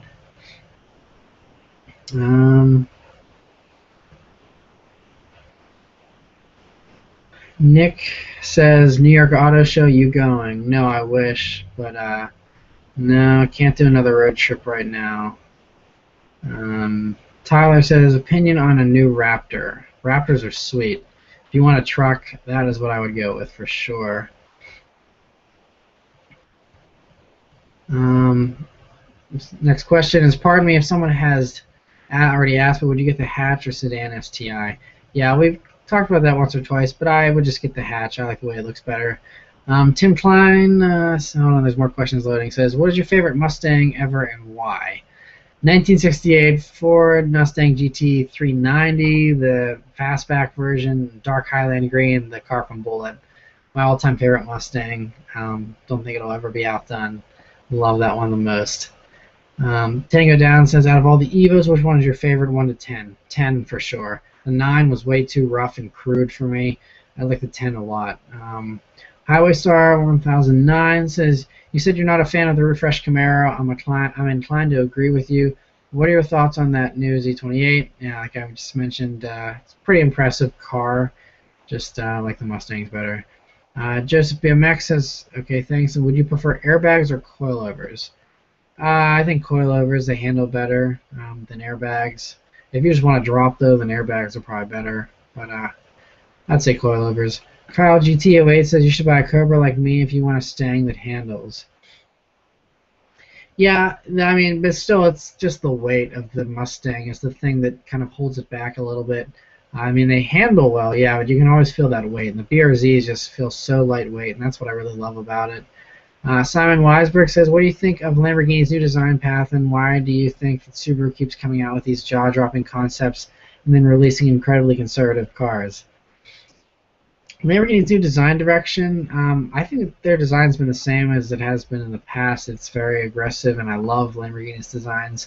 As far as Subaru, I think, Subaru just, at the end of the day, they're a family company. Their bread and butter cars are the Legacy and the Outback and the Forester. And so they're not, I mean, yes, they make a performance car, but that's not their focus. And so, because of that, the type of cars they make are conservative cars. People that buy Foresters and Outbacks and Legacies, most of them don't want a really sexy, cool-looking car. They want something conservative. They just want transportation that's safe and reliable, and that's the demographic that Subaru has to cater to. And so they like doing concepts. They like showing off what they can do, but they can't make the risk. They can't take the risk. I mean, they took a risk with the B9 Tribeca, and that turned out horribly. And people complain about the WRX every time they come out with a new one. So you can kind of understand why Subaru is so scared to release aggressive designs, because people normally hate the way they look. So, I don't know. It's kind of perplexing. They make cars that people finally like, all these beautiful concepts, and then they never actually make them. So, I'm not sure why they do that. I'd love to talk with people at Subaru, but they know what they're doing. I'm just, a 23-year-old dude that has an opinion. So, I mean, not qualified to critique Subaru on their marketing decisions. But Mr. Xerox says, do you like the 2014 Scion TCs? They're nice. I don't think it's really much of an enthusiast car. It's nice, but if I want something front-wheel drive, I'd do a Civic Si myself. Giancarlos says, would it be smart to trade a 2013 WRX for the 2015 WRX or STI? So it just depends, what you like. If you want to step up and, spend the extra money on a 2015 WRX, then totally go for it.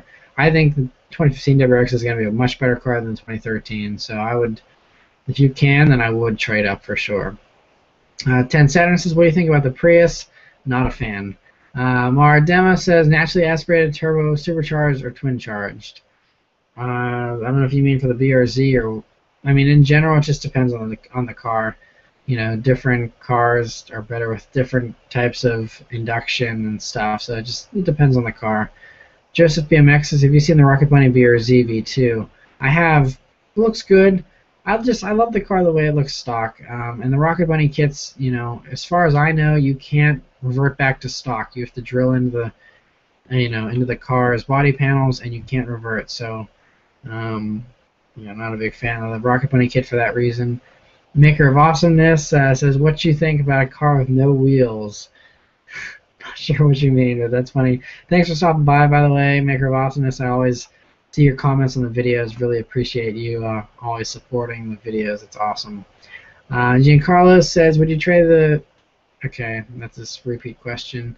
10 Saturn says, you can review my Saturn SL2 if you come to Colorado. I appreciate the offer. Simon says, who is your first sponsor going to be? I don't know. I'd love to get a sponsor. I've had, I work with BeatSonic, with the shark fin antennas and stuff. But I'm open to sponsors if anyone's interested in sponsoring the car. That'd be great. Andrew says, I will trade a Ford Raptor for your BRZ. I would trade a Ford Raptor for your BRZ. I have a 545 horsepower Raptor. Well, your Raptor is worth quite a bit more than the BRZ, so I mean, financially, I would suggest you sell your Raptor, buy a BRZ, and pocket the change. But yeah, don't think you want to do that trade. CJ Sarker says, would you trade for a Toyota Sienna from 2006 that my dad keeps trying to push on me? Yeah, I'm not a big fan of minivans, sorry. Nexus says, do you like men or women? Why? I like women. That's just the way I'm wired. Nick says, which review was the most fun to make? I take it the GTR. Yeah, I think the GTR is definitely the most fun, just because I had always wanted to drive a GTR for the longest time, and so finally getting to drive one was a dream come true. And not just drive one, but to spend an afternoon with one. I mean, that was just incredible. And I hope I get another chance to drive a GTR again sometime soon. I'd like to review every year of the GTR. I did 2009. I'd like to do the 2010, 2011. I want to drive another GTR. I'm addicted to it. It's really fun. I miss it. The Mustang GT, that did in Blues Mustang GT, that was also a ton of fun to make that as well. So those are my two favorites. Rocketman RSR says, if you could drive any car at the Nürburgring, what would it be? Probably the GTR, actually, just because it's all-wheel drive, and I'd be nervous, and I'd want something all-wheel drive. I think that'd be really fun. Simon says, does Mercedes and BMW's design philosophy seem repetitive? A little bit. I just don't like how they're constantly kind of keeping up with each other. Well, it's not really Mercedes. Mercedes has kind of been doing their own thing, which I appreciate. But BMW and Audi have been they're so competitive that they're kind of copying each other as far as, oh, hey, Audi is making their A4 coupe the A5, so then BMW is like, oh, well, we'll make our 3 Series coupe a 4 Series. And, it's just I don't know, do your own thing, be unique, I don't see why they need to compete so aggressively. But, yeah. Concept Johnny says, swapping the badges on FRS to Toyota ones are just more JDM, if you know what I mean. Yeah, I mean, that's another reason why people do it. Tim Klein says, I've got an 88 supercharged MR2 on my channel. You should check it out. Okay, yeah, definitely send me a message. I'm just answering questions, but send me a message to the Subaruwrxfan Facebook page, and I can definitely check it out for sure. Peter says, do you know when the Koenigsegg 1 is coming out, and do you know any supercar that can match it besides the Bugatti? I think the Wyra could give it a pretty good run for its money as well. But yeah, I mean, a straight line speed, maybe a Hennessy Venom GT, but those don't handle very well. But yeah, I don't know when it's coming out. I think it'll be pretty soon though. Dr. M3 has some videos on his channel about it, so you can always check it out there if you're interested in more on that car. Winter's Coming says, Dream Super Sedan, Dream Super Car. Dream Super Sedan. I'd probably just say an E63 AMG would probably be pretty sweet. Also, like a Maserati Maserati Quattroporte would also be another really sweet one. Jaguar XFR would also be pretty sweet. Dream Supercar. See, it's tight. I mean, I'd love a Wyra that's like my ultimate hypercar, but I don't think I would even want to drive a Wyra just because I'd be so paranoid about, it being so expensive, and I don't want to damage it and stuff like that. So I think a dream supercar I could actually enjoy and not worry about too much. It would either be, I love so many, but I would say Lamborghini Aventador Roadster or Ferrari F12 Berlinetta, or an Aston Martin Vanquish, the new ones. Those are probably my top three. Lots of other cars I love though in those high ranges. McLaren MP412C, Spider, really love those too. Lots and lots of good stuff out there. Charger versus Mustang. Mustang for sure. Tim Klein says, do you think Ford will ever bring the Ford GT back? I don't think so. Actually, Jay Leno was talking about this in his show recently, that now with the way headlights have to be a certain height off the ground, the Ford GT, if they were to make a new one now, they would have to raise the headlights, and it doesn't look right if the headlights are high. So I don't think they're ever going to do a Ford GT ever again, which is why I think they're so valuable right now. Nexus says, were you bullied as a kid? Yeah, I was. I was a small kid, so I was bullied a little bit, but it's all good. I think most people are bullied. Simon says, can anybody hear me?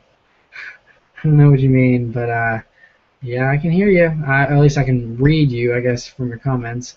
CJ Sarkis says, how do you feel about Subaru quitting the WRC? Yeah, it stinks. I wish they kept going. I think it would definitely help with the development of their performance lineup of cars and stuff, but it is what it is. Kyle GT08 says, SRT Viper, C7 Vet, or F-Type and why?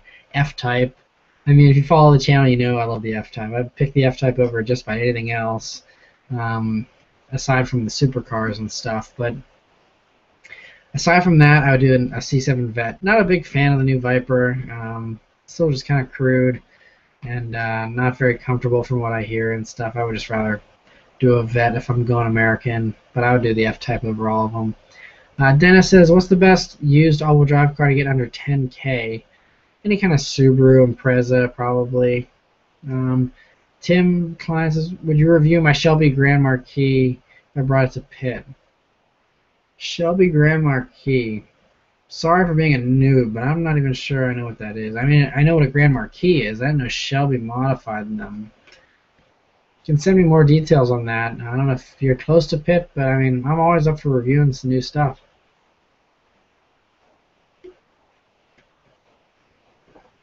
Andrew says the BRZ has to be signed. Raptor 545 horsepower. I mean, if you really want to trade me for the BRZ, I'll gladly take the Raptor. I don't know if I'd keep it. I'd probably sell it and then buy, like, the GTR or something. But yeah, I'd autograph the BRZ to anyone that wants to buy it off me for a ridiculous amount of money. That'd be perfectly fine with me. Darby Ellis has opinions on R33 Skyline. They're great. I don't know. I love them. I like the R34 better, but R33s are sick too. Rocket Man RSR says, if you were in charge of the next gen STI, what kind of engine would you put in it to replace the EJ25? I would just take the FA20 from the BRZ that's in the current WRX and just put the boost up. I mean, you have the Mercedes CLA 45 AMG and all these cars that are running crazy high amounts of boost. I feel like they could definitely take the FA20, reinforce the internals, turn up the boost crazy, and just make it ridiculous. And I think you could probably squeeze maybe 350 horsepower out of that. I think it'd be awesome. That's what they should do if I were them.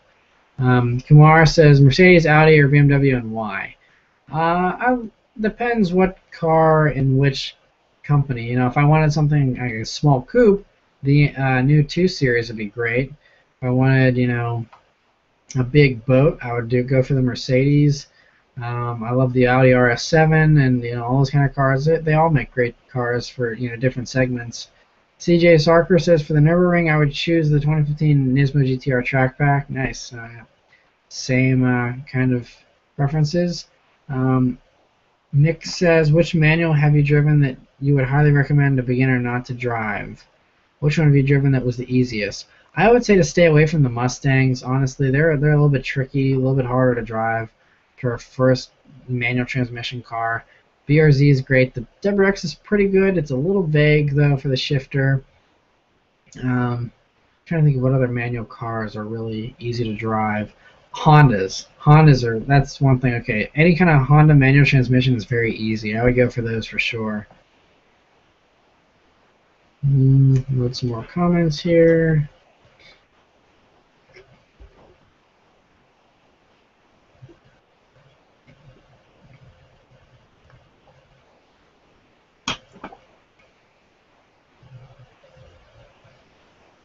Um, Kyle GT08 says, if I brought my '03 Cobra to Pitt, would you want to do a video on it? I have a buddy who lives there, and if I ever go visit him, yeah, I would totally be up for doing an '03 Cobra review. Yeah, I mean, from what I hear, they're pretty impressive. I wasn't a big fan of the, Mustang of that generation, just the standard one, because the interiors aren't good. But I'm sure it's a good performance car, so I'd definitely be interested in reviewing it for sure. Send me a message on the Subaruwrxfan Facebook page if you're serious about that, sometime soon here. We can definitely set something up. Joseph says, "What's your favorite thing about your BRZ?" And I recently bought an FRS because of your reviews. Well, that's awesome. I'm glad I could help. And favorite thing about the BRZ is its tail happiness. Kicking the back end out. I love that about it. That's why I'm keeping mine with crappy tires on the back because I want to have the tail happy characteristics. Tim says, "Here's something interesting. Do you wish Ford made the GT90? Why and why not?" That's going way back. The GT90. That was, I think that came out in the '90s sometime. That was sweet. I love that thing. I remember driving that in Gran Turismo 2. That was so sick. And yeah, I wish they would have made it. That would have been awesome. And hey, maybe they could do that in the future. That'd be sweet. Concept Johnny says, I was almost going to get a base 2014 WRX, but having to get a 2014 RAV4. What do you think of it? I mean, RAV4, it's an SUV. Not a big fan of them. I would have rather had a 2014 WRX, but I guess your circumstances necessitated the RAV4 instead. But not a big fan of RAV4s. Simon says, "Do you like the California now that it's turboed?" I always liked the California. I thought they were pretty cool. I've never driven one, but I'd love to drive one sometime. I think it's pretty cool they're doing the turbos again, though. I think that'd be a pretty interesting car to drive. AP2727 says, "If Subaru shut down completely, which company would you go to?" Like I said, there's a lot of great cars made by all kinds of different manufacturers, so I would go just about anywhere. I mean, I'd just keep the BRZ. But like I said, there's lots of good car companies. I'm pretty excited for Toyota now. If they're saying they're going to do the Supra and they want to do a car cheaper than the FRS and all that kind of stuff, I think Toyota is definitely one to watch here in the next few years. Rocketman RSR says, "Thoughts on the Porsche Panamera?" Okay, thanks. I've just been randomly brought some strawberries, so I'm gonna munch on these while I talk. So anyway, Porsche Panamera, great car. I love the way they drive. They feel really sharp. Like the handling and the steering is really precise and stuff. Like this a lot. Turbo obviously is the one to get, but yeah, pretty cool cars. Maker of Awesomeness says, "Matt, SWAT came to my house and said my BRZ was annoying." Pretty sure you're not telling the truth. Corey Lynch says, "How do you feel about the Toyota FT1 concept?" I love it. I saw it in Detroit. You can watch my video from the Detroit Auto Show on it. I love it though. AP2727 says, "Would you want to drive a 2003 or 2005 Porsche Carrera GT?" Rest in peace, Paul Walker. Yeah. Not a big fan of the Carrera GT. I never really was. It sounds really, really good, but they're really hard to drive. The clutch is very, very heavy.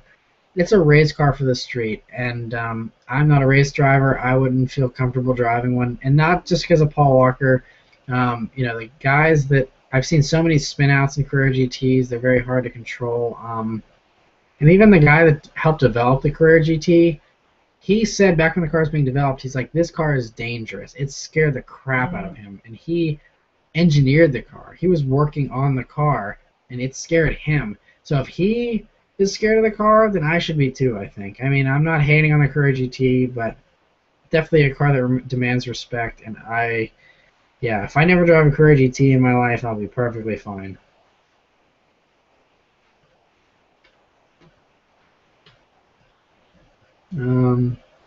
Tango Down says, "Best sounding V8 in your opinion?" Jaguar F-Type V8S. Or the R is even better. 1 second. Next question though is how it will be your perfect car? Not sure I understand that question. Simon says, have you ever considered rallycross? Not necessarily with the BRZ, but what car would you use that's cheap and reliable? For rallycross, I would just get like an old Impreza 2.5 RS. Let's do something like that. Andrew's still trying to sell me on his Raptor that he wants to trade me. I'm telling you, man, Raptors are way more expensive than a BRZ. You want to trade me, that's fine. Send me a message on Facebook. We'll trade, and I'll sell it and probably buy another BRZ. Well, like I said, upgrade to something else. CJ Sarker says, how many more years till the R34 is legal here? I think it's 25-year is the rule. So first year for the R34 Skyline, I think was, what was it, like 98 maybe? 98 or 2001, one or the other. Anyway, it's going to be a while, another few years before the R34 is legal. 1 second.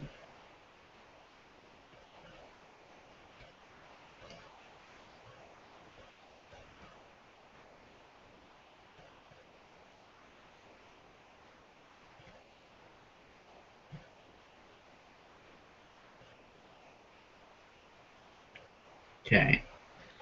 Load some more comments here. Have you ever heard of Lucra or BAC? If you have, what do you think of them? If you mean BAC, they make the Mono, right? That's the car that Top Gear featured a year or two ago. If so, those are sweet. Otherwise, I don't know anything about them.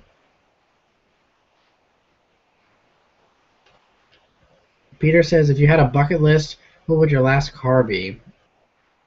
And you seem to be a cool person to talk to about cars, as no one talks about it anymore. I'm glad you like talking. I like talking with you guys. What would be my last car? I don't know. I mean, I think the BRZ is a great car for any point in life. So I think, I don't know the last car. Jean Carlos says, what car has stood out to you out of all the car meets you've gone to? I'm trying to think. Of all the car meets I've gone to,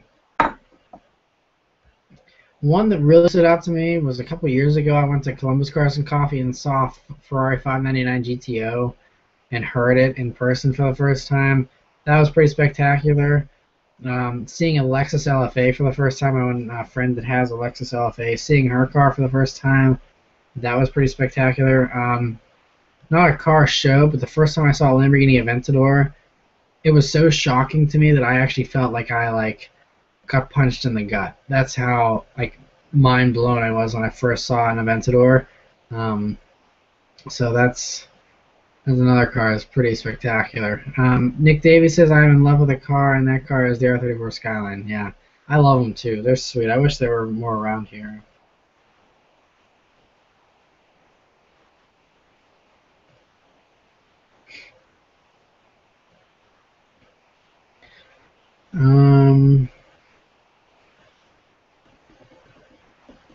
Ten Saturn says, what do you think about the current Focus? Family member bought one recently. I think it's a pretty nice for an economy car.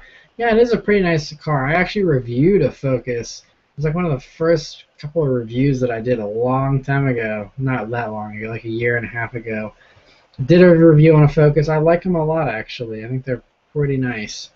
AP2727 says, are Honda trainees really forgiving for a beginning stick driver like my friend? Yeah, definitely. Honda transmissions are great for that. I definitely would recommend that.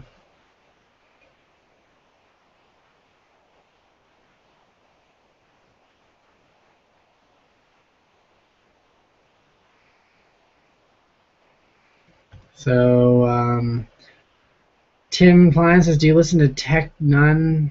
Tech 9, I guess is how you say that. No, I don't.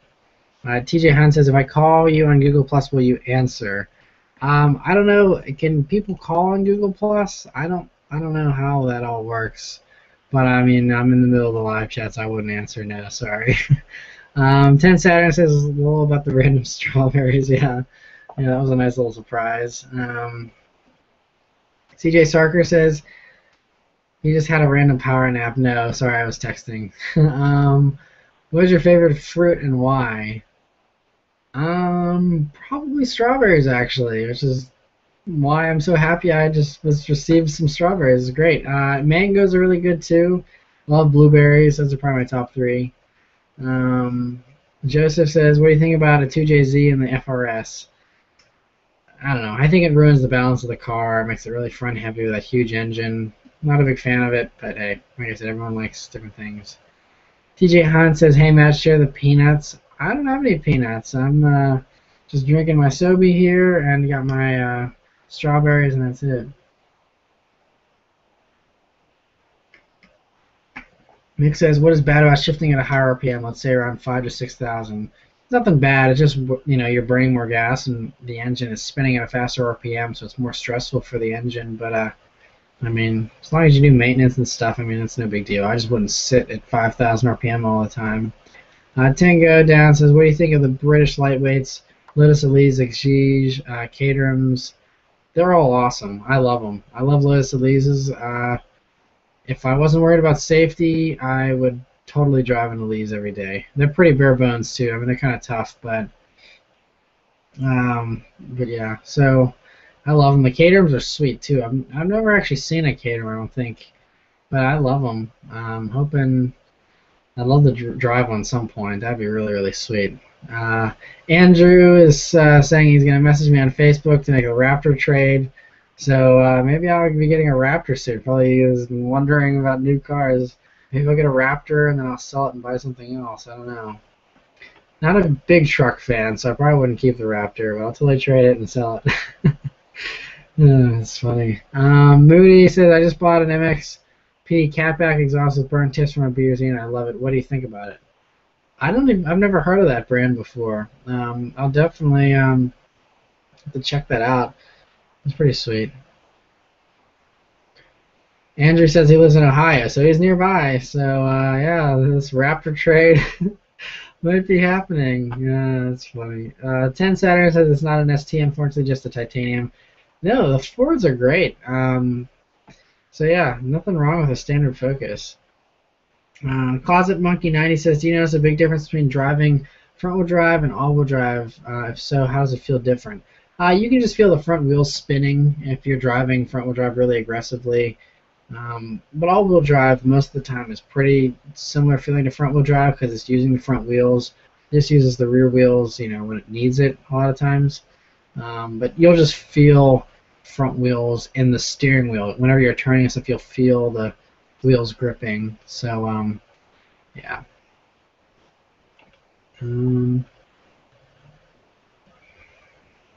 Bruce says we're at the 4-hour mark, which is pretty awesome. We're dwindling down here. We still got 66 people though, so that's pretty cool. Braden says, "How do you feel about the aftermarket armrest that they have for the BRZ FRS? Do you wish you had one? Can you live without it?" Yeah, someone mentioned this at the beginning of the live stream here, and yeah, I mean the armrest is nice, I guess. Honestly, I think with the way the BRZ seats are, I don't really, you're kind of hugging, you're getting hugged with the seats, so there's really nowhere to put your arm. I just kind of leave my arm down by my side. I don't think I really need an armrest. You're not really leaning over in those seats because they hold you so well. So, an armrest would be nice maybe for long road trips or something, but I don't think it really needs it. Andrew says, "Was the fastest I've gone in the BRZ?" I answered that earlier. On a private, closed racetrack, I may have done around 110 once. That's about it. CJ Sarker says, "Do you watch anime?" No, I don't watch any anime. Not into anime at all. David says, "Favorite Porsche?"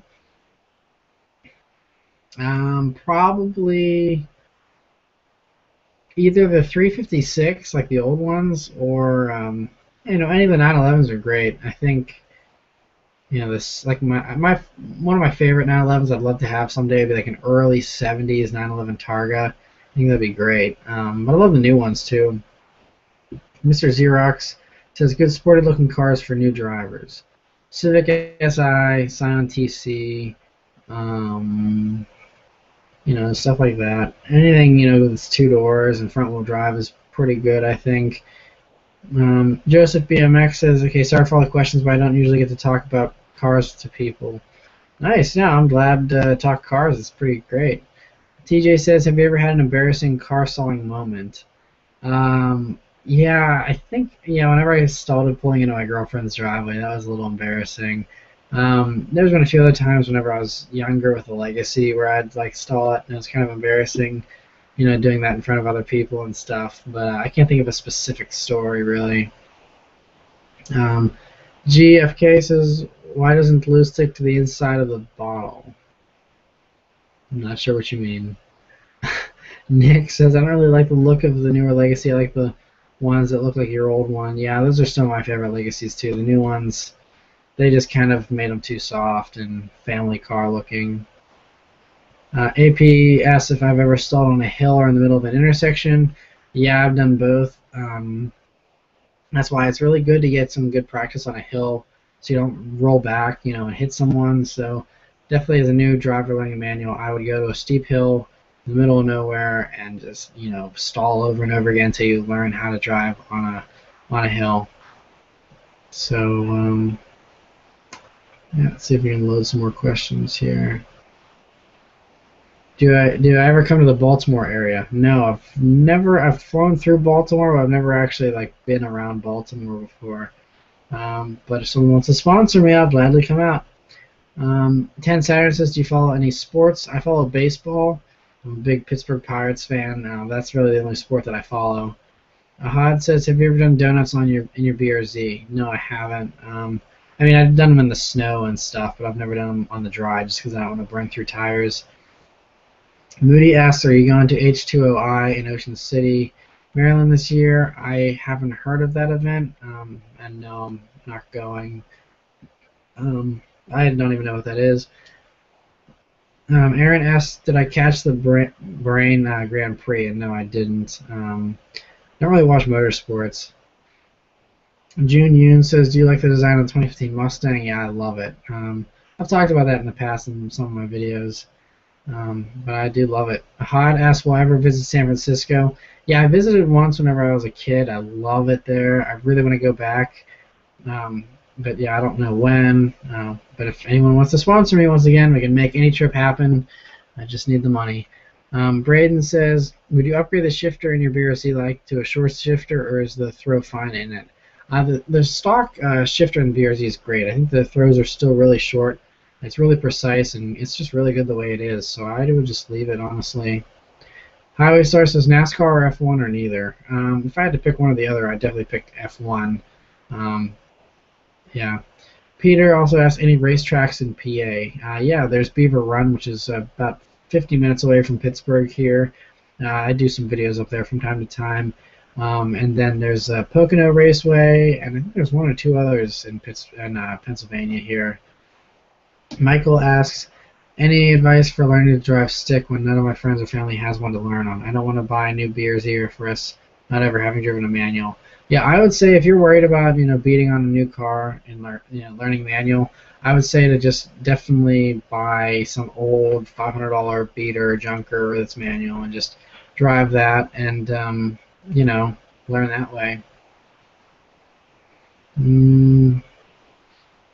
Closet Monkey says, for the 2015 WRX, what's the better value, base trim or premium in your opinion?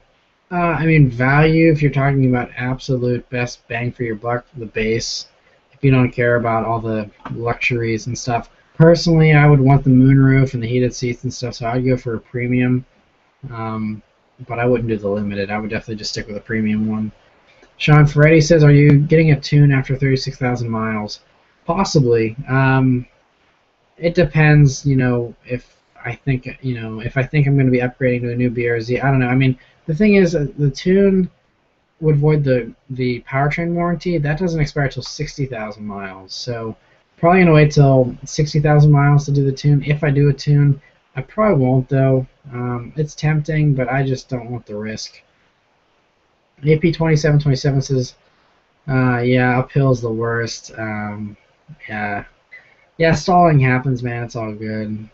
There's nothing really bad about stalling a car. That's the next question here. Mick says, "What's bad about stalling a car?" There's nothing really bad. I mean, it just turns everything off in the car. It's just embarrassing, and the car dies. And it can be a little rough on the car if you do it over and over again because it's kind of burning the clutch a little bit, but it's not that big of a deal.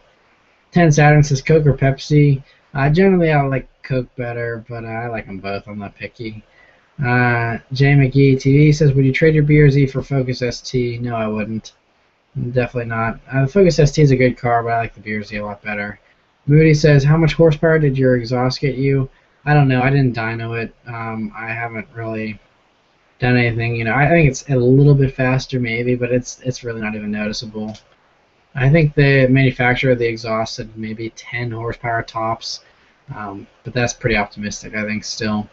AP 2727 says, Mick, oh, they're just talking. Gotcha, yeah. Simon says, "Are you a fan of Audi's LMP1 cars?" Yeah, I think they're pretty remarkable. Andrew asks, "Would you review my Raptor?" Yeah, I actually have two friends that have Raptors that have both offered to let me review theirs too. The one is supercharged, so I'd like to review that one if I could. So hopefully we can make that happen. CJ says, "Would you ever consider sticker bombing your car?" No, definitely not.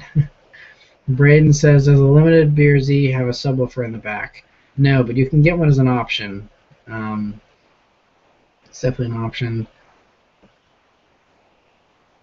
Let me see if I can load some more comments here. Being a little slow. I don't see any new questions. Maybe I finally caught up.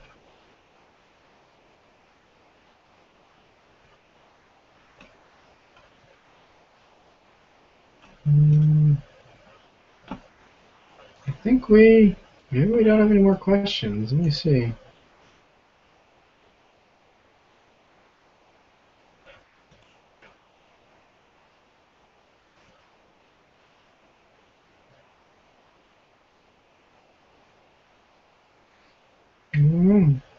Okay, we got a few more here. All right. You could trade your BRZ for that dude in Blues Mustang. Would you do it? No, it's tempting, but I don't think I would. I love the BRZ, and like I said, I could. The Mustang is cool, but it's not as good on gas. It's pretty expensive to fuel a V8 all the time, and it's a little bit heavier, so it's not quite as much fun to throw around on back roads as the BRZ is. Simon says, "What do you think of the F's given RX-7 from Driven a while ago?" I think it's pretty awesome. Yeah, that dude just like made that RX-7 all on his own. That was pretty sweet. I like that a lot.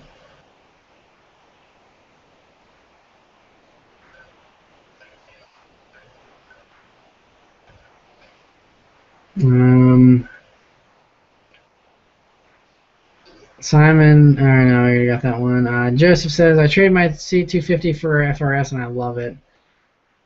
That's pretty cool. Yeah, I mean the C250 is not a bad car either though, but I mean the FRS is great. Jay Lee says, "What do you think of the BMW M235i?" I think it's a great car. I like it a lot. Um, so I definitely would like to review one of those sometime too. I am the tall. Gila says, "What is your dream supercar?" I mentioned this a few minutes ago. Lamborghini Aventador, Roadster, Ferrari F12, or the Aston Martin Vanquish. Um, Ferris says, "Would you either boost your BRZ or wait for the 2015 model?"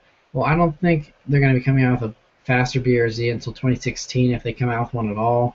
And I would probably wait to hold off. Really don't want to boost it. I'd rather just wait for Subaru to come out with a new version. JGI says, "What are the differences between an R8 and an R8 Spider?" R8 Spider is just the convertible. I don't think there's any differences aside from that.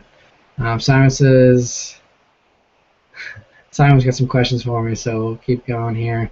It says, "How many licks does it take to get to the center of a Tootsie Pop?" I don't know. That's a good question, isn't it?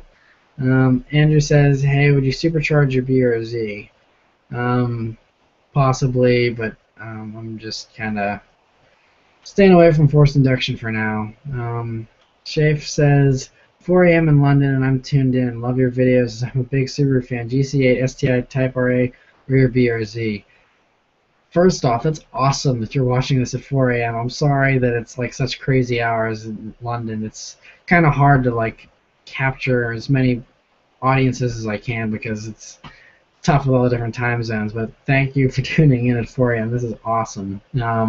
So GC8 STI or BRZ. I mean, I've never driven a GC8 STI Type RA because we don't get those here in America. We didn't get any version of the WRX for the GC8 version. So I can't say because I've never driven one, but that sounds pretty spectacular. I love the BRZ because it's newer, has the newer safety features, and it's rear-wheel drive, obviously. And I think I'd still probably take the BRZ, but that'd be really tempting. I love the GC8s for sure. I don't know, questions are loading slowly. I'm trying to see if there's any more comments here.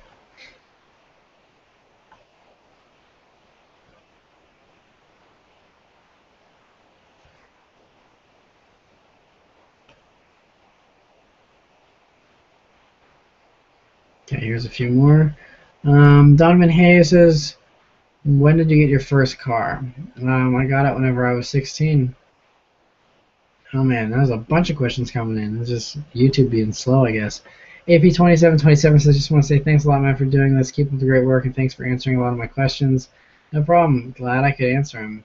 Christian says, do you think 2013 Mustang values will drop a lot once the 2015 model comes out? Probably. I think so. You know, a lot of people wanting to trade for the new one. I don't know. I hope they do, because then maybe I'll get a 2013 then if they drop a lot. But I think that Mustang values really they're solid. If you look at even like the older ones, like 2005, 2006 GTs, they still don't go for very cheap. I mean, they're over 15 grand. So I mean, they don't drop at all. So I don't think they'll drop too much. I'm the Tall Gila says favorite genre of music and favorite song. I don't think I have an all-time favorite song. Favorite genre of music. I mean, I probably just like top 40 stuff. I like that a lot. EDM is probably my other favorite genre. Like I mentioned earlier, I love a whole wide range of music. Ezra WX says, if you had the choice between a 2014 STI and an Evo 10, which would you pick and why? It's really tough. Honestly, I'd probably just get, I don't know. The Evo is the better handling car, but I don't like the bare bones interior of the Evo and the rougher ride. So I'd probably go with the STI, but honestly, I would probably, if I could, I wouldn't get either of those. I would spend the $40,000 or $35,000 on something else. So I would pick either of those. Closet Monkey says pick one, Tesla Model S or your favorite Jaguar. Jaguar for sure. I mean, Tesla Model S is cool, but I would definitely take the F-Type for sure. Carl Manny says, any chance of you coming to Houston, Texas anytime soon? We have a big car culture here. I actually heard about the stuff in Houston, Texas. It's pretty cool.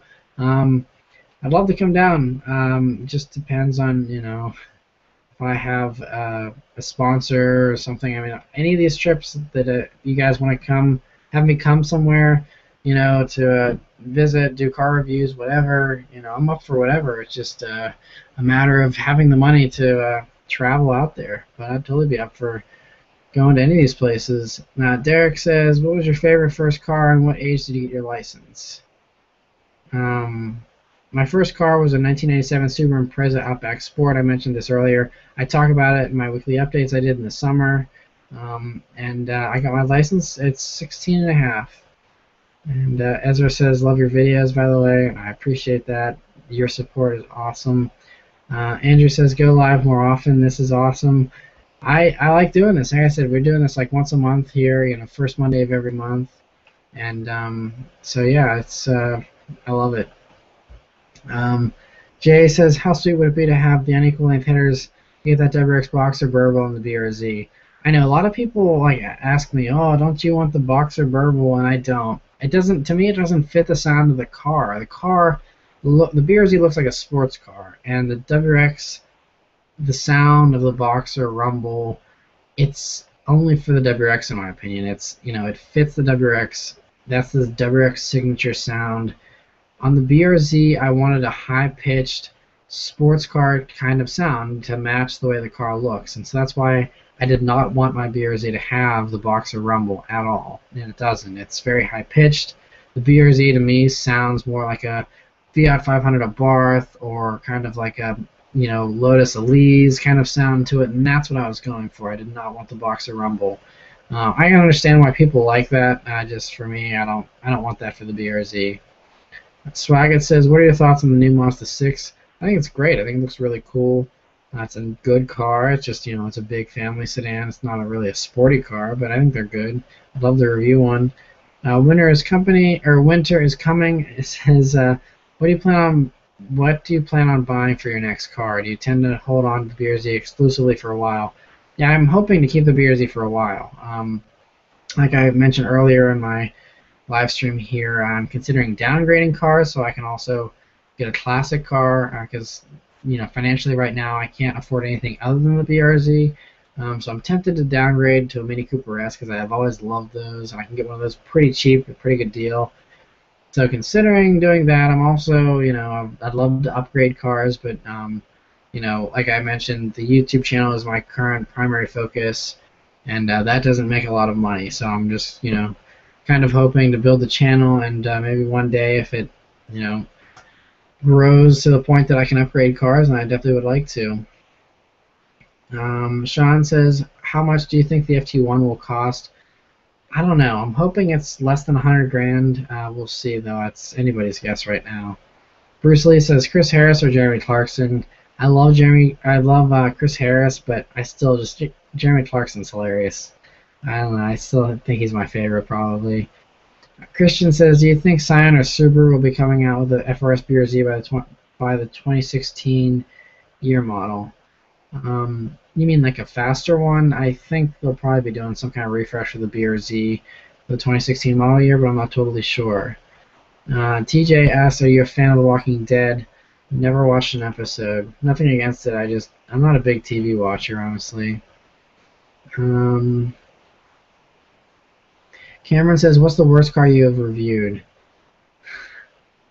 It's either the Mark IV GTI or the old Mustang GT, the 2002 Mustang GT. Those are probably the worst two that I reviewed.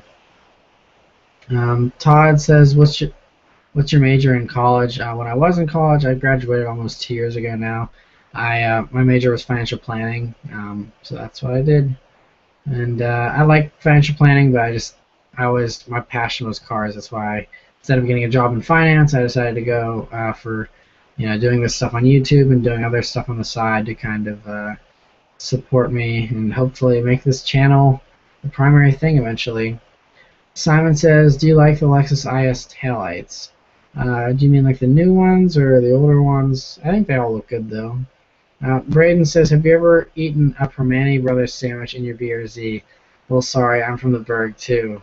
Nice. Yeah, Permane sandwiches are pretty famous in Pittsburgh here, and basically it's a sandwich that has the French fries and coleslaw on the sandwich as well. It's really big and stuff. If you come to Pittsburgh, you have to have one.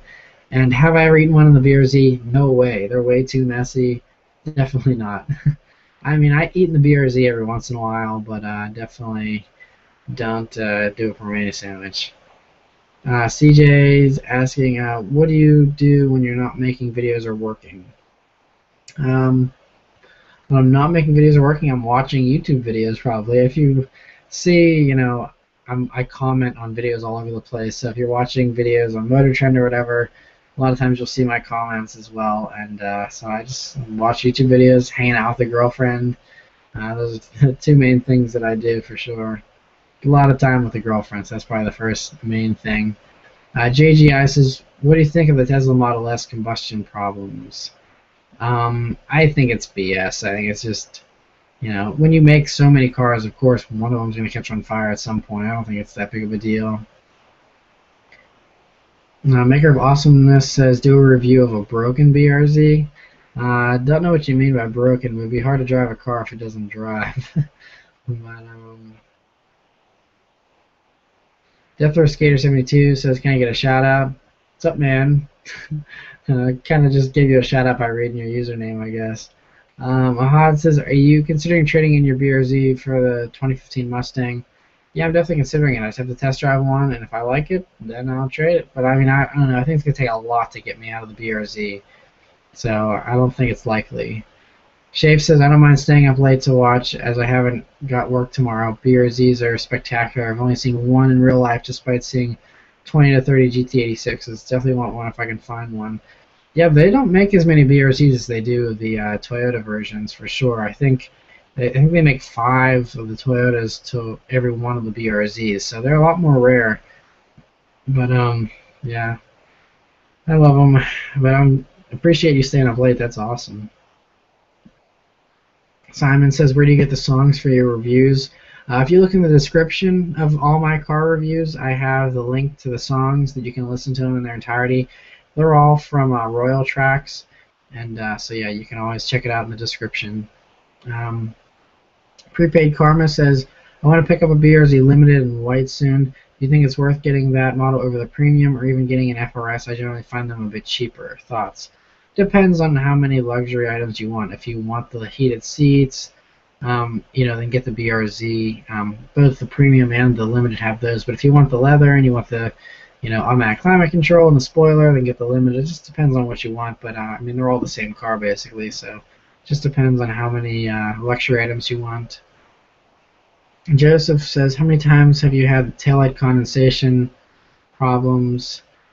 I've had the passenger side one replaced twice already, I think. Driver side one, I think was twice as well, or at least once, and it was resealed a second time. I don't know. We had a bunch of rain today too, so I'm really curious to see tomorrow once it's dry how it looks. Because I actually went into the dealership today and had them fix the passenger side taillight. So hopefully the condensation's gone. Fingers crossed. I'm hoping I'm done with it. Load some more comments here. How do you feel about radar detectors? Ever thought about getting one? TJ asks. I mentioned this earlier in the live stream, but I think they're good. Honestly, I think they're kind of annoying with all the beeping and stuff. And I think if you pay attention to brake lights and keep your eyes peeled, you can normally avoid, cops pretty well. One time I did get a ticket. A radar detector would have helped me because it was around a blind corner, and I just came around and boom, he was right there and he was running radar, so it would have saved me. But yeah, I mean for the most part, and they're kind of expensive too, so I just forego the radar detector and keep my eyes peeled. 10 Saturn says surfing Auto Trader for BRZ. Why do BRZs depreciate so little? That's funny you say that because actually BRZs seem to be depreciating a lot. I don't know, they're not worth a whole lot. I'm actually really disappointed in the car's resale value because, I mean, the limited BRZ is like 28.5 brand new, and they're less than 2 years old, and you can get a BRZ limited for 22, 21, which is pretty rough that they're so cheap already. It's crappy. It's another reason why I'm kind of hanging on to the BRZ because it's not really worth a whole lot anymore. But yeah, I don't know. Maybe you're looking in different places, but you check eBay, you can get a BRZ for well under 25,000 bucks. Sean says, will you come to LA in the near future? I'd like to come at some point. I don't know about the near future. But I definitely want to come soon. Hoping to maybe get some sponsors to help me do a trip to LA and do some stuff. That'd be cool. Ferris says, hey man, I appreciate your vids. I was debating on purchasing an FRS or BRZ, but you made me sway to the BRZ Limited. I'm glad I could help. I like him a lot. 10 Saturn says, Tesla S, BMW 7 Series, or Mercedes S-Class? Probably the Mercedes S-Class. I'd say the Tesla, but it's just, if I want to do a road trip that's more than a few hundred miles and I'm not near a charging station, I'm screwed. So I would still take the gasoline car. The 7 Series is really nice too, but I like the Mercedes better.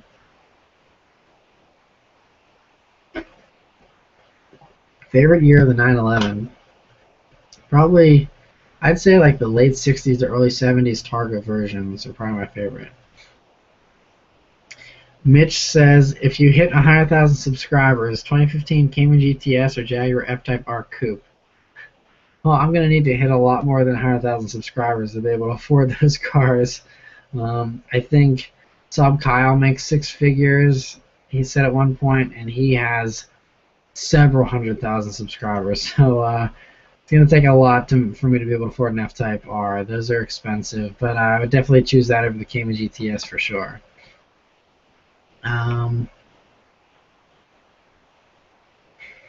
Andrew says, what is inertia? Need help with homework. Inertia is like, it's energy. Sorry, I'm terrible when it comes to like science and stuff. It's just it's the movement, it's the energy. Sorry, I'm just looking on bomb. You definitely should find someone else to help you with your homework because I'm not very good. I took physics a long time ago, but I know what inertia is, but I don't know how to explain it. It's kind of weird. Steven says, do you think the 2015 Mustang GT will be good? Yeah, I think it's going to be spectacular. CJ Sarker says, wouldn't a Cooper S be an upgrade? No, I mean, it'd be kind of the same as far as acceleration and stuff, and they're just cheaper. And it'd be a little bit older. I'd do like a 2007 or 2008 Cooper S, so it would be older than the BRZ. So that's why I'm saying it's a downgrade, but it's just a cheaper car. But they're spectacular. They handle really well. I love the Cooper S that I reviewed. My buddy has one, and so yeah. But Simon says, why was the Mark IV GTI so bad? Mostly because the interior quality was bad. The car had body roll. The steering wasn't precise. Everything in the car just was a little loose feeling. I mean, it's probably because it's an older car. Just, I don't know. I was not a fan of it. I don't know why. Swaggett says, what is the worst car you have ever driven based on fun to drive and build quality? Probably the smart car. Those are pretty bad. Drove one of those once and hated it. Sean Ferretti says, how can I launch my own website? You can go to, there's free websites you can do, or you can pay someone to build you one. Either one works. Braden says, how's the Navi in the BRZ? Is it easy to use? Yes, it's easy to use, but mine has a knack for losing reception whenever you have no idea where you're at. And like when I need it the most, it seems like it drops the satellite signal and then it can't find me, and it's kind of annoying. So it's not the best.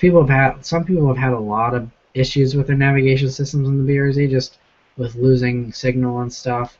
But it is easy to use whenever it does work. It works most of the time, just every once in a while it doesn't. Derek says, what are your future mods on the BRZ and what would you like to have next? I mentioned this a few times, but future mods, hopefully going to be doing springs next month. The RSR down springs. Aside from that, not a whole lot. I like to do window tint. I like it the way it is, though. The car is great stock. And what I'd like to have next, I'd like to eventually upgrade to a Boxster. I'd like to do a GTR, F-Type, Jaguar, of course, and just go up from there. Simon says, nowhere do you find the songs for your reviews? I think, Simon, I'm not sure what you're mentioning, but if you mean the songs for the opening sequence for my reviews, that's the Royal Track stuff. If you go in the description, you'll see the link for the songs, and those are the songs that I use in the videos. That's a YouTube channel, Royal Tracks. I just go on there and they post them up. Death Road Skater says, thanks for the shout out earlier. Love the videos and dedication. You're by far my favorite channel. Keep it up. Thank you. Appreciate that. It's awesome. I'm glad you guys like the channel so much. Mick says, are you into MMA? If so, check out my page. No, not into MMA at all. 1 second. Okay. Thanks. Now I've been brought 3 crackers with cheese on them. Random little gifts here. Anyway, so Trix DC's next question here says, how do you know Dr. M3? How did you meet? Like I mentioned this earlier, I just met him at a car show, and he's in the Pittsburgh area as well, and so we became friends.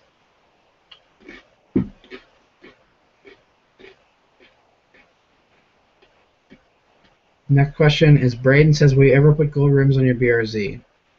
I considered it at one point, and then I decided not to. I just like it the way it is.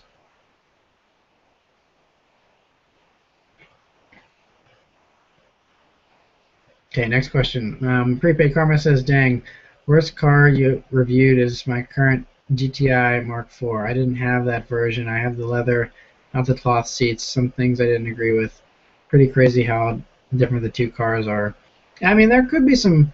It might just be that the GTI that I drove was bad. I'm not saying they're all bad. I just didn't like the one I drove. I don't know. Maybe with modifications they'd be better and stuff too. Not really sure. Sean says, my condensation was fixed the first time. You're lucky. Congratulations.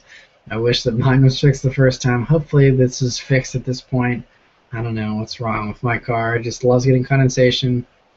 Amar says, can you do a review of the Ford Focus ST and the second gen Mazda Speed 3? Yeah, I definitely want to do the Mazda Speed 3. I already did a Ford Focus ST though, so you can check that one out on the channel. 10 Saturn says, still expensive here in Denver. Cheapest is 24 grand and it's a premium for the B or Z, I guess you mean. Joe says, hi Matt, you look tired. Get some sleep. Yeah, I'm fading here a little bit. It's just my voice. It's been talking for over 4 hours straight. Christian says, does the Mustang have more back seat space than the B or Z? It's slightly better, but not by much. Very, very slightly bigger, but it's not really a whole lot of difference. Cameron says, an object in motion wants to stay in motion. That's inertia. Thanks. I'm glad someone answered the inertia question.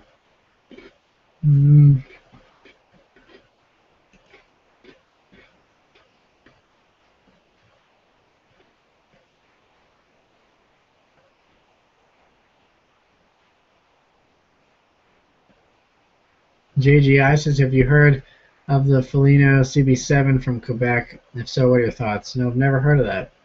The Richie167 says, hi, I'm 17, looking for a new car. I have a GST Turbo, but I want something rear-wheel drive. What should I get? My price range is $7,000. $7,000, you're probably going to have a hard time getting an S2000, so I would just say Miata or a nice 240SX.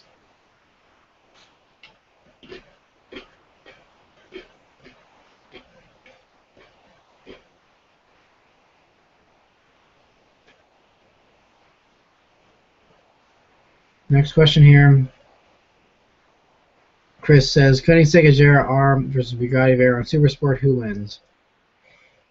I think probably the Super Sport is going to win. Maybe a close race for sure. Joe says, nothing beats a Garmin.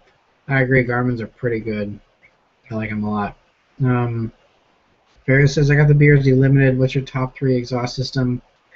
SRT header back if you want something loud. Miltech or Perrin. Those are my top 3. 10 Saturn says, 2015 Mustang, EcoBoost or 5.0? If I had infinite amount of money, I would do the 5.0 because I don't care about gas mileage or anything. But I think the EcoBoost is going to be, really great because it's going to be the lightest engine.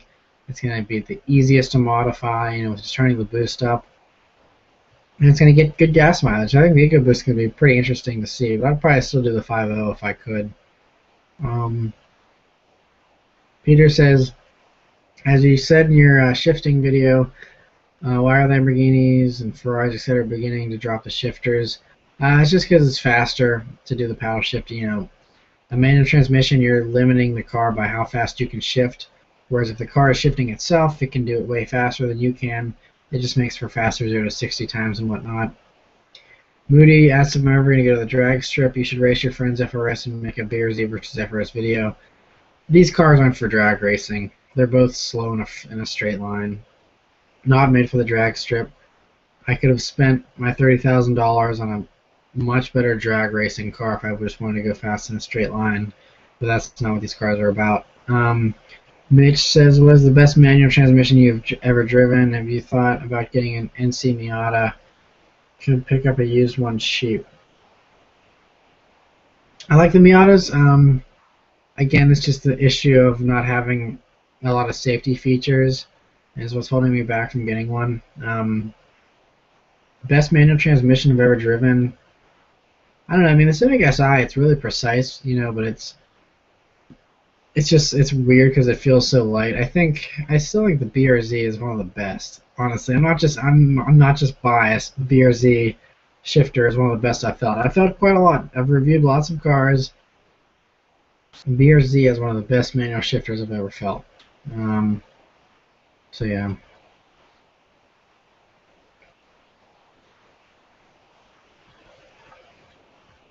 Load some more questions here.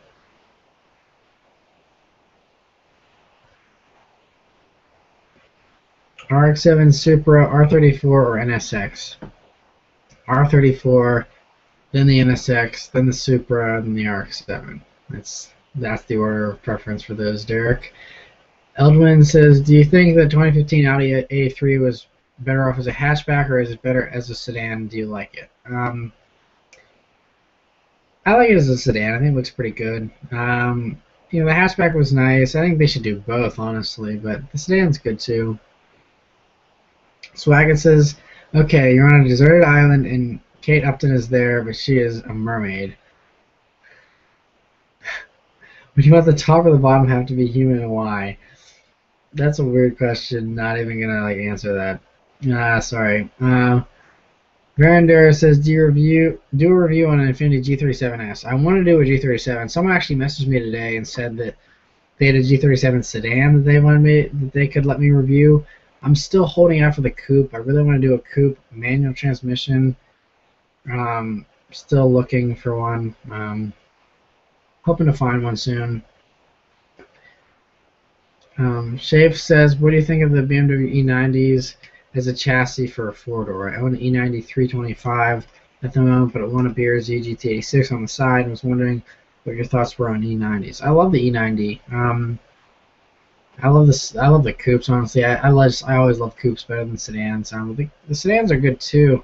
It's a good chassis for sure. I like how sharp they feel, and they feel pretty lightweight too. I like that a lot. So yeah, I mean, keeping the BMW as a daily driver and having the BRZ for a fun car, that'd be fun for sure.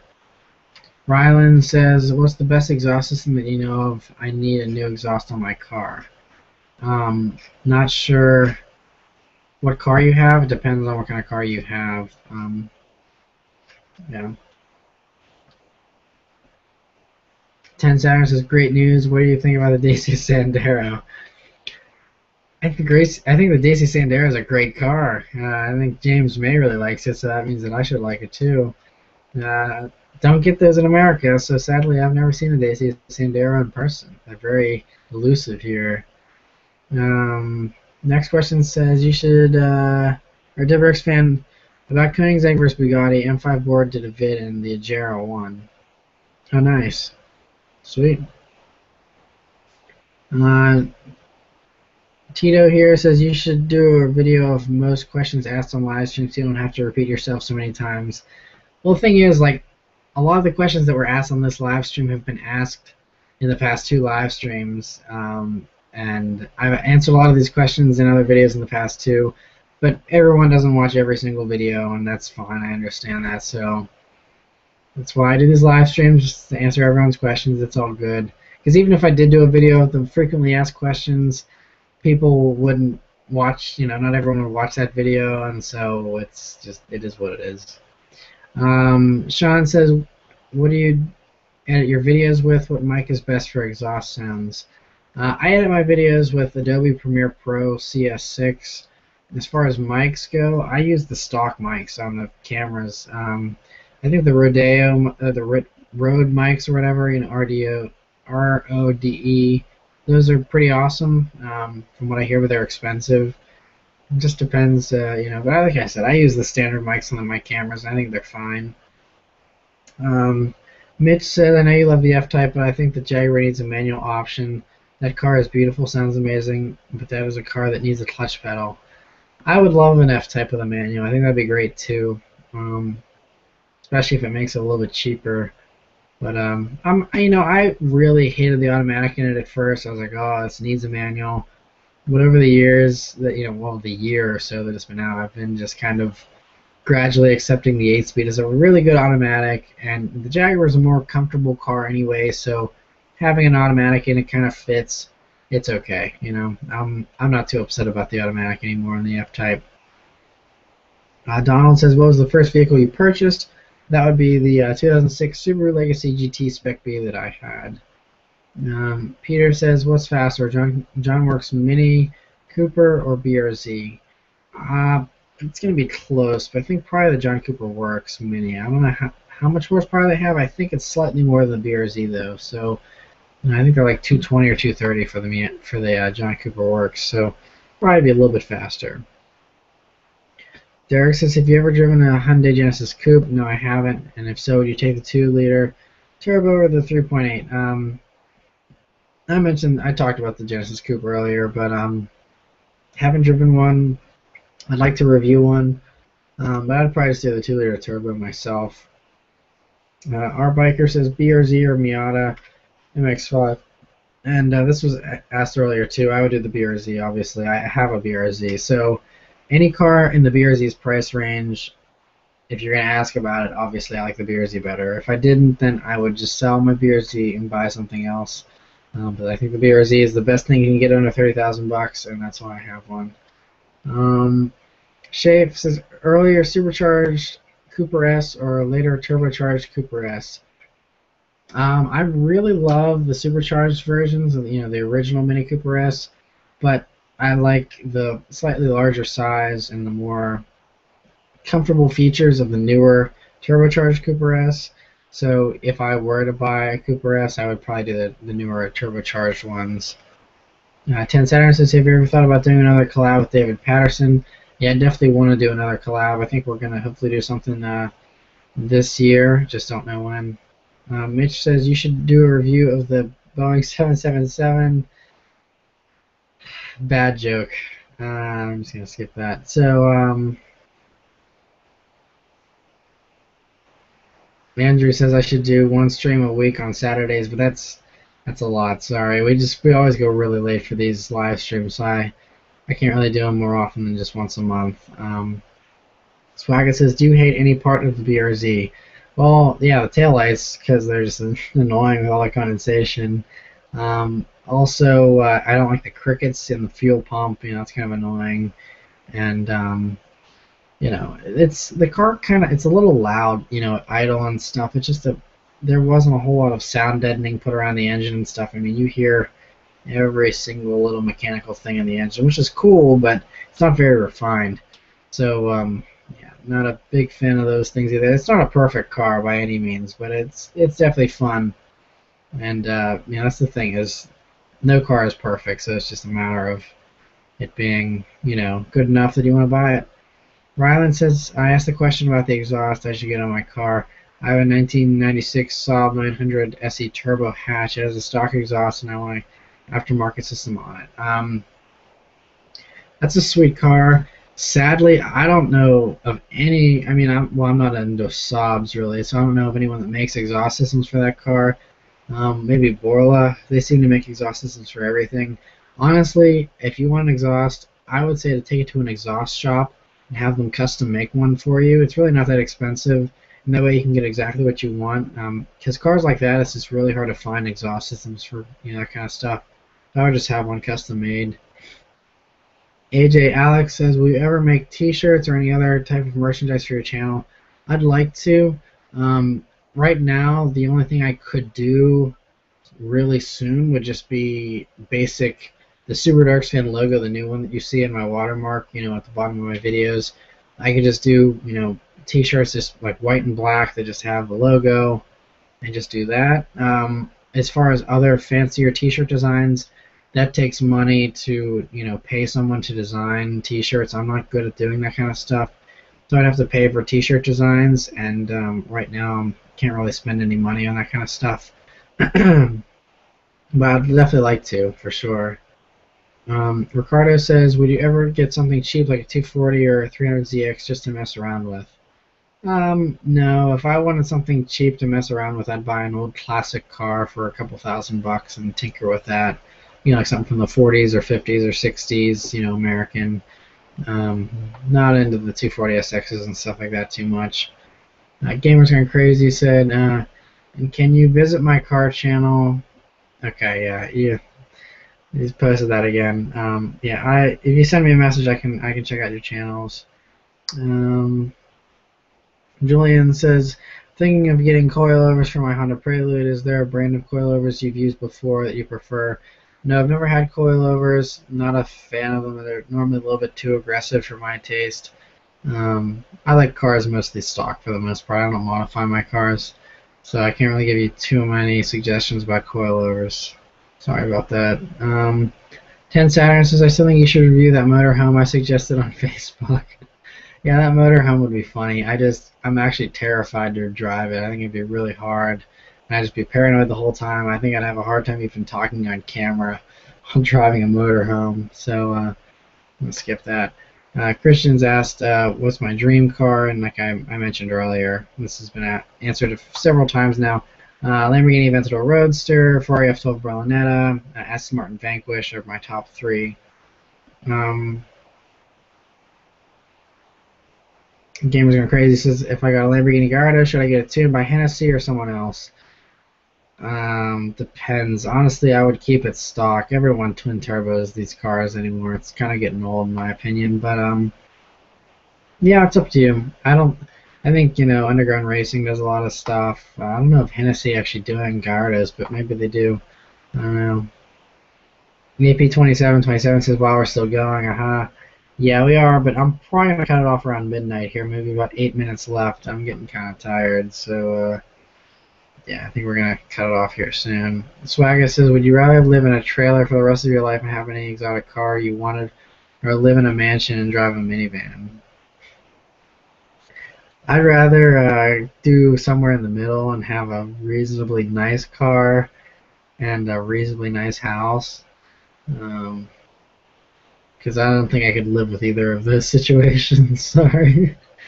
AP27 says, ever had In-N-Out Burger? I have had In-N-Out Burger a couple times, and I love it so much. Seriously, the best burger place ever. I love In-N-Out so much.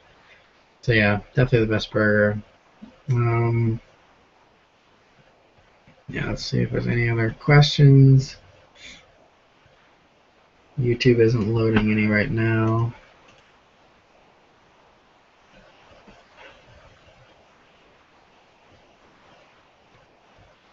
Okay, there's a couple more. Mitch said you should invest in Ford stocks since the 2015 Mustang will be awesome. Then you'll have enough money to get a 2015 GT. Yeah, I'd like to start doing some investing. Ford stock's definitely a good one to invest in. I think Tesla's probably pretty good too right now. Andrew's asking, what about NASCAR? NASCAR's okay. I respect what they do, but just I'm not really into it. Shave says, one car I'd love to see your review is an Ariel Atom, but it'd be a bit hard to hear you or film. That's true. Actually, I have a friend that has an Ariel Atom. I'd love to review it, but I think I could probably be okay. I have, the lavalier mic that I use whenever I'm talking outside the car. I could probably use that and, do a review of the Ariel Atom. I think it'd be really fun. I'd really like to do that for sure. Concealed said, just picked up my new BRZ Limited last Friday thanks to your videos. Thanks for letting me know. That's awesome. That's, I think, 4 people tonight that have already said they bought a BRZ because of the videos recently. That's sweet. So cool. So, yeah, congratulations and enjoy it. Andrew Weber says, Charger V6 all-wheel drive or Subaru WRX for everyday car with some performance. The V6 all-wheel drive is not going to feel very sporty in the Charger. I would do the WRX if you want something that's an actual performance car.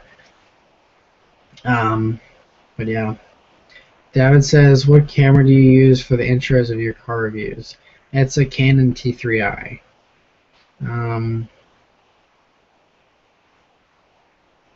Gamers Gone Crazy 03 said, I never heard the answer to the question. So Lamborghini Gallardo Bicolore or 2015 GTR. I definitely do the Lamborghini. Christian said, good night, man. Take it easy. Thanks for watching. I appreciate it. Take it easy. Gamers Gone Crazy is also asking if I'd get a Hyundai Genesis. No, I would not. Not a fan of those. See if we can load some more comments here. FDRX7 review, please. I'd love to review an RX-7. I don't really know anyone that owns one. I've seen, I see them around. There's one at Cars and Coffee this past week. But if someone is interested in letting me review their RX-7, send me a message. I'd love to review one. Gamers Gone Crazy says, "Do you want to get a BRZ because of the videos? Glad you like them. That's awesome." Peter says, "I'm 18 and still have my permit. I'm scared of going for the test. Got any tips on getting rid of the jitters to drive better in parallel parking?" Just gotta practice, practice, practice, practice. Just keep going out. Parallel parking is just a pain to learn, but just go out and keep practicing. And I mean, one thing that helped me is I actually had a driver's ed teacher. I took driver's ed, and that really helped. Going out with him and learning some stuff that way. But it's just a test. It's no big deal. If you fail, you can always try again. So it's not the end of the world if you fail. I just go and give it a try. Good luck, man. 10 Saturn says I'd buy a BRZ if I had the money. Yeah. I mean, they're not super cheap. So I mean, I understand that. Like I said, I'm considering downgrading just to free up some money myself. So Photos by Drew says, "Does anyone do an ECU upgrade for the BRZ?" The Mark V GTI is definitely good car for performance potential.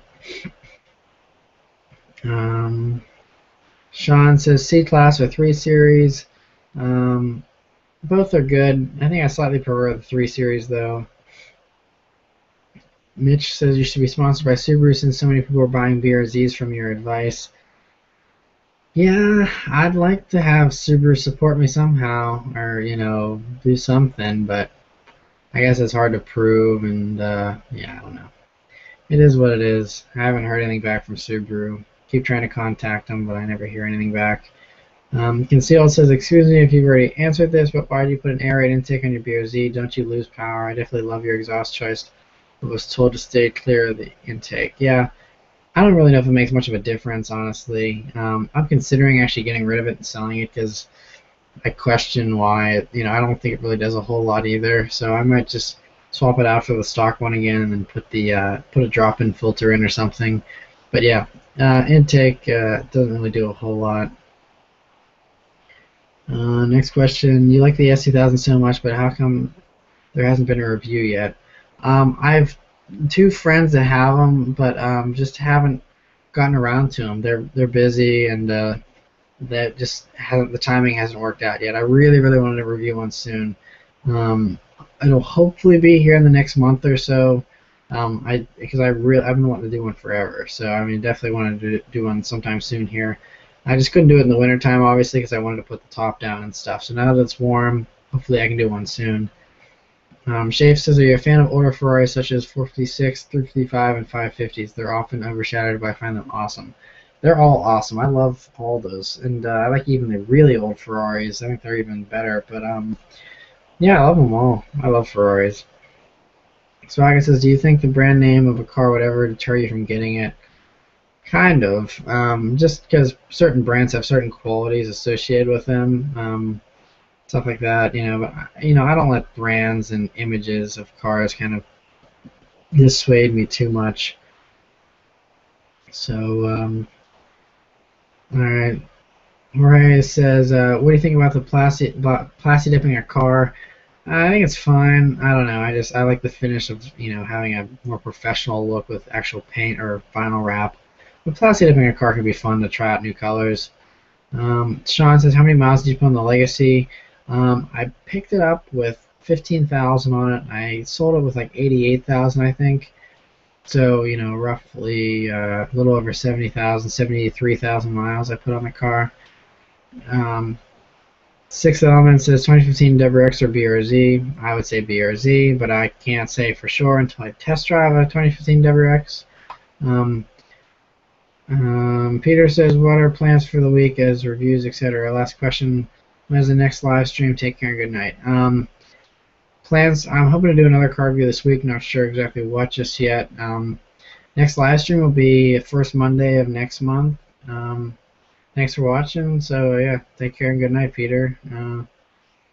Thoughts on motorcycles? I answered this earlier. I think they're dangerous for the streets. I would never ride one myself. Sean says, what would you trade the BRZ in for? It just depends on, my financial situation and stuff like that. I'd like to upgrade cars, but I might downgrade, like I said, to a Mini Cooper S if I wanted something a little cheaper, which I might be doing here soon. Not sure. Still kind of tossing around ideas. So anyway, I think questions are kind of winding down here. I'm getting pretty tired. We've been going, I think, for about 5 hours now. Pretty close to it. So, yeah, I think I'll stop it here for now. So thanks all you guys for watching. It's awesome, and really, really appreciate it. And yeah, so take care, and I'll see you next time. Thanks for stopping by.